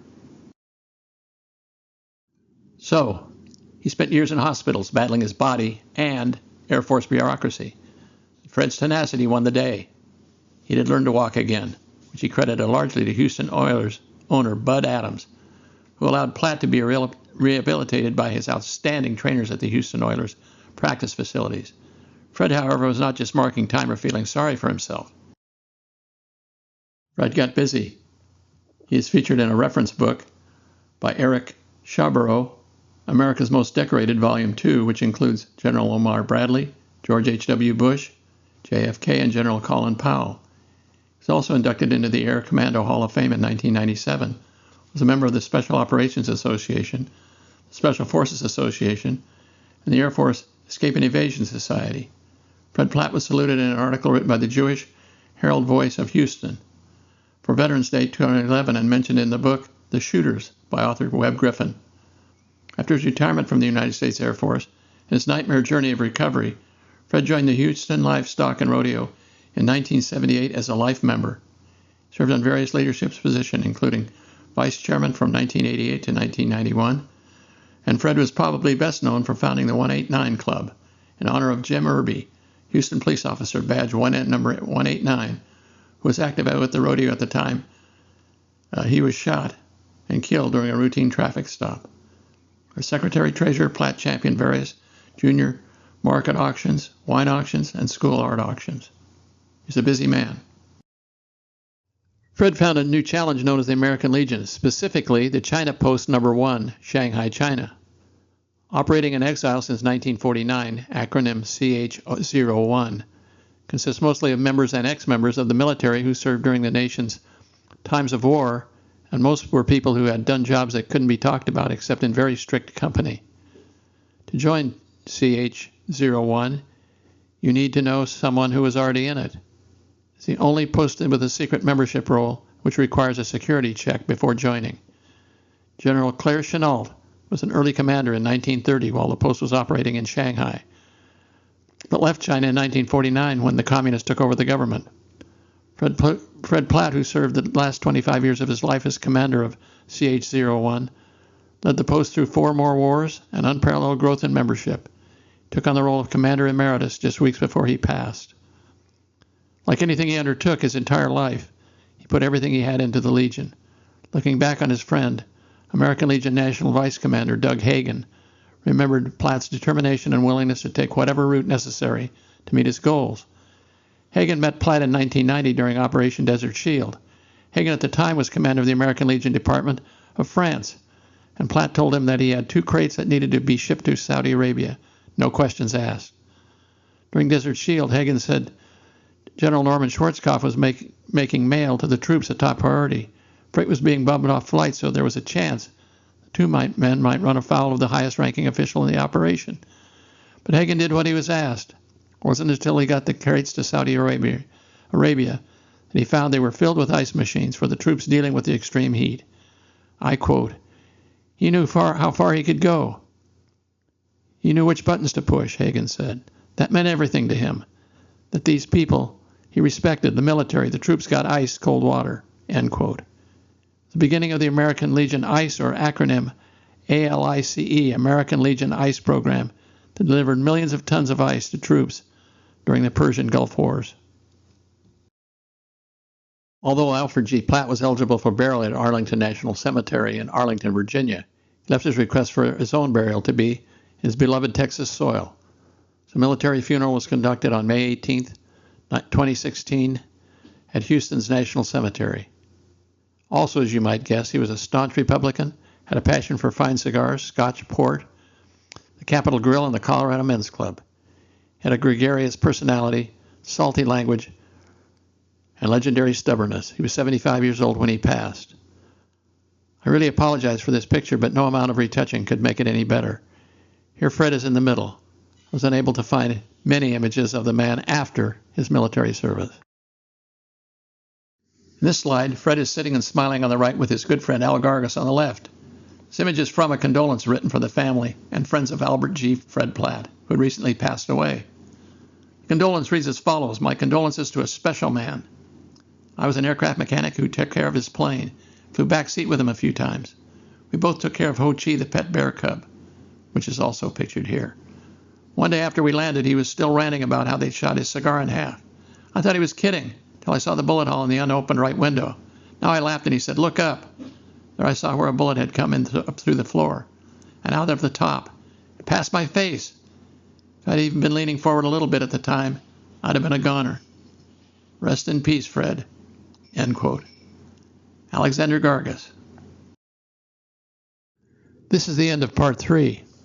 Hang on to your seat, though, because first I'm going to tell you about the use of an old propeller airplane built in the late 40s that even I flew, that played a decisive role in the secret war in Laos and Cambodia, as well as Vietnam itself. The incredible young men who learned to pilot these aircraft will likewise be amazing to you. They also worked with some interesting facts, sometimes acted themselves as facts when they couldn't find one. I'm going to talk to you about a group of facts in a brand new airplane that conducted their own airstrikes when fixed-wing Zoomies weren't available or late to the party. Welcome to Part 4. During this presentation, I've shown a few North American T-28 Trojan/Nomad aircraft, and I'm sure you're curious as to who flew them, what for, and why. Well, let's just take a step back and let me tell you I would have probably flown a Nomad version if I'd been a member of those men defending Laos and the Minh Army.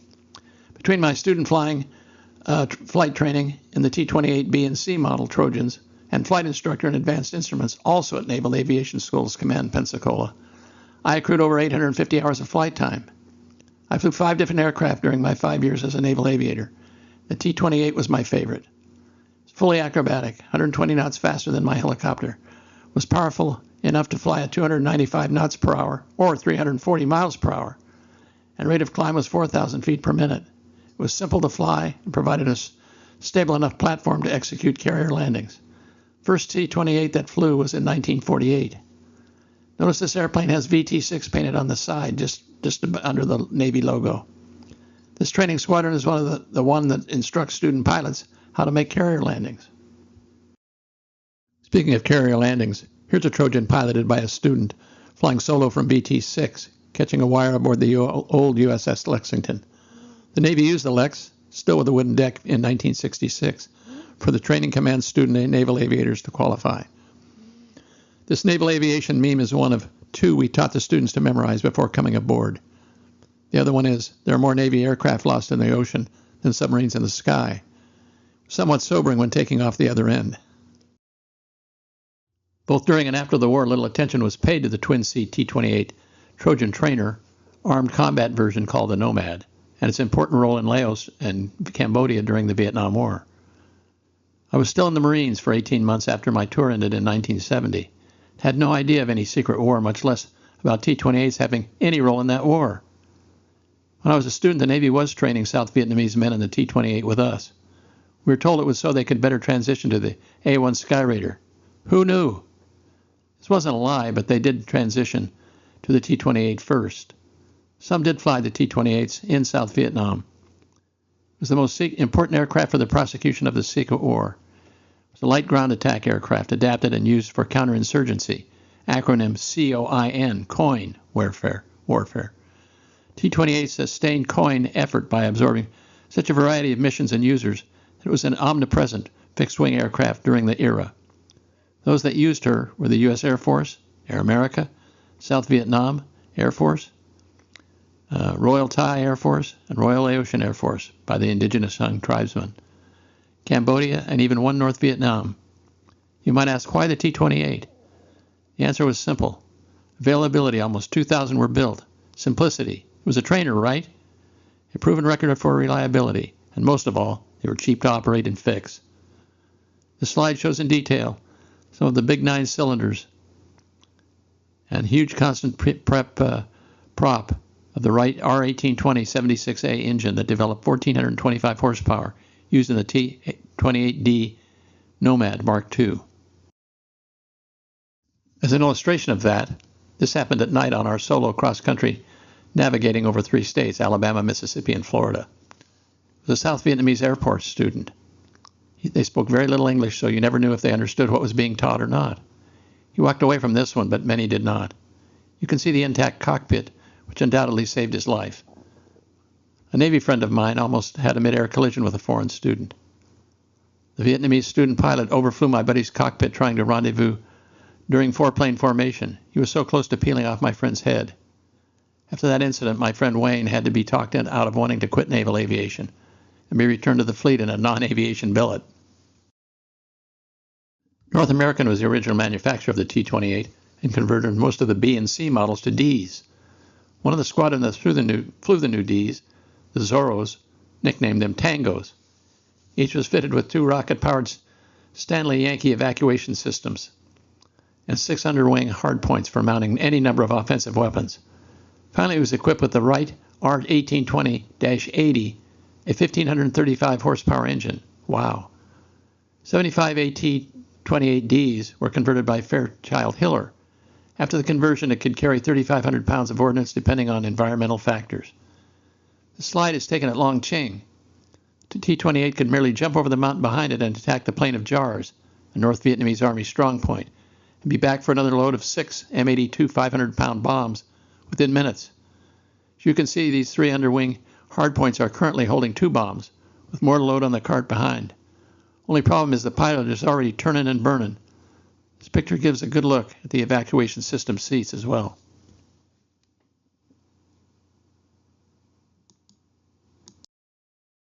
The image on the left is an actual install of the rocket evacuation system. On the right is a drawing from a Stanley Yankee booklet. This one feature made the airplane a truly safe low-altitude attack aircraft, thus made it attractive to pilots who would be operating close to the ground. Notice I didn't say ejection seat. This thing was genuinely rocket-powered. When the pilot began the sequence of events to remove himself or the backseater from the aircraft, a detonator cord was embedded in the canopy to blow out a hole in the canopy above each seat to provide a safe exit for the occupants. 2 actual small rockets would fire and via cables literally pull the pilots out of their seats. The actual seats stayed in the airplane. It was a truly simple and revolutionary setup for these slower fighters. The same system was incorporated into the A-1 Skyraider, which was to replace the T-28s in some Air Force squadrons and the indigenous piloted T-28s. On the B and C models, like the old Navy ones I flew stateside, the pilots had to open the canopy, then both occupants remove their shoulder harnesses, crawl out on the right wing, and jump down and out to avoid being decapitated by the horizontal stabilizer. Also just like the A-1s. Some fun, eh? These 2 Republic of Vietnam Air Force D models are practicing their 2-plane formation flying while headed to the practice gun range. Besides the other modifications I mentioned to create the D, the wings were strengthened and initially machine gun pods were added to the new external wing stores. But the AT-28D-5 variant had ammunition boxes mounted inside wings. 500 rounds of ammunition could be carried in each wing to supply the 50 caliber machine gun mounted under the wing in a fairing. Additionally, the landing gear was strengthened to handle the higher operating weight of the bird. The Republic of Vietnam Air Force used the T-28Ds between 1961 and 1964. They then transitioned, like most of the United States Air Force, to the A-1 Skyraider. The bad boys outside of Vietnam in the Secret War, however, flew their T-28s until the war was really over in 1975. There's a lot happening in this picture. It appears to be a rescue mission being led to the victim by a covert Raven FAC and an O-1 Bird Dog, followed by an armed T-28D with an air refuelable Sikorsky A-3 rescue helo, either from NKP or Udorn. Note the T-28 is flying with its canopy open and at half flaps, so as not to overrun the Bird Dog and the fuel probe on the chopper at far right. Also note no national markings on the T-28. This green camouflage monster, the AT-28D-5, was assigned to the 606th Special Operations Squadron in Vietnam during the early 1960s. 606 SOS flew missions over the Ho Chi Minh Trail, and their call sign was Zorro. I mean with a Z. A typical mission lasted between an hour and a half to 2 hours, with takeoff around 02:30 and return around 04:30 during the dry season. Operations over the trail at night involved a forward air controller. In the early days, these were Cessna O-1 Bird Dogs. But they were soon replaced by the faster Cessna O-2A. The FAC searched for trucks flying at anywhere from 500 feet to 1,500 feet above the trail, with a second pilot searching the ground below with a starlight scope to spot movement. When the trucks were found, an AT-28D would be called in to hit the targets, aiming to stop the first and last truck of the convoy and trap the rest. At that point, a B-26, formerly A-26, would come in to hit the convoy with its 850 caliber machine guns and heavier bombs. This aircraft is one that has the 500 round per machine gun upgrade. Some of the first conversions got the self-contained pod with ammo and gun enclosed together. The pod only carried 100 rounds per pod. Later you'll see the significance of them needing the O-2 FAC aircraft later in the program. This is United States Air Force B-26, a converted World War II A-26, airborne somewhere over Southeast Asia. A real destroyer with her 850 caliber nose-mounted machine guns and wings full of ordnance. Looks like Captain Tom Yarborough's first impressions of NKP were coming to fruition when he said the airfield looked more like something out of World War II than the modern Air Force. Piston power was everywhere, end quote. Well, he maybe was right. Seems the U.S. Air Force was caught in a time warp, as I don't believe they ever threw anything away. Remember, World War II was only 17 to 20 years in the rearview mirror, Korea even less, when most of these older relics were recalled from their boneyard near Phoenix, Arizona. I can only marvel and give my congratulations to the generals and senior officers who had the memories to remember these aircraft, yet also the foresight to put them back together, fire these old birds up for another war, because they served their purposes very well in Vietnam. Much of the glory went to the old, slow, efficient turtles, rather than the speedy rabbits in the air war over Indochina. From 1966 to 68, another use of T-28s was for night interdiction over the Ho Chi Minh Trail by the Zorros of the 606th Air Commando Squadron at NKP, Thailand. Their mission was to destroy trucks and other targets of opportunity moving along the trail. That's it. The Zorros loved and benefited from the T-28's slower speed and accuracy to strike vehicle convoys. The program only lasted 2 years. They were trained and flew that A-1 from 1968 to 70. It's of some knowledge to know that on August 1st, 1968, all A-1 squadrons became Special Operations Squadrons of the parent 56th Special Operations Wing. This is the last picture of the T-28 flying Zorro pilots. These are the words of Zorro pilot Felix Sam Sambonia. Quote, "We killed many trucks, lost some great guys doing it. And that was our mission. Seemed to make more sense to attack the trucks massed up north rather than wait for them to hit the trail. That was not our call. We had to develop our own tactics. We quickly learned that the 50 caliber machine guns was our most effective weapon while attacking at low altitude in the mountainous terrain. 1966, our search/attack team of an O-1 Raven FAC and an AT-T-28 attack plane was the most efficient. A backseat crew member in the O-1 Bird Dog with a starlight scope could spot the trucks and drop the initial flare for the attack. If additional light was needed, we dropped flares from the T-28 and also called the ever-present C-123 or 130 flare ship. Then the fun began. Why, it was as easy as squashing bugs running across Grandma's tablecloth. The Zorro attack T-28s had a night camouflage which looked shiny black in this picture. It was actually a flat black to better suck in the black nights in Laos and not shine, but faded into the background, if there was any kind of a moon. As one pilot said, I quote, "We Zorros just faded away too." The squadron pretty much was absorbed into the 22nd Special Operations Squadron in '68. when we began eating up T-28 engines, and 5 pilots were retrained to fly the A-1 Skyraider." End quote. Here the Zorro pilot is doing his pre-flight with a crew chief and armorer on this AT-T-28 D5 Tango, as they call their airplanes. If you're thinking this image of an A-1E model Skyraider belongs to the Zorros, you'd be right. Color scheme is theirs. Like their T-28s, all of these night-flying truck killers were painted solid black on the bottoms of the aircraft. The difference between the two is about double in every other category. With double the engine size of the A-1 and more than double the payload, the A-1 is a beast. As we know, if the Sandy, or Spat as it was called, could carry more or as much ordnance as a World War II B-17, and the pilots made the best of it, communist truckers on the trail at night were in for sleepless nights.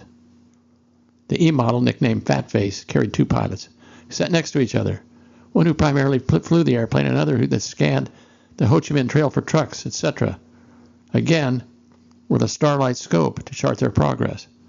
If an A-1 driver was needed, and he felt he was too long to wait for an FAC to coordinate their strike, many times the A-1 pilot would often call his own number and take care of the trucks himself.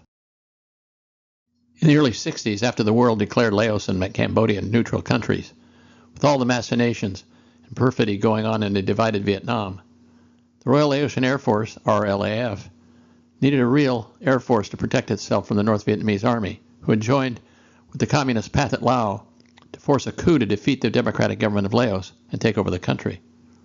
In its defense, it made its first ever airstrike on January 11, 1961, using its entire fleet of 4 North American AT-6 Texas World War II trainer aircraft equipped with wing pylon-mounted rocket launchers. The attack was so successful, the U.S. felt Laos should take part in their own defense. This initial cadre of 4 Lao pilots had attended a 1-week's checkout by Thai instructors at Korat, Thailand, and then received 2 days of tactical training in actual combat. 2 more pilots soon went into training, making 6 in all. The AT-6s were based at Vientiane, and the Lao wasted no time in putting in their new planes to good use, as they were engaged in combat before the end of the month. 10 AT-6s had been provided, but there were not enough pilots to fly them, as the RLAF was in the infant stages of building a tactical Air Force strike force capability. The next group of 13 Lao pilots followed the group of 6 and went through the same regimen at Korat. There was a shortage of pilots everywhere in Southeast Asia. Check out the wing pylon mounted the rocket launchers. Neat, huh? Preliminary training for the entire group of fledgling Eagles was conducted by the French Air Force and is reported to have taken place in Marrakesh, Morocco. Many of the Lao pilots were also flight trained in the L-19 Bird Dog prior to 1961. This training preceded their checkout in the AT-6. Soon apparent that there was a great need to upgrade the Royal Laotian Air Force with better equipment. Thus, the mission was given to the United States Air Force Air Commandos. Military flight training was forbidden to be done in Laos, so the U.S. arranged for the Lao pilots to be trained in Thailand with the startup water pump program at Udorn in 1964. General Van Pao had wanted his own tactical air force that would be responsive only to him and committed to Long Cheng. He wanted the U.S. Air Force to train some of the younger Mio, or Hmong pilots, to fly the T-28. After much debate concerning their qualifications and whether or not the Hmong students could be successful, Vang Pao's persistence won out. The ambassador finally agreed to send the student pilots to water pump. The Royal Laotian Air Force began an expansion that would see it receive 60 American T-28Ds as its main attack airplane. They were also to receive 50 transports and 30 helicopters. This was the drawing of a new era, an escalation of the Civil War. Again, because the 1954 and 1962 Paris Accords restricted any training inside Laos, the U.S. deployed on March 5th, 1964, a U.S. Air Force Special Air Warfare Unit to Udorn, Thailand. Detachment 6, 1st Air Commando Wing with 4 T-28Cs and 41 personnel, including IPs or instructor pilots, to water pump. They all arrived by April 1st. The T-28s would be used for training, but could also be used for close air support. Detachment 6 loaned 6 more T-28s to the Royal Laotian Air Force, with 10 more loaned from the South Vietnamese Air Force. About 33 aircraft were available by late June '64. Because of the pilot shortage, the Thai Air Force, with their government's approval, were trained and joined the Laotians in flying operational missions. Some Raven FACs and Air America pilots received combat training in the T-28 as well. The program was continuous until 1975, when the war finally ended. This is Udorn T-28 flight line in 1964 with 9 parked, waiting for student hops. While in training, each Laotian student received 200 hours in an intense 6-month program designed to qualify the young pilots to fly and fight with the T-28D. The area of training included transition, instruments, and formation. After qualifying in the T-28 and soloing, each student pilot entered into a weapons delivery phase of training. This is a class of 5 Minh pilot graduates. All of these young pilots were screened and selected for their ability and expectation of successfully completing the course. Behind these young men are a translator, 4th from the left, and 4 instructor pilots, acronym IP. There's one thing I needed to let you know that's very important. The majority of all student pilots, Thai, Lo, or Hmong, spoke little or no English. This meant that all sessions, even the basic communications, were conducted through an interpreter, and one could only hope information was conveyed correctly. Can you imagine the briefing sessions through an interpreter? How about how to use the radios? No idea. Could you imagine being an instructor without any of your students knowing how to read Arabic numbers, thus unable to understand what a compass rose represented or what constituted a 360-degree turn? Do you think these things made it difficult to teach aircraft instruments? Primitive Hmong could make beautiful flintlock rifles, but that was technology reserved for the 18th century. In this slide, the names of the young new pilots appear at the bottom. Repetition was the key to instructing these students. After the briefing session, IP and the student went to the aircraft and through an interpreter on one wing and the IP on the other. The student was instructed on the checklist procedures with a checklist they couldn't even read. Checklist items: before engine start engine, taxi, before takeoff, and takeoff procedures were all covered in detail by the interpreter. Now the fun began. The student was showed how to accomplish all the procedures up through start engine from the safety of your perch on the wing. You say goodbye to your interpreter and crawl into the rear cockpit. From this point on, it is an important thing to let the student follow what you are doing by writing the controls as the aircraft is taken out for takeoff. It was then necessary to demonstrate the radio procedures to get cleared on the runway for departure. We'd repeat this many times before the student was able to do it on his own. This was the beginning of a fighter pilot. Each lesson was usually initiated with a demonstration and practice of the element to be learned for the day. An IP hoped the student remembered some of the things covered in the briefing. It was smart to have written down some very important phrases needed to get to your student, up and down, such as go straight, turn left, turn right, very good, very bad, and we go home now. Sometimes crazy, eh? Sometimes an IP would wondered why, but it always seemed to work. The pace was fast and the student pilots were eager to learn. And when a new pilot soloed, it made the IP and the rest of the group very proud of his accomplishment. This pilot has his plane loaded for bear, 50 caliber machine gun over his right shoulder, a can of napalm, rockets, and a 250-pound bob, times 2. Sometimes things got out of hand during one of the Hmong training solo flights. Not every trainee was competent enough to learn how to fly or just how dangerous this aircraft was. Didn't make the young student pilots afraid or dampen their enthusiasm, but instead made them more diligent and attentive in their studies. They wanted to fly. They needed to fly to save a race of people. Everything depended on it. The photo on the left shows Tim McKeon, a T-28 U.S. Air Force instructor pilot who taught Hmong pilots to fly the airplane and missions in northern Laos in 1973. Says next to one of his students, Ya Li. Anytime a student achieved any goal, his IP was exceedingly proud. On the right is another successful water pump graduate, Sui Dam, nicknamed Black Tiger. These images are 2 of the graduates of the water pump project pilot training that took place in Udorn. The man on the left is Kwa Zhang, who flew 2,563 combat missions over Laos and a T-28 propeller-driven aircraft during the Vietnam War. He later immigrated to America with his family and will soon attend a dedication of a memorial to Hmong pilots with a restored T-28 at the Aviation Heritage Center of Wisconsin in Sheboygan Falls. On the right, you see Tuajing Li. He's next to his T-28 aircraft shortly before he died in a crash. The Hmong pilots had little chance of survival if they wanted to live up to their motto, fly till I die. Thus they had an upside-down survival ratio. They sometimes flew too many hours in too much bad weather and flew too close to so many big anti-aircraft guns and limestone karsts. Can't really blame them. They were fighting to save their country, their families, and their way of life. In the weapons delivery phase, an IP never was sure the student really knew what he was doing or how to use the gun sight. However, in all of this effort, the airspeed, altitude, and all of the parameters miraculously crossed. The IP said, I quote, "I don't know how, but the bomb, rocket, or .50 caliber arrived in the close proximity of the desired impact point. 6 months passed away too quickly, and I always wondered, is he ready for combat?" End quote. This IP's concern was well founded. Within one group of newly trained Minh pilots, 20 out of 33 were tragically killed due to some of the causes mentioned. I apologize for this slide. It's so out of focus. It needs to be included because it presents the only image I could find with this many Minh student pilots and their U.S. Air Force IPs.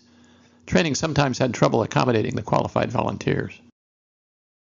This image is of a Minh student pilot, his IP, a translator, and others.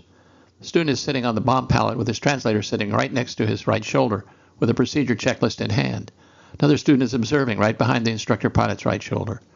Like the student pilot, he's wearing a garrison cap. The other two men look to be caretakers of the airplane and needed to be in this picture. The slide of this man I found cannot go unmentioned. He's a water pump graduate and Laotian Minh T-28 pilot. I didn't get any other info on him but this picture. If he has completed 1,000 combat missions, how many hours could that be? 3,000, 4,000, 5,000, or only God knows.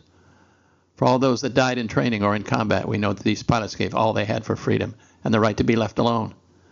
Their old battle cry and motto, "Fly till you die," unfortunately failed them. Tragically, they were not destined in the long run to save their country. I'm hoping he made it to America with so many of his compatriots. This image speaks for itself. Please help us now fast or we will die from old Minh soldiers of CIA and Laos and our families. End quote. His usage is wrong in that the word from needs to be replaced with the word like, and then the point is clear. What this man is trying to say is that these people loyal to the U.S. forces who fought beside them in Laos need to stay in Laos and save them from genocide. Our leaving them to fight for themselves most certainly led to many of their deaths. Genocide did occur in Cambodia when almost 3 million were systematically slaughtered at the hand of Marxist leader Pol Pot between the years 1976 and 78. That era was known as the killing fields. Back to the story. Reconnaissance was mentioned as another mission flown by a few of the T-28 pilots provided by the Royal Laotian Air Force that protected Vang Pao's army as RT-28s. I've included 4 images taken by an RT-28. These first 2 are of Long Cheng. Very neat to see the relationship between the natural speed break and the runway. The resolution in the photos is excellent, don't you think? Cameras were flush mounted beneath the fuselage. These 2 photos were taken at a much lower altitude over the Ho Chi Minh Trail. Look closely, just right of center near the top. You'll see in the picture on the left a North Vietnamese truck. The driver probably thinking he's in the clear until he hears the rumble of a large rotary engine cruising over. Trucks were rarely found alone on the trail, but almost always in convoy. This is probably the leader of the convoy. Thus the game of killing a convoy begins. By now Zorro has called in an airstrike for the A-26s, or decided to take it on himself. To me, the picture on the right looks like he chose the latter course of action, as his shadow on the ground indicates the T-28 driver is pulling up after dropping his ordnance, which vaporizes this lead truck. This is one of the most artistic and prettiest shots I found of a T-28 at war. Looks to be a Lao Minh aircraft from the tail decorations. It also looks as though the men by the country logo position of the fuselage are in the midst of deciding which metal card donating which country is going to fly the airplane to insert into the frame. Now that you know a little about Air America, the secret war fought in Laos, and more about the Raven Facs, who flew dangerous missions only surpassed by their infamous antics both on and off the ground, in combat zones where they did not technically exist, a similar top secret group of Facs also flew over Cambodia. Their call sign was Rustic. On April 30th, 1970, President Richard Nixon announced on American television that U.S. troops were entering Cambodia. The Cambodian incursion, as it was known, proved to be short-lived because of political objections by Congress. Congress was not pleased. They directed the president to begin the shutdown of the war in Vietnam and did not want what time and resources was left of the war to be extended into another, albeit neutral, country. American troops were fully withdrawn by the end of June. But Tricky Dick Nixon, as he was known later and near the end of his presidency, had other ideas about how to stay and fight in Cambodia. The recent Democratic leadership of the newly installed Khmer Republic under President Lon Nol, a fervent anti-communist, desperately wanted the Americans to stay on as North Vietnamese troops and their Cambodian communist allies, the Khmer Rouge, regrouped and continued to occupy much of the country. Khmer Rouge were the allies of the NVA, but not as developed a fighting force. So in planning, staging, and fighting a battle against the government forces of Lon Nol, they left most of that to the North Vietnamese. As I said, a new and extremely top-secret program was created and directly managed by the Nixon White House. Indeed, so secret was this that next to no documentation or official records were made. Sounds familiar, like the government sheep-dipped the entire Air Force. Forward Air Control Force was assembled for a detachment of 19 tasks with pilots flying OV-10 Broncos and O-2 Skymaster aircraft, both twin-engine propeller planes that you are now familiar with. The new FAC's call sign was Rustic, which operated 24 hours a day over Cambodian airspace. They became the eyes and ears on the North Vietnamese Army positions on the ground over targets and calling an enemy location to Cambodian Army forces, and to be assisted by attack jets and other bombers operating out of South Vietnam and Thailand. The Rustics also used these same assets to attack the Ho Chi Minh Trail in Cambodia. This picture is of President Nixon's friend, President Lon Nol. At this time, with America's involvement in the war lessening with Nixon's Vietnamization program, whole infantry divisions were leaving Southeast Asia, as were aviation squadrons. It's called the drawdown. With the secrecy of the mission and the lack of other FAC units to assist them, as many of them were leaving, the Rustics would have to defend the entirety of Cambodia. They were on their own.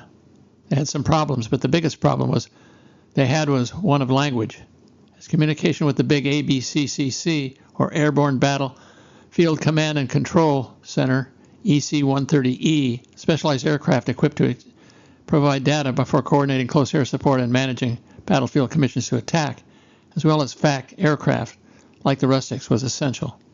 Because this communication with the Cambodian troop commanders was vital, it soon became apparent that language difficulties were significant and were hampering results. What language problem? Well, as it turned out, many Cambodian officers and citizens had trained or were educated by their colonial French masters in French. Ergo, French was a widespread second language. Immediately, search went out to find francophonic U.S. servicemen on duty in Vietnam. The results led to cooks, stewards, and clerks flying as fans, capital F-A-N, or forward air navigators, with combat pilots relaying coordinates and other information to French-speaking Cambodian ground controllers. These volunteers, in quotes, did so without earning their wings, medals, or receiving any extra hazard pay normally associated with such dangerous missions. In this image, I have no idea who or where this strapped-in backseater came from, but one thing was for sure, he was American and he spoke French. This is merely representative of OV-10 Rustics, some pilots, some backseaters. This is not nearly all of them. After all, over 250 men were in the Rustics between the years 1970 to 1973, entrusted with saving a huge country. The enlisted interpreters flew combat missions with the Rustics from June 70 until August 1972. Meanwhile, pilots that the Air Force were sending to a language school stateside before being transitioned to the OV-10 and then overseas began to arrive in country in early 1972. A total of almost 50 enlisted volunteers flew aerial combat in the skies over Cambodia. During that period, it is said, they flew considerably more than the pilots.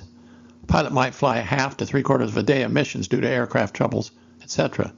The backseater would then just get out of that pilot's aircraft to take a breath and then just as quickly strap into another pilot's aircraft and ride some more. They also shared some duties with the pilot, coordinating plotting, aerial photography, visual reconnaissance, and counting of truck and other enemy targets, the FAC destroyed during their BDA. Also, sometimes the pilot would like to just take a break on a busy, hot day, let his backseat driver fly the aircraft for a few miles between missions. By the way, the OV-10 did not have air conditioning. As author Richard Wood said, quote, "The backseaters were given no credit for what they were doing for nearly a year. Finally, in June 1971, a special letter from the Air Force Chief of Staff awarded them aircrew wings, flying pay, and air medals. Without the dedication of the backseaters, the Rustics would have been out of business," end quote. Here's just 6 of those brave men, plus proudly wearing their crewman wings. Just as Christopher Robin's book, The Ravens, is a definitive work written about that particular FAC squadron operating in Laos during the Secret War, so likewise is call sign Rustic, the secret air war over Cambodia in 1970-1973. It's a highly esteemed book and really the only reference to be used in understanding the heroic Rustic's FAC Squadron and the war in Cambodia. It's written by Richard Wood, Rustic 11, an eyewitness, not by any third party, to many of the missions and goings-on with the Rustics. He did a marvelous job in gathering and putting into an exciting story previously highly classified information upon its declassification, and of course from his own experiences and those of his squadron mates. It's worthy of your attention and time to read this book. I borrowed small passages from this book for this presentation. The Rustics were initially based at Tan Son Nhut, Saigon, but had no room or support for them or their OV-10s, so quickly moved to Bien Hoa that had room, and 19th TAS were already equipped with OV-10s. Thus the aircraft support was there. Rustics were tasked with providing 24-hour coverage, with night missions being particularly difficult. The OV-10 canopy was not able to be opened in flight. This ruled out the ability of using a night vision starlight scope. As already mentioned, the way the canopy was contoured, the cockpit instruments reflected off of it, seriously impeding night vision, to say nothing about announcing one's presence to the enemy. As Richard Wood, from his exclusive and authoritative book Call Sign Rustic, says, and I quote, Squadron Commander Jim Lester went to Perry Dahl, 3rd DAS Commander, and suggested that Sleepy Time O-2 FAC start flying the night Rustic missions. They're already at Ben Hoa and were flying the night rocket patrol, a mission almost as boring as it was useless. Add the planes and the pilots, the night experience, and routinely used night vision scopes. Perry Dahl bought the idea, and the Sleepy Times began flying under the Rustic call sign, end quote. By the end of 1970, both day and night Rustics had 35 pilots each. In this picture you can see a couple of black O-2s and lots of OV-10s. This is a starlight scope we've been talking about. It amplified any available light source: moons, stars, campfires, headlights, lit cigarettes, etc. It weighed 6 pounds no matter where one was used. In an aircraft hand held by a co-pilot or attached to a grunt's rifle on the ground, the scope became an instant force multiplier. As the Sleepy Time FACs found out, this was true. North Vietnamese trucks paid a severe price due to this small device. Here's a picture of an Army sniper sentry with the starlight scope mounted on his M16 rifle. These were very effective on the perimeter of troop encampments, as the enemy almost always attacked a unit's perimeter after midnight. With June 19, 1970 being the birth date of the Rustics, by the end of 1970 the squadron had grown from 6 airplanes, 8 pilots, and not enough backseaters to 52 planes, 70 pilots, and always looking for more bilingual backseaters. Here's some of those new Rustics next to one of their O-2s. This perfectly focused and composed image would be one of the Sleepy Time O-2 Skymaster night flyers in the daytime. Good news was, with that green-black camo paint scheme, you would be almost invisible, even with the moon at night. Bad news was, if you were shot down or had any mechanical problems with the aircraft and had to go down or bail out, when the sun came out the next day, with the jungle being so dense, it would be almost impossible to find you if you did not have a radio operating or having the ability to make an emergency call prior to having gone down. Your cohorts would have referred to you as being eaten by the jungle. For your information, the Defense POW MIA Accounting Agency, acronym DPAA, are still in cooperation with 45 countries for the location and return of remains and effects of U.S. military men and women stretching back to World War II. The DoD, or Department of Defense, oversees it all and has pledged to leave no man or woman behind, ever. Many returned remains are brought home yearly from the jungles of Southeast Asia. Most of the Rustic's missions involved direct air support from the Cambodian Army units, and most of those were troops in contact, acronym TIC. Most of the Army units were no match for the North Vietnamese Army forces. Close air support of the fighter bombers of the Cambodian Air Force and the U.S. Air Force by Rustic FACs was the only chance they had. These two are an example of some of the child soldiers of the Cambodian Army. I've only included these two lousy photos to prove that the Khmer Air Force had some T-28s. Can't explain what the markings are on the side that looks like United States Air Force. The wingman has another symbol on his side that is not U.S. Air Force, but these are definitely Cambodian birds. Again, I apologize for this image. These two Cambodian Air Force T-28s were destroyed on a night when North Vietnamese Army sappers broke through the wire at an airfield and destroyed them. See the tail only of the second one. I'm not trying to prove a point that Khmer Air Force was trained to fly the T-28. They had such a small group of trained pilots and lack of aircraft and spare parts The kindest thing I might say about them is that their results were fairly insignificant to their nation's defense. However, their efforts and bravery was without question significant. It should come as no surprise that the number of native Cambodian men who were English translators, military or civilian, was meager to say the least. However, there were a few. Those were vetted and given a rough idea of how to be a backseater, including radio operation, rudimentary navigation, and what went on conducting an airstrike, how to strap into a seatbelt, an ejection seat, etc., and most of all, not to talk to anyone about this new job. This last rule was even went for the U.S. enlisted or officer who was immediately sought after for the job as well. I can't emphasize enough the need for secrecy surrounding the Rustics and their presence, and the measures that were taken to ensure it. Trouble was they weren't told what the job entailed until they volunteered for the job. This also applied to the U.S. personnel. Oh, the military and its cunning, deceitful ways never ends. This image is of a Rustic, U.S. Air Force First Lieutenant, teaching two indigenous Cambodian bilingual soldiers the highlights and lowlights of being a backseater in an OV-10. Taking a 2-year step back in time, as I mentioned before, the year 1968 was a pivotal year for the war in Vietnam, and the American people, as well as the U.S. Congress, were beginning to have doubts about our continuing the funding of it both with money and American lives. The next series of events proved to be too much for them to take. In January, the Tet Offensive by the enemy took the entire American military force by complete surprise. Turned out the U.S. military made one miscalculation after another. A military led by men who just days previously had assured their American citizens that we and our allies had the enemy on the run, and that the war would wind down sooner than later, with us being the victor. The exact words, and I quote, "We can see the light at the end of the tunnel," end quote, regarding the war. Our people at home were so shocked by this enemy offensive that they began questioning if the Vietnam War could ever be won. The attacks were coordinated primarily by the Viet Cong, attacking every major city, provincial hamlet, regional capital, and more than 100 locations in the first 24 hours alone. It was countrywide. I'll give you a moment to study the map to get a feeling of the vastness of the attacks. The other two images illustrate what all of America was seeing nightly on its TVs, probably from within view of the supper table. From that moment on, the war and all its horror and resistance became a TV must-see.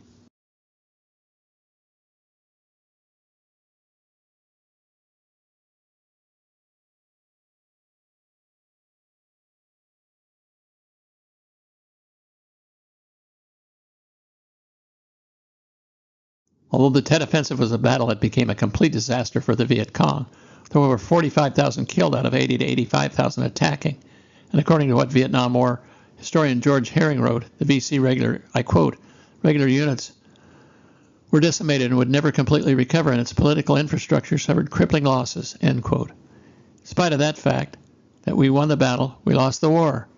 The die was cast. Basically, the American public from that day forward was through with the war.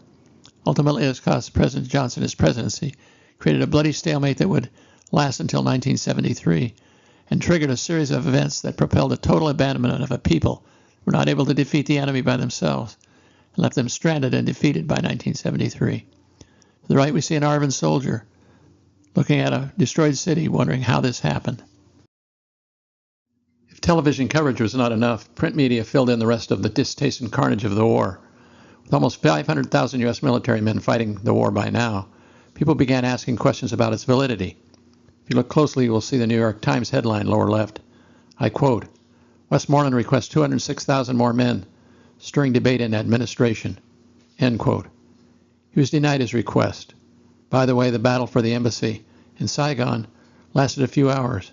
The battle for the city of Hue lasted 21 days, killing and destroying thousands of Vietnamese civilians, as well as thousands of years of antiquity.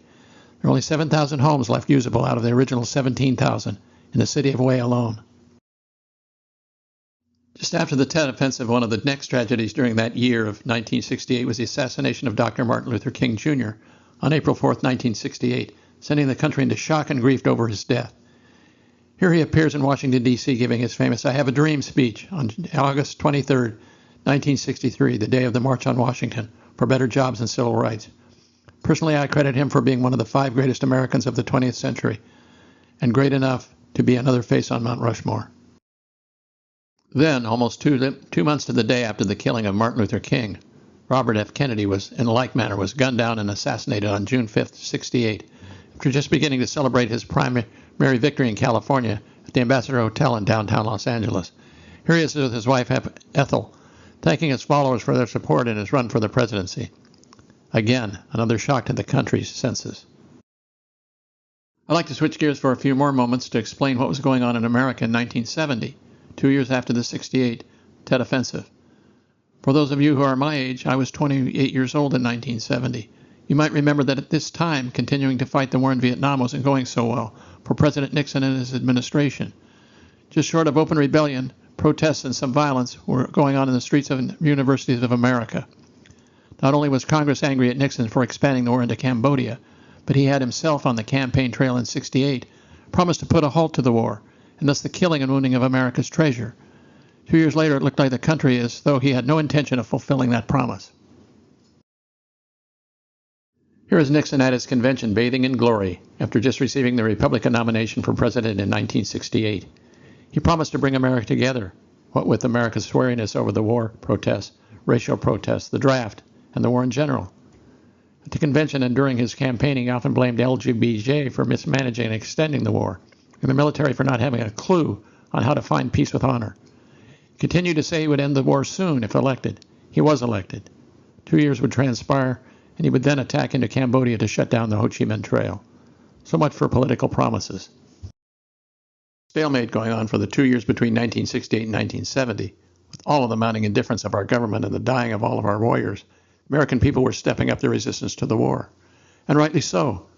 Many American citizens began to believe the government never really meant to win the war from the start, that it became too big to manage and thus retreat from gracefully. Also, some felt it was disingenuous of our leaders to say certain things, only to be exposed as liars by men who came home from the war, who had seen things firsthand that did not match up to the administration's claim.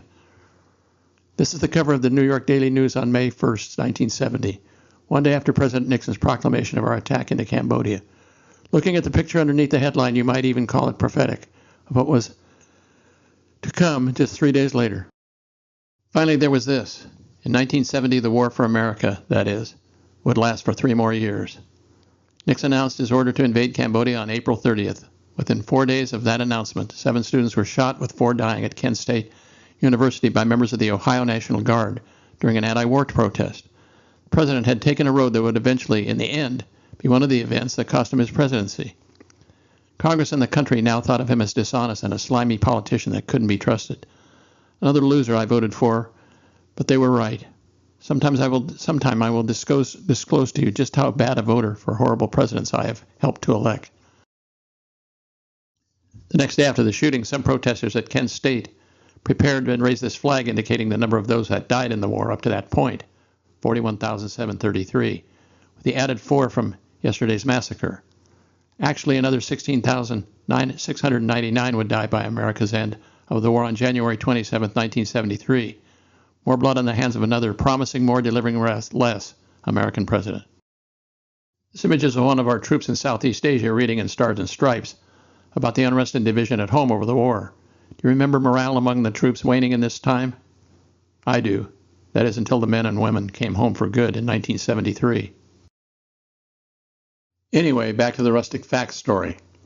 One backseater, an indigenous French-speaking Cambodian translator, was Sergeant Chap Korn, who on September 26, 1971, climbed in the cockpit behind First Lieutenant Lansford E. Trapp, Jr., call sign Rustic 07 at Bien Air Base, and took off on a mission over eastern Cambodia near the Ho Chi Minh Trail. These 2 pictures show First Lieutenant Lansford on the left and Lieutenant General Lansford on the right. In an interview with his grandson recorded in 2018, the then Lieutenant General Lansford Trapp described the incident. I quote, "When I was still a first lieutenant, and this would have been in 1971, I was flying an observation/FAC aircraft on a mission in Cambodia. We were helping ground forces who were fighting the bad guys, Communist Khmer Rouge, over there. That ensuing battle went on, and as I was flying overhead in my OV-10 airplane, and we actually got hit by ground fire. The left wing of the airplane caught on fire. I had a Cambodian interpreter sitting in my back seat, a Sergeant Chap Korn. It was his 7th flight ride in an airplane. I didn't even know that the wing was on fire until one of the other Rustic facts got on the horn and said, very matter-of-factly, 'Hey, Trapp, your left wing is on fire.' So I looked out to see the wing burning, and we quickly decided that I was going to be able to land at one of the airfields that was right there. Next, we came in and tried to land, but I was so nervous I lost control of the airplane. I pushed the power up and climbed back up over the airfield to go around and try another approach. I looked out at the wing, but by now it had burned completely off. So the aircraft just started into a pretty good graveyard spiral. So we ejected. Sergeant Korn went out first, then I did too. Funniest thing was that we used to fly with about 250 to 300 big old French maps so we could look out at the country. It's half the time we were trying to find out where we were. Those all came flying out of the cockpit as we ejected. Looked like confetti outside. As we came down, Sergeant Korn got burned real bad by the wing fire, and I banged my ankle pretty bad, but we were okay. We got picked up by friendly forces and had a nice helicopter ride back to our base that night. The general acted like it was a walk in the park, a routine mission and series of events. Not so. Here, Lieutenant Langford is last to leave the OV-10. The aircraft was brought down by fire, most likely from a 12.7 millimeter anti-aircraft machine gun as shown here. With the two downed airmen surrounded and in danger of being captured or killed, a super jolly Green Giant HH-53C search and rescue, acronym SAR team, was scrambled and on their way. The crew consisted of United States Coast Guard Lieutenant Commander Joseph L. Crow, pilot, Hampton, co-pilot, a gunner, and two parajumpers. Did I say Lieutenant Commander? Did the U.S. Air Force have command over Navy or Coast Guard pilots? I'm afraid they did, over Coasties. It's an outstanding image of the HH-53 Jolly Green on its way to recover downed airmen. Okay, so why was the Air Force using Coast Guard pilots in Vietnam War? To provide expertise in overwater rescue operations, but mostly to supplement the shortage of qualified aircraft commanders needed by the Air Force to fly their large search and rescue helicopters. They requested the Coast Guard to help to fill the gap. Plus, these guys had a heck of a lot of experience using a hoist. Coast Guard was only too happy to help, also to get involved in a war. They thought it left them out of the combat action. That is, 12 Coast Guard pilots ultimately flew for the Air Force during Vietnam War. To my knowledge, they all flew combat CSR missions, combat search and rescue. This exceptionally brave group of 12 was awarded 4 Silver Star medals, 15 Distinguished Flying Cross medals, and 86 air medals. I have no count of Purple Hearts awarded to the Coasties, save one, awarded to Lieutenant Jack C. Richier, U.S. Coast Guard deceased. He was awarded one of the 4 Silver Stars, but for that mission, he should have been awarded a Medal of Honor, or at least a Navy Cross Medal for his heroism. Please look him up if you are interested. An unbelievably brave man. The image on the left is that of Lieutenant Richier on the right, with a fellow Coastie in front of an older model SAR helicopter, the Navy H-3. Picture on the right is another shot of the bigger HH-53 beginning to lift another downed pilot. Anyhow, Lieutenant Trapp's story was not over. Both men were lifted to safety with the chopper pilot Lieutenant Commander Crow, later awarded the Distinguished Flying Cross for his actions. The other crew members were not listed receiving any awards for this mission, so it can be assumed they survived the war. The fate of Sergeant Korn is unknown. Pilots were regularly rotated and some 250 passed through the Rustic program, with 3 FACs killed in action. Covert Rustic operations were ended on August 15, 1973, and from that day on, the Cambodian Army radio operators' call for air support were no longer answered. Many of the Rustics, like the Ravens, felt that their own government was abandoning their allies in Cambodia and Laos. Lieutenant Colonel Mark Barrett, U.S. Air Force retired, the air attaché in the American Embassy at Phnom Penh, Cambodia, said the Rustics, I quote, "The Rustics gave the Cambodians just as much courage and skill in return as they have given the American ground troops in Vietnam," end quote. But for naught. This slide shows Lieutenant Commander Crow next to one of the Air Force HH-53Cs belonging to the 37th Aerospace Rescue and Recovery Squadron in Da Nang, RVN.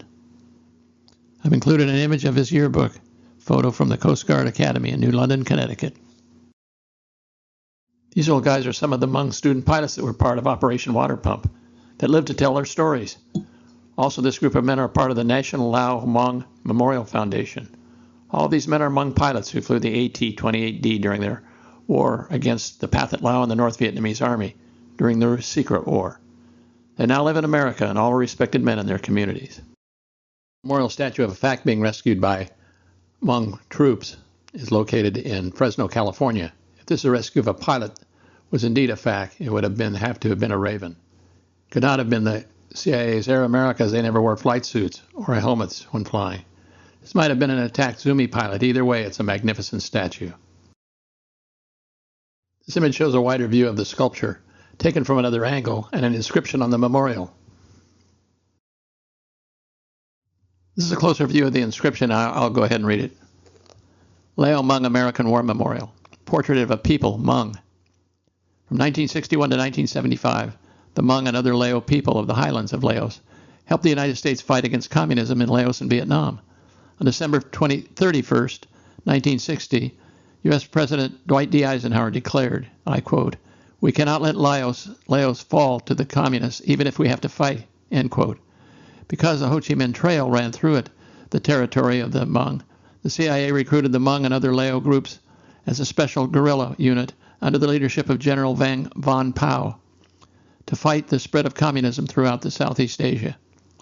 After South Vietnam fell to communist rule, Laos also became communist. The Hmong who had aided both the Royal Lao government and the Americans were labeled as rebels by the newly established government and targeted for extermination. The Hmong fled their country and became political refugees.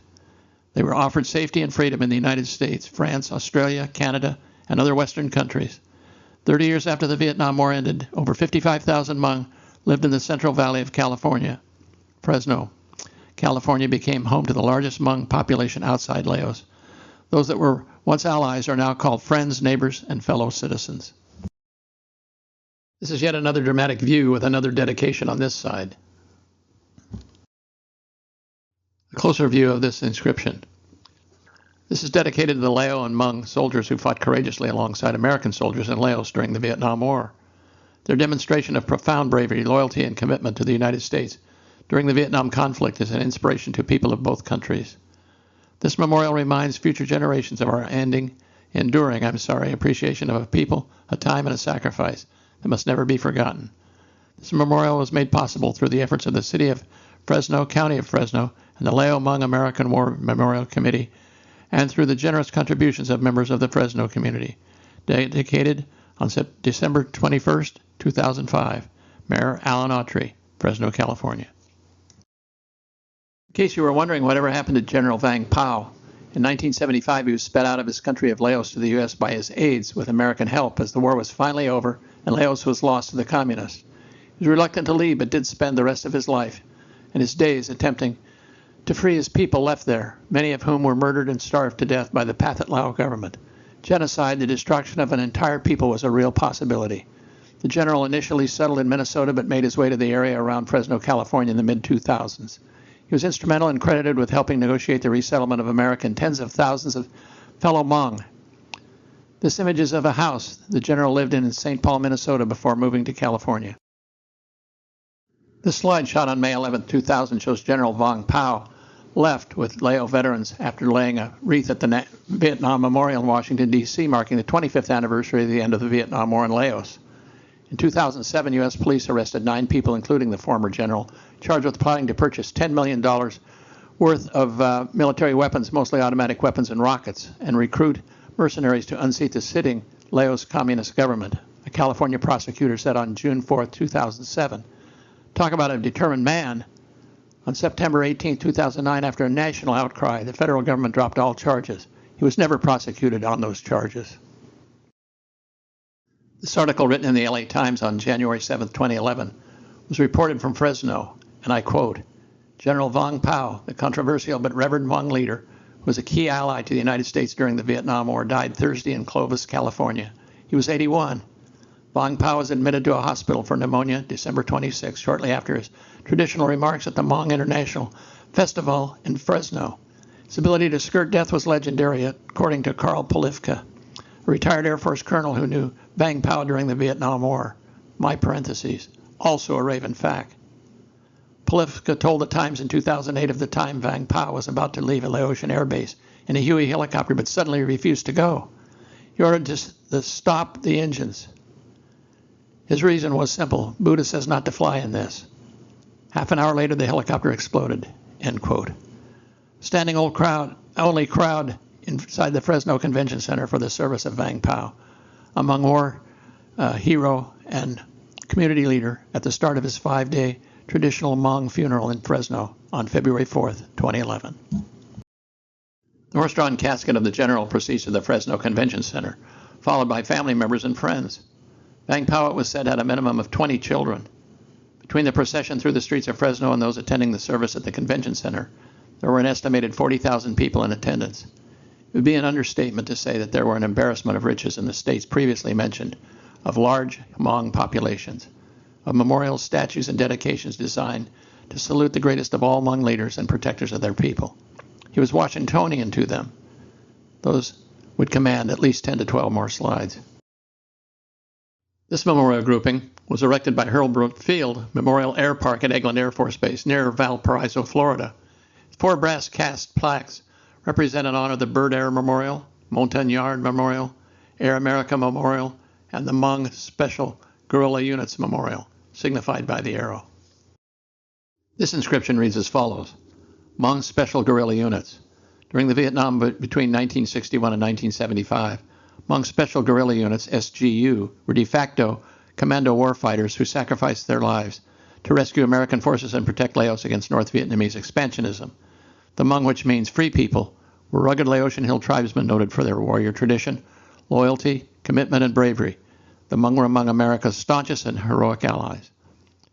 Hmong units were credited with the rescuing of hundreds of U.S. airmen and soldiers, often under the most difficult of circumstances, fighting alongside U.S. commandos, Special Forces, Ravens, Air America, and CIA. Hmong forces bore the brunt of the ground fighting and casualties in support of America's forces in MR2. Under the command of General Vang Pao, Chief Operations Strategist Colonel Shua Yang, and other courageous leaders, SGUs diverted frontline NVA divisions and supplies from the war effort in South Vietnam. They served as the primary anti-communist force in Laos. Today their legacy remains as a formidable commando fighting force with valiant record of combat service. Now, on to more serious matters as promised. Because of the unique nature of the Vietnam War and the evolution of flexible and responsive air support, it was the first conflict in Air Force history in which a FAC was awarded the Medal of Honor. Of the 14 awarded to the United States Air Force during this war, 2 were FACs. Hillyard A. Willbanks would be the first of the 2. Hillyard Almond Willbanks grew up in the foothills of Georgia's Blue Ridge Mountains, the small town of Cornelia, the oldest of 4 children. Hillyard is the first FAC Medal of Honor awardee I would like to remember and honor. He graduated from Cornelia High School in 1950. At that time, the town's population was less than 2,500. In August of that year, Willbanks traveled to Atlanta to enlist in the United States Air Force. This slide shows a little of Hillyard's hometown. Bottom left shows a portion of the old town. Above it shows a map and its relative distance to Atlanta. Next, a marquee of the service clubs in town, and beneath that, a large memorial to Willbanks. In the center on the city limit sign, a proclamation of the city's remembrance and pride in its hero, of a native son. He was assigned as an air policeman with the Strategic Air Command for his first 4 years of service. He was then selected for the Air Cadet Officer Candidate School in 1954 and finished the program as a distinguished graduate. Willbanks was commissioned as second lieutenant in the Air Force Reserve and received pilot's wings on June 15, 1955. Now an officer and an aviator, Willbanks was sent to Greenville, Mississippi Air Force Base, assigned as a flight instructor for the Lockheed T-33A Shooting Star training aircraft. While stationed in Greenville in 1956, Willbanks married Rosemary Arnold. He was promoted to first lieutenant on December 16th of that year. As with many in the military, the Willbanks family moved multiple times in the next 10 years, receiving new assignments. This image is of Greenville Air Force Base, Mississippi, as you can tell by the cars, in the mid-50s. Sorry for messing up Captain Willbanks' name in the last slide. You say Hillyard Willbanks 3 times quickly and see how you do. Anyway, enjoy this excellent image of a T-33A Shooting Star, supposedly the only American jet to be secretly used near the end of World War II in Europe. Their travels then took them to Chanute Air Force Base in central Illinois, where Lieutenant Willbanks attended maintenance officer school. After completion, he was assigned as a maintenance test pilot for the F-86 Sabre and moved to Eielson Air Force Base in Arctic Circle, Alaska. This is less than a beautiful Korea-era F-86 Sabre belonging to the Eielson Air National Guard at one of the coldest Air Forces bases in the country. In 1961, First Lieutenant Willbanks was promoted to the rank of captain. His next assignment moved the family to Nellis Air Force Base, Las Vegas, Nevada, where he served as a maintenance officer for the F-105 Thunder Chief fighter bomber. This image is of an F-105 at Nellis, one of the hottest Air Force Base locations in the country. Here is First Lieutenant Hillyard getting his new captain's bars pinned on by Lieutenant Colonel, who is probably his group executive officer. He is most unequivocally not his squadron commander. He doesn't have any wings on. I'm not sure if it's an Air Force thing or what, but I'm thinking these are a bit larger than mine. Ha ha. Lieutenant Colonel must keep these funny captain's bars in his desk. During this photo op, he looks quite pleased with himself and gets a bit of a lift out of performing this awarding, as he does it quite often, I'm sure. Next, the family moved to Hurlburt Field in Florida in 1966, where Captain Willbanks attended the Forward Air Control School, also known to the pilots as FAC U. In this Today picture, you can see an outdoor museum and some memorials to certain units and pilots. Hillyard Willbanks has a sizable sculpture there. Many of the aircraft that took part in the secret wars serving FACs, CIA Ravens, Rustics, Zorros, et al. On March 31st, he began his tour in Vietnam, assigned to the 21st Tactical Support Squadron, or TAS, at Nha Trang Air Force Base. There he used the call sign Walt 51. In the Vietnam War, the U.S. Air Force encountered new challenges. As you already know, there were no battle lines, and our enemy communists were often concealed by dense jungle cover, difficult to see from the air. You also know by now, to reduce fratricide and genocide of civilians, rules of engagement required all attack strikes be directed by FACs.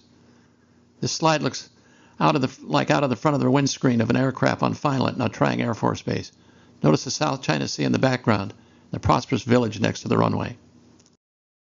Here's Captain Hillyard Willbanks in a flight suit and two unidentified crew members show off their O-1 Bird Dog during just another day in 1966 in Vietnam.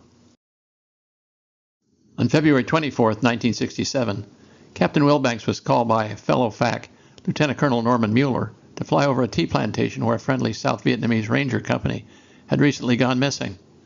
Second Patrol was on its way to investigate. This was a normal tactic for the North Vietnamese Army. That was to get into a fight with a small unit, and then with the purpose of luring a larger unit to rescue them, then set up an ambush for the reinforcements and wipe out both units. According to Mueller, I quote, "He," meaning Willbanks, "knew the isolated communities, the streams, the formidable jungles, the Green Beret activities, the tea plantations, and the native travel and work patterns better than anyone," end quote. He should know better than anyone. After 11 months of dangerous duty, including 487 combat missions, Captain Willbanks flew ahead of the 23rd Battalion Rangers on their way to the tea plantation about 100 miles north of Saigon. Scanning the slopes for any signs of change, Hillyard found communist enemy forces camouflaged in the tea bushes, ready to ambush the approaching Rangers. This is a farmer of that era, tending to the village tea plantation. Willbanks called in 3 nearby U.S. Army helicopter gunships who succeeded in temporarily suppressing the enemy ground fire. When one of the choppers took a hit to the hydraulic line, the pilot radioed he didn't think he would make it back to base.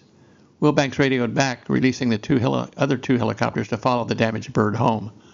When the ambushed enemy crew saw that the gunships leave, and after Willbanks had fired marking rockets on them so that the NVA thought jets would be attacking them soon, they poured out of their foxholes and charged down the hill toward the exposed elements of the Ranger Company. Captain Willbanks rightly assessed the situation, knowing that attacked aircraft would not arrive in time to help the Rangers. He went after them with all the firepower he had, marking rockets. But he had another idea about how to interfere with their enemy plans to butcher the Rangers. 2 months of completing his tour, Captain Willbanks realized that any cover from the air would have to come from him, driving around in his unprotected, unarmed FAC Bird Dog. In steep dives, he shot his last phosphorus smoke rocket into the middle of the fast-moving enemy troops. He made 3 more low passes at 100 feet and below, shooting out of the window with his M16, which he carried for self-defense on the ground in case his Cessna was ever shot down. You and I know M16s were by no means comparable to typical anti-aircraft weapons, but on full automatic, the slow speed of the aircraft, and enough magazines, the rifle could shoot 700 rounds per minute, just saying. Drawing the enemy's attention to his airplane and firing his M16 slowed their advance enough to allow the Rangers to withdraw to a safer position. Willbanks sacrificed himself by making himself an easy target, and witnesses on the ground said they could hear his plane being hit on each pass. In a report after the encounter, Army Captain Gary Vogt described Willbanks' final moments, and I quote, "On the last pass he was only about 100 feet off the ground and directly over his objective. He began making erratic moves, going first up, then down, then banking to the west. He then flew over my position. This time I felt he was wounded and looking for a friendly landing site, so I jumped up and waved my arms. However, as his plane banked again to the south, I could see he was unconscious. His aircraft crashed 100 meters from my position." End quote. After the aircraft crashed into the tea trees and flipped over on its back, he was rescued by one of the ARVN Rangers that he had protected from enemy fire. The Ranger ran to the downed plane, pulled the unconscious Willbanks from the wreckage.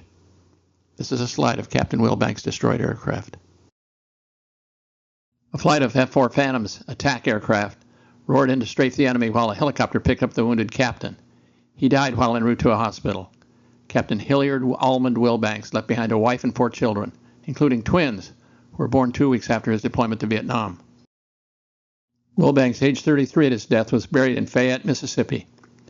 This is the grave marker of Captain Willbanks at Fayette Methodist Cemetery. This slide puts the memorial headstone left for the descendants of Hillyard in better context of his place at the Fayette, Mississippi Cemetery. Not the fanciest of gravestones for a Medal of Honor winner, but neither was Captain Willbanks. Both of the FAC Medal of Honor awardee families decided against the National Cemetery in Arlington, Virginia. Perhaps it had something to do with being deep Southerners and didn't want to be buried on the land that used to belong to Confederate General Robert E. Lee. Just speculating.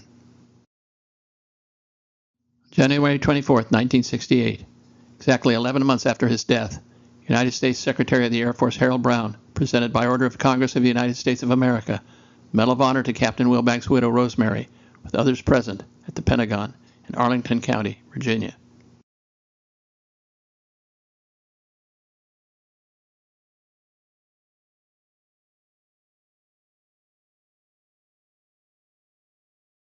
This slide shows the sizable memorial to Captain Willbanks I mentioned a few slides ago, residing at Hurlburt Field, Florida. It's difficult to read from this angle, but it is basically a recount of the citation for his Medal of Honor. In front of the monument is a bas-relief sculpture of the Medal of Honor. This slide puts the memorial in more context with the Hurlburt Field presentation. Here the yellow arrow points to the Willbanks Memorial in front of a Cessna O-1 Bird Dog, just like he flew in combat. Finally, this is another image of the beautiful memorial sculpture in a small park dedicated to Captain Willbanks in his hometown of Cornelia, Georgia.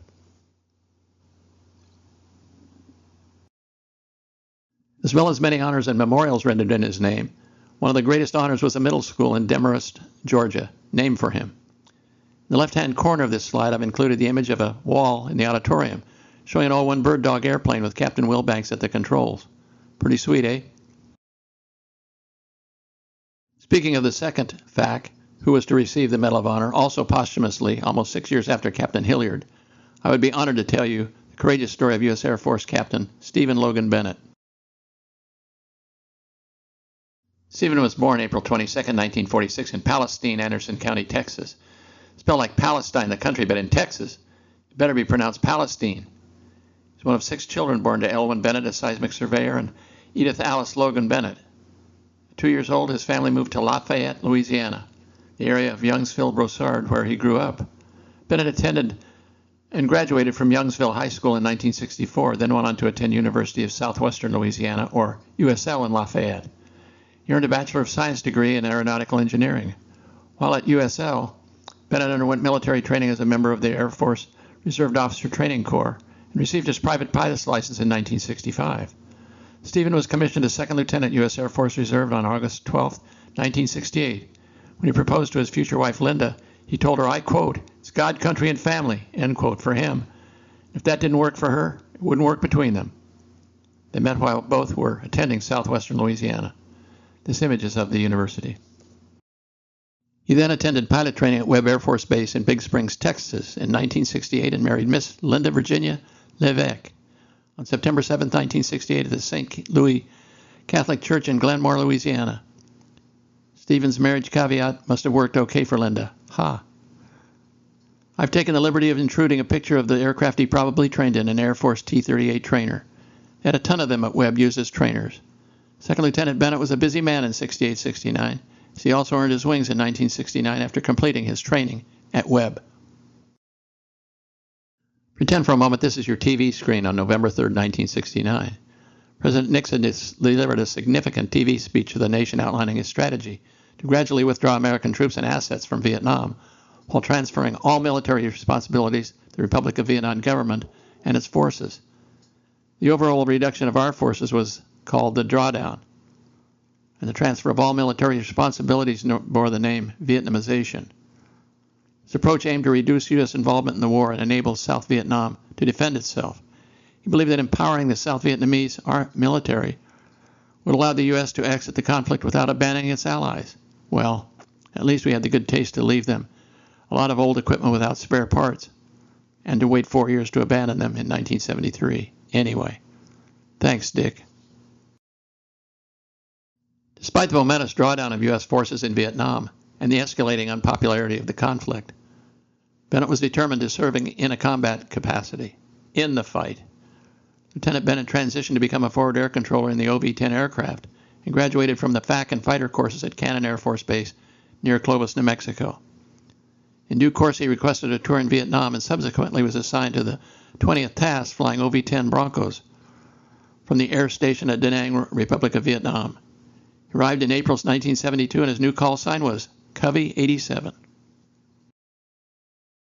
So, now jump to 1972, and the U.S. retained only a small cadre of military advisors embedded with the South Vietnamese units, with just barely enough aviation and naval assets to hopefully check any NVA attacks. With the drawdown almost complete and U.S. forces now largely absent from the action, the NVA sensed an opportunity and launched their 1972 Easter offensive countrywide. These problems were what Stephen found upon his arrival in country. Here an American advisor on the left with his back to us, supervising a small Army of the Republic of Vietnam, squad's capture and interrogation of an NVA, North Vietnamese Army, prisoner.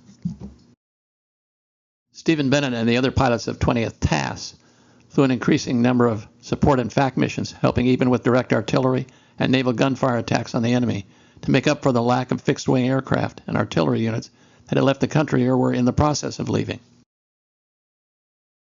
On June 29, 1972, Captain Stephen Bennett piloted his OV-10 Alpha on an artillery adjustment mission southeast of Quang Tri City, Republic of Vietnam.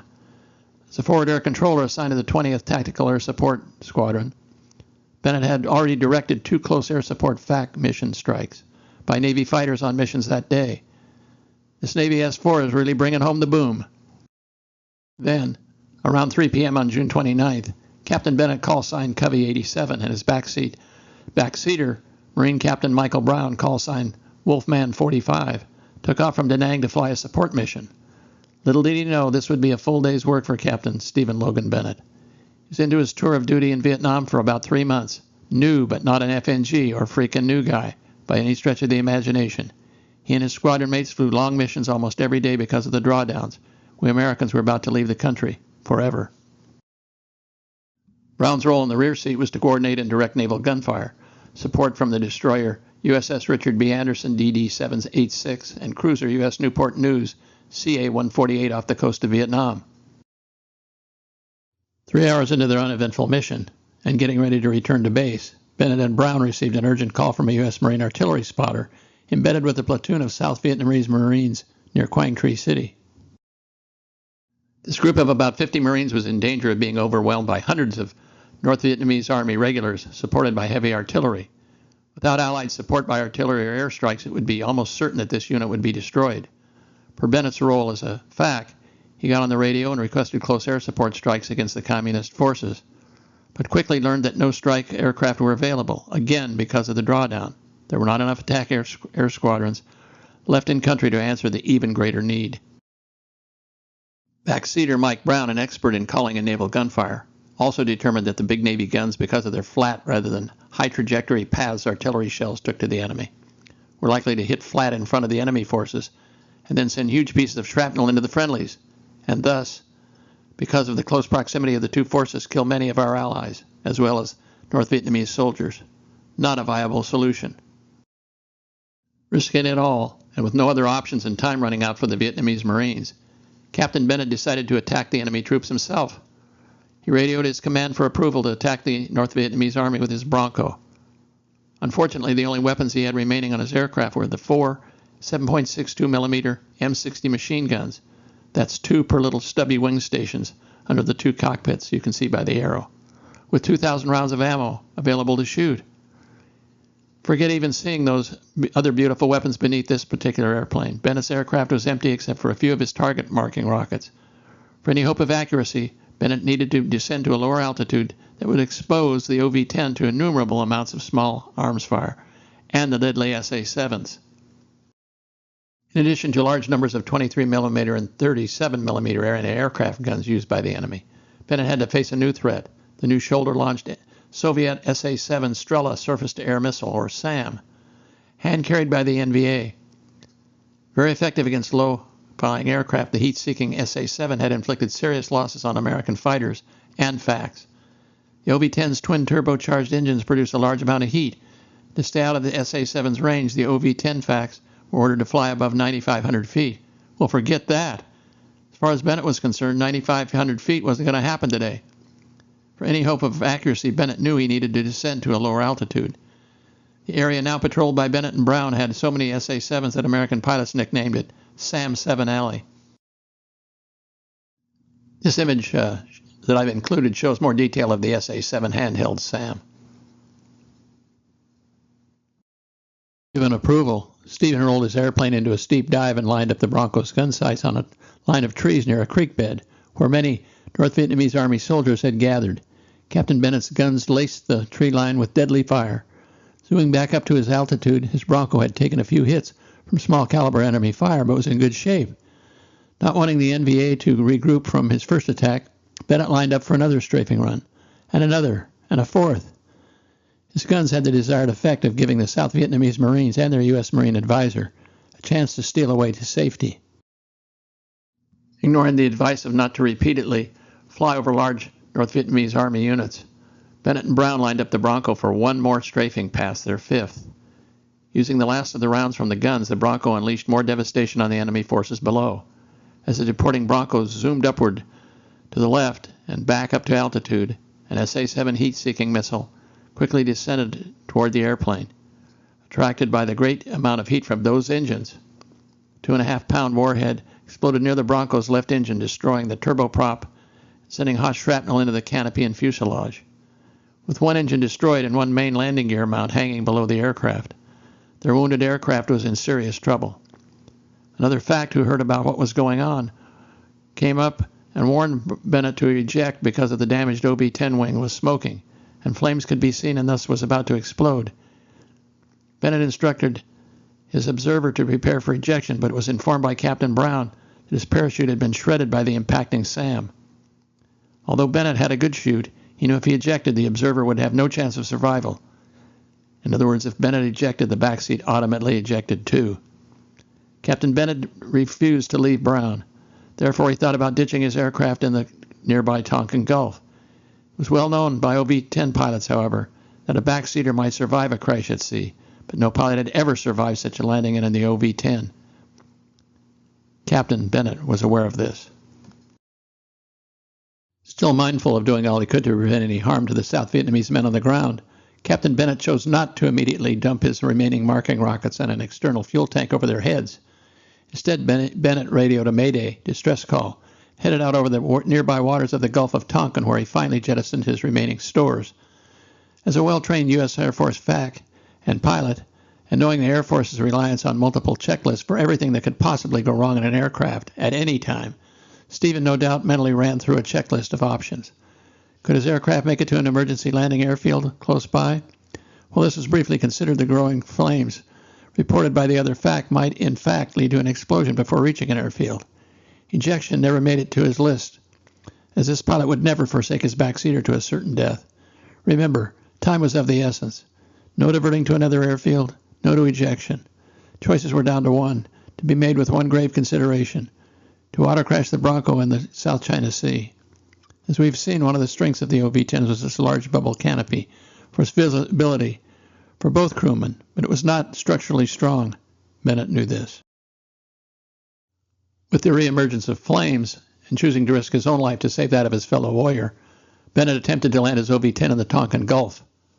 Upon hitting the water, the main wheel mount landing gear hanging from the plane caused the Bronco to cartwheel to the left, partially disintegrating, and finally flipping the OV-10 onto its back.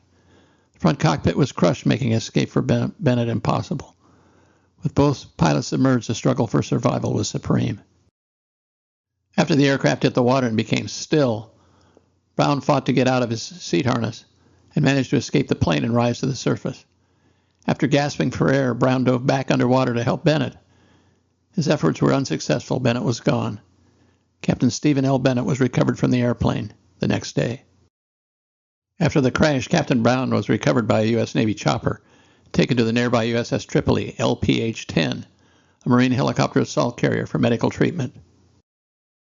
This might be of interest to you. It was common knowledge throughout the OV-10 squadron communities of tests run before the certification that the front seat pilot was unlikely to survive a ditching in the ocean. In all previous test situations, not only would the aircraft probably cartwheel, but the front canopy collapsed on impact. In combat, a front seater had never survived a water landing in the OV-10. On the other hand, ditching in the water would give Captain Brown a good chance of surviving, but would condemn Captain Bennett to very long odds of the same. Captain Stephen Bennett again was aware of all this. As Brown would later state, I quote, "Bennett's disregard for his own life surely saved mine when he elected not to eject," end quote. In this slide you can see how the back of the canopy is anchored to the wing, well back in the fuselage, while the front is outlined and held together in thin, tiny metal strips, not really tethered to anything, completely exposing the front to collapsing onto the front seat. On August 8, 1974, Stephen Bennett's wife Linda and his 2.5-year-old daughter Angela were on hand at the Blair House in Washington, D.C. to receive Captain Bennett's posthumous Medal of Honor from Vice President Gerald Ford. Ford was tapped to make the presentation since President Richard Nixon, overwhelmed by the Watergate scandal, announced his resignation on that same day at the White House. Speaking of which, the White House was in chaos. Thus, the order was presented at the Blair House across the street from the White House. Stephen Bennett's remains were buried in Lafayette, Louisiana, at Lafayette Memorial Park.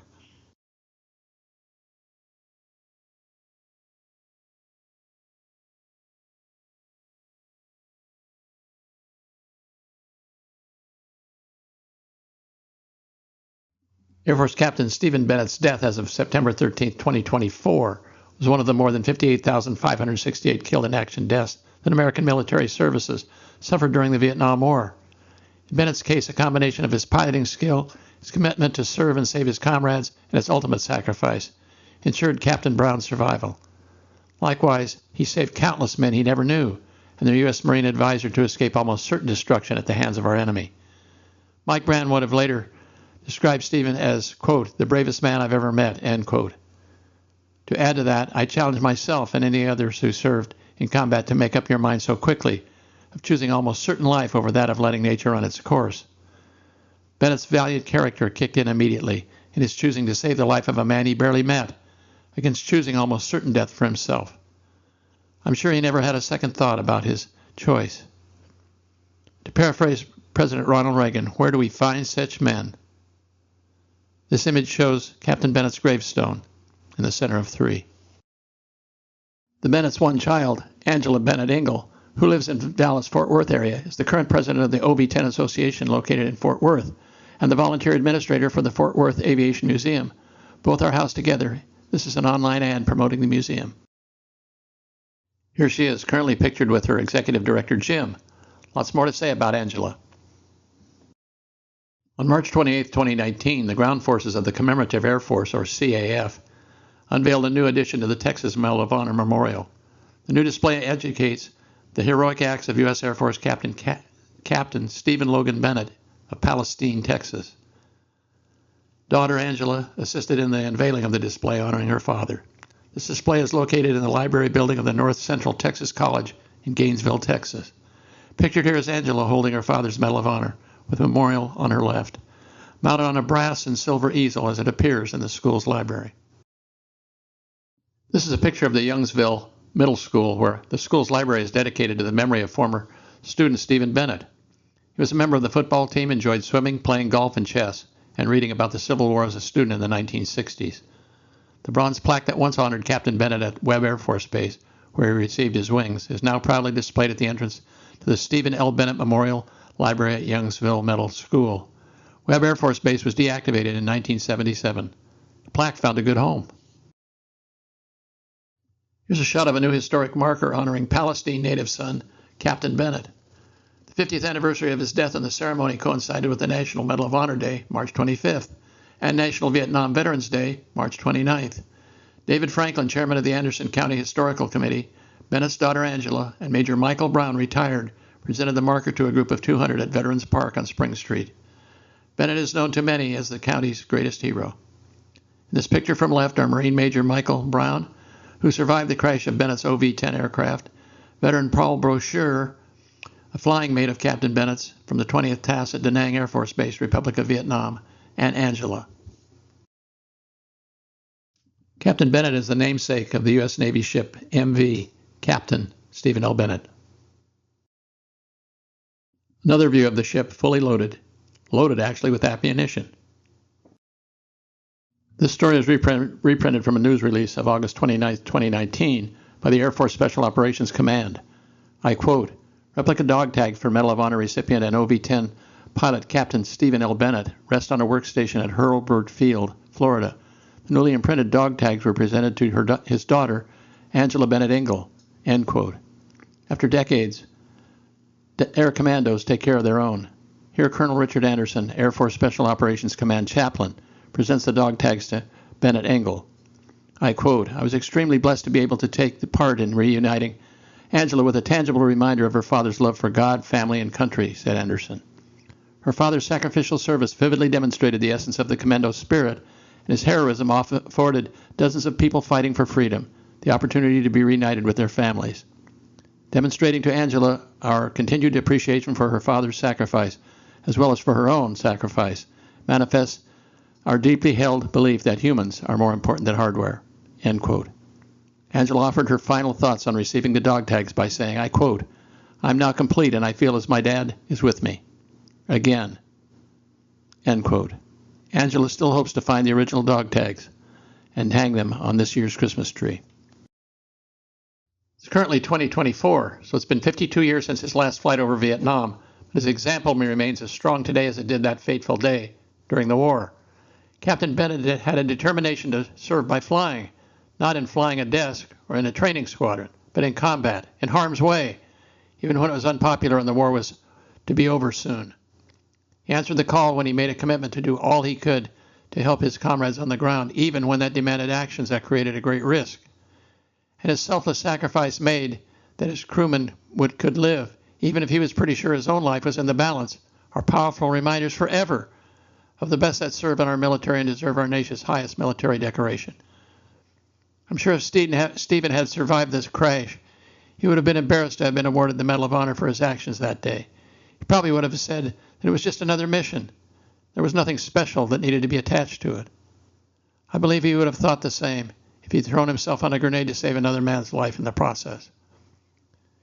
He would have said it was all in a day's work. I truly believe a quiet thank you from Mike Brown would have been enough for him. An excerpt from his Medal of Honor citation says it all. I quote, "Although Captain Bennett had a good parachute, he knew that if he ejected, the observer would have no chance of survival.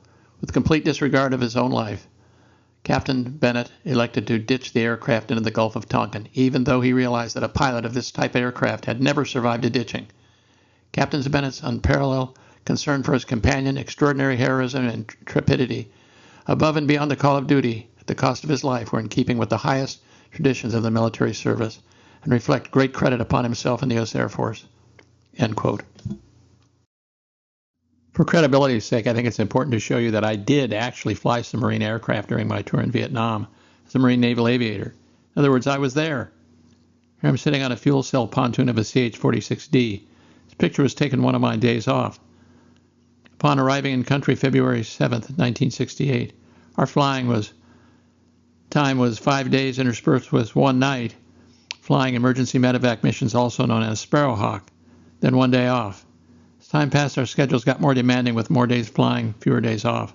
The drawdown of troops and helicopter squadrons had begun by mid-1968, continued until 1973 when America left Vietnam, and the last man out slammed the door. Please stay on for the credits. Thank you for seeing it through until the end. Thank you for bearing to listen to me and my ramblings, and especially my voice for so long. I graduated from college with a BFA or Bachelor of Fine Arts, so you know I like to talk a lot. Through it all, I hope you enjoyed the stories of these brave men and their lives. It's always been about them. If we don't tell these stories, brave men and women will be forgotten.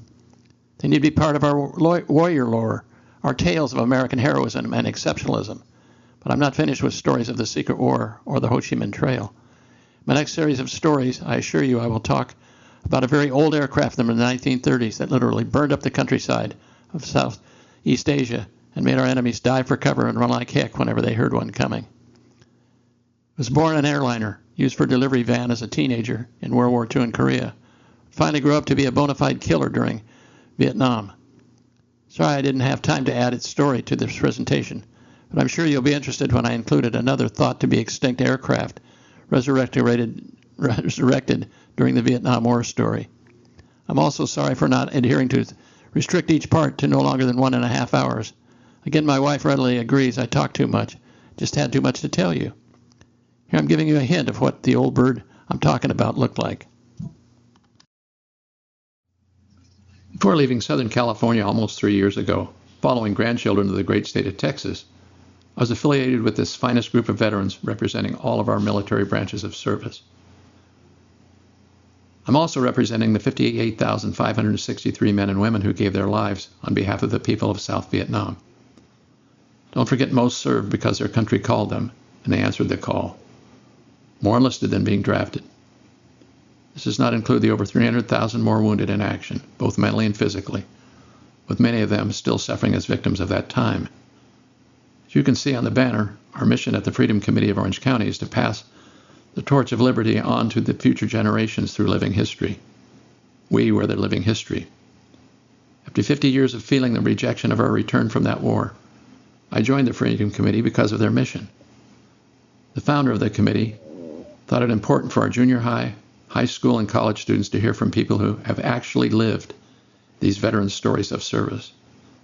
Who doesn't like first-person reporting on heroism in defense of freedom? To fulfill this mission is to get as many men and women, veterans, trained to go into school classrooms with our personal messages from World War II to the current global wars on terror. God knows there's no room currently in the students' curriculum to hear about any of these great patriotic endeavors. So I credit this group of veterans for training me and inspiring me to tell stories of heroism and sacrifice to as many of us that have never heard them. The only things I miss not living in California are my veterans friends in the Freedom Committee, my school visits, and of course their insightful students they shared with me. I'm sure you can tell by now that this is not only the end of Part 4, but also the end of the presentation. First, I'd like to thank all of those in my family who played a part in the production of this presentation, with their patience and long suffering with Guess Who. Second, I'd like to thank those who helped research these many stories before me that I was able to access about these brave men and about their equally brave allies, many who gave their lives along with ours during these meaningful wars of independence of Laos, Cambodia, and Vietnam. They fought for their very existence to be a free people like their American friends had done before them.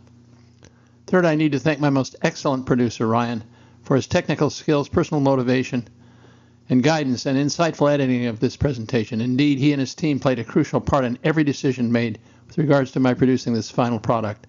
He has again exceeded all of my expectations.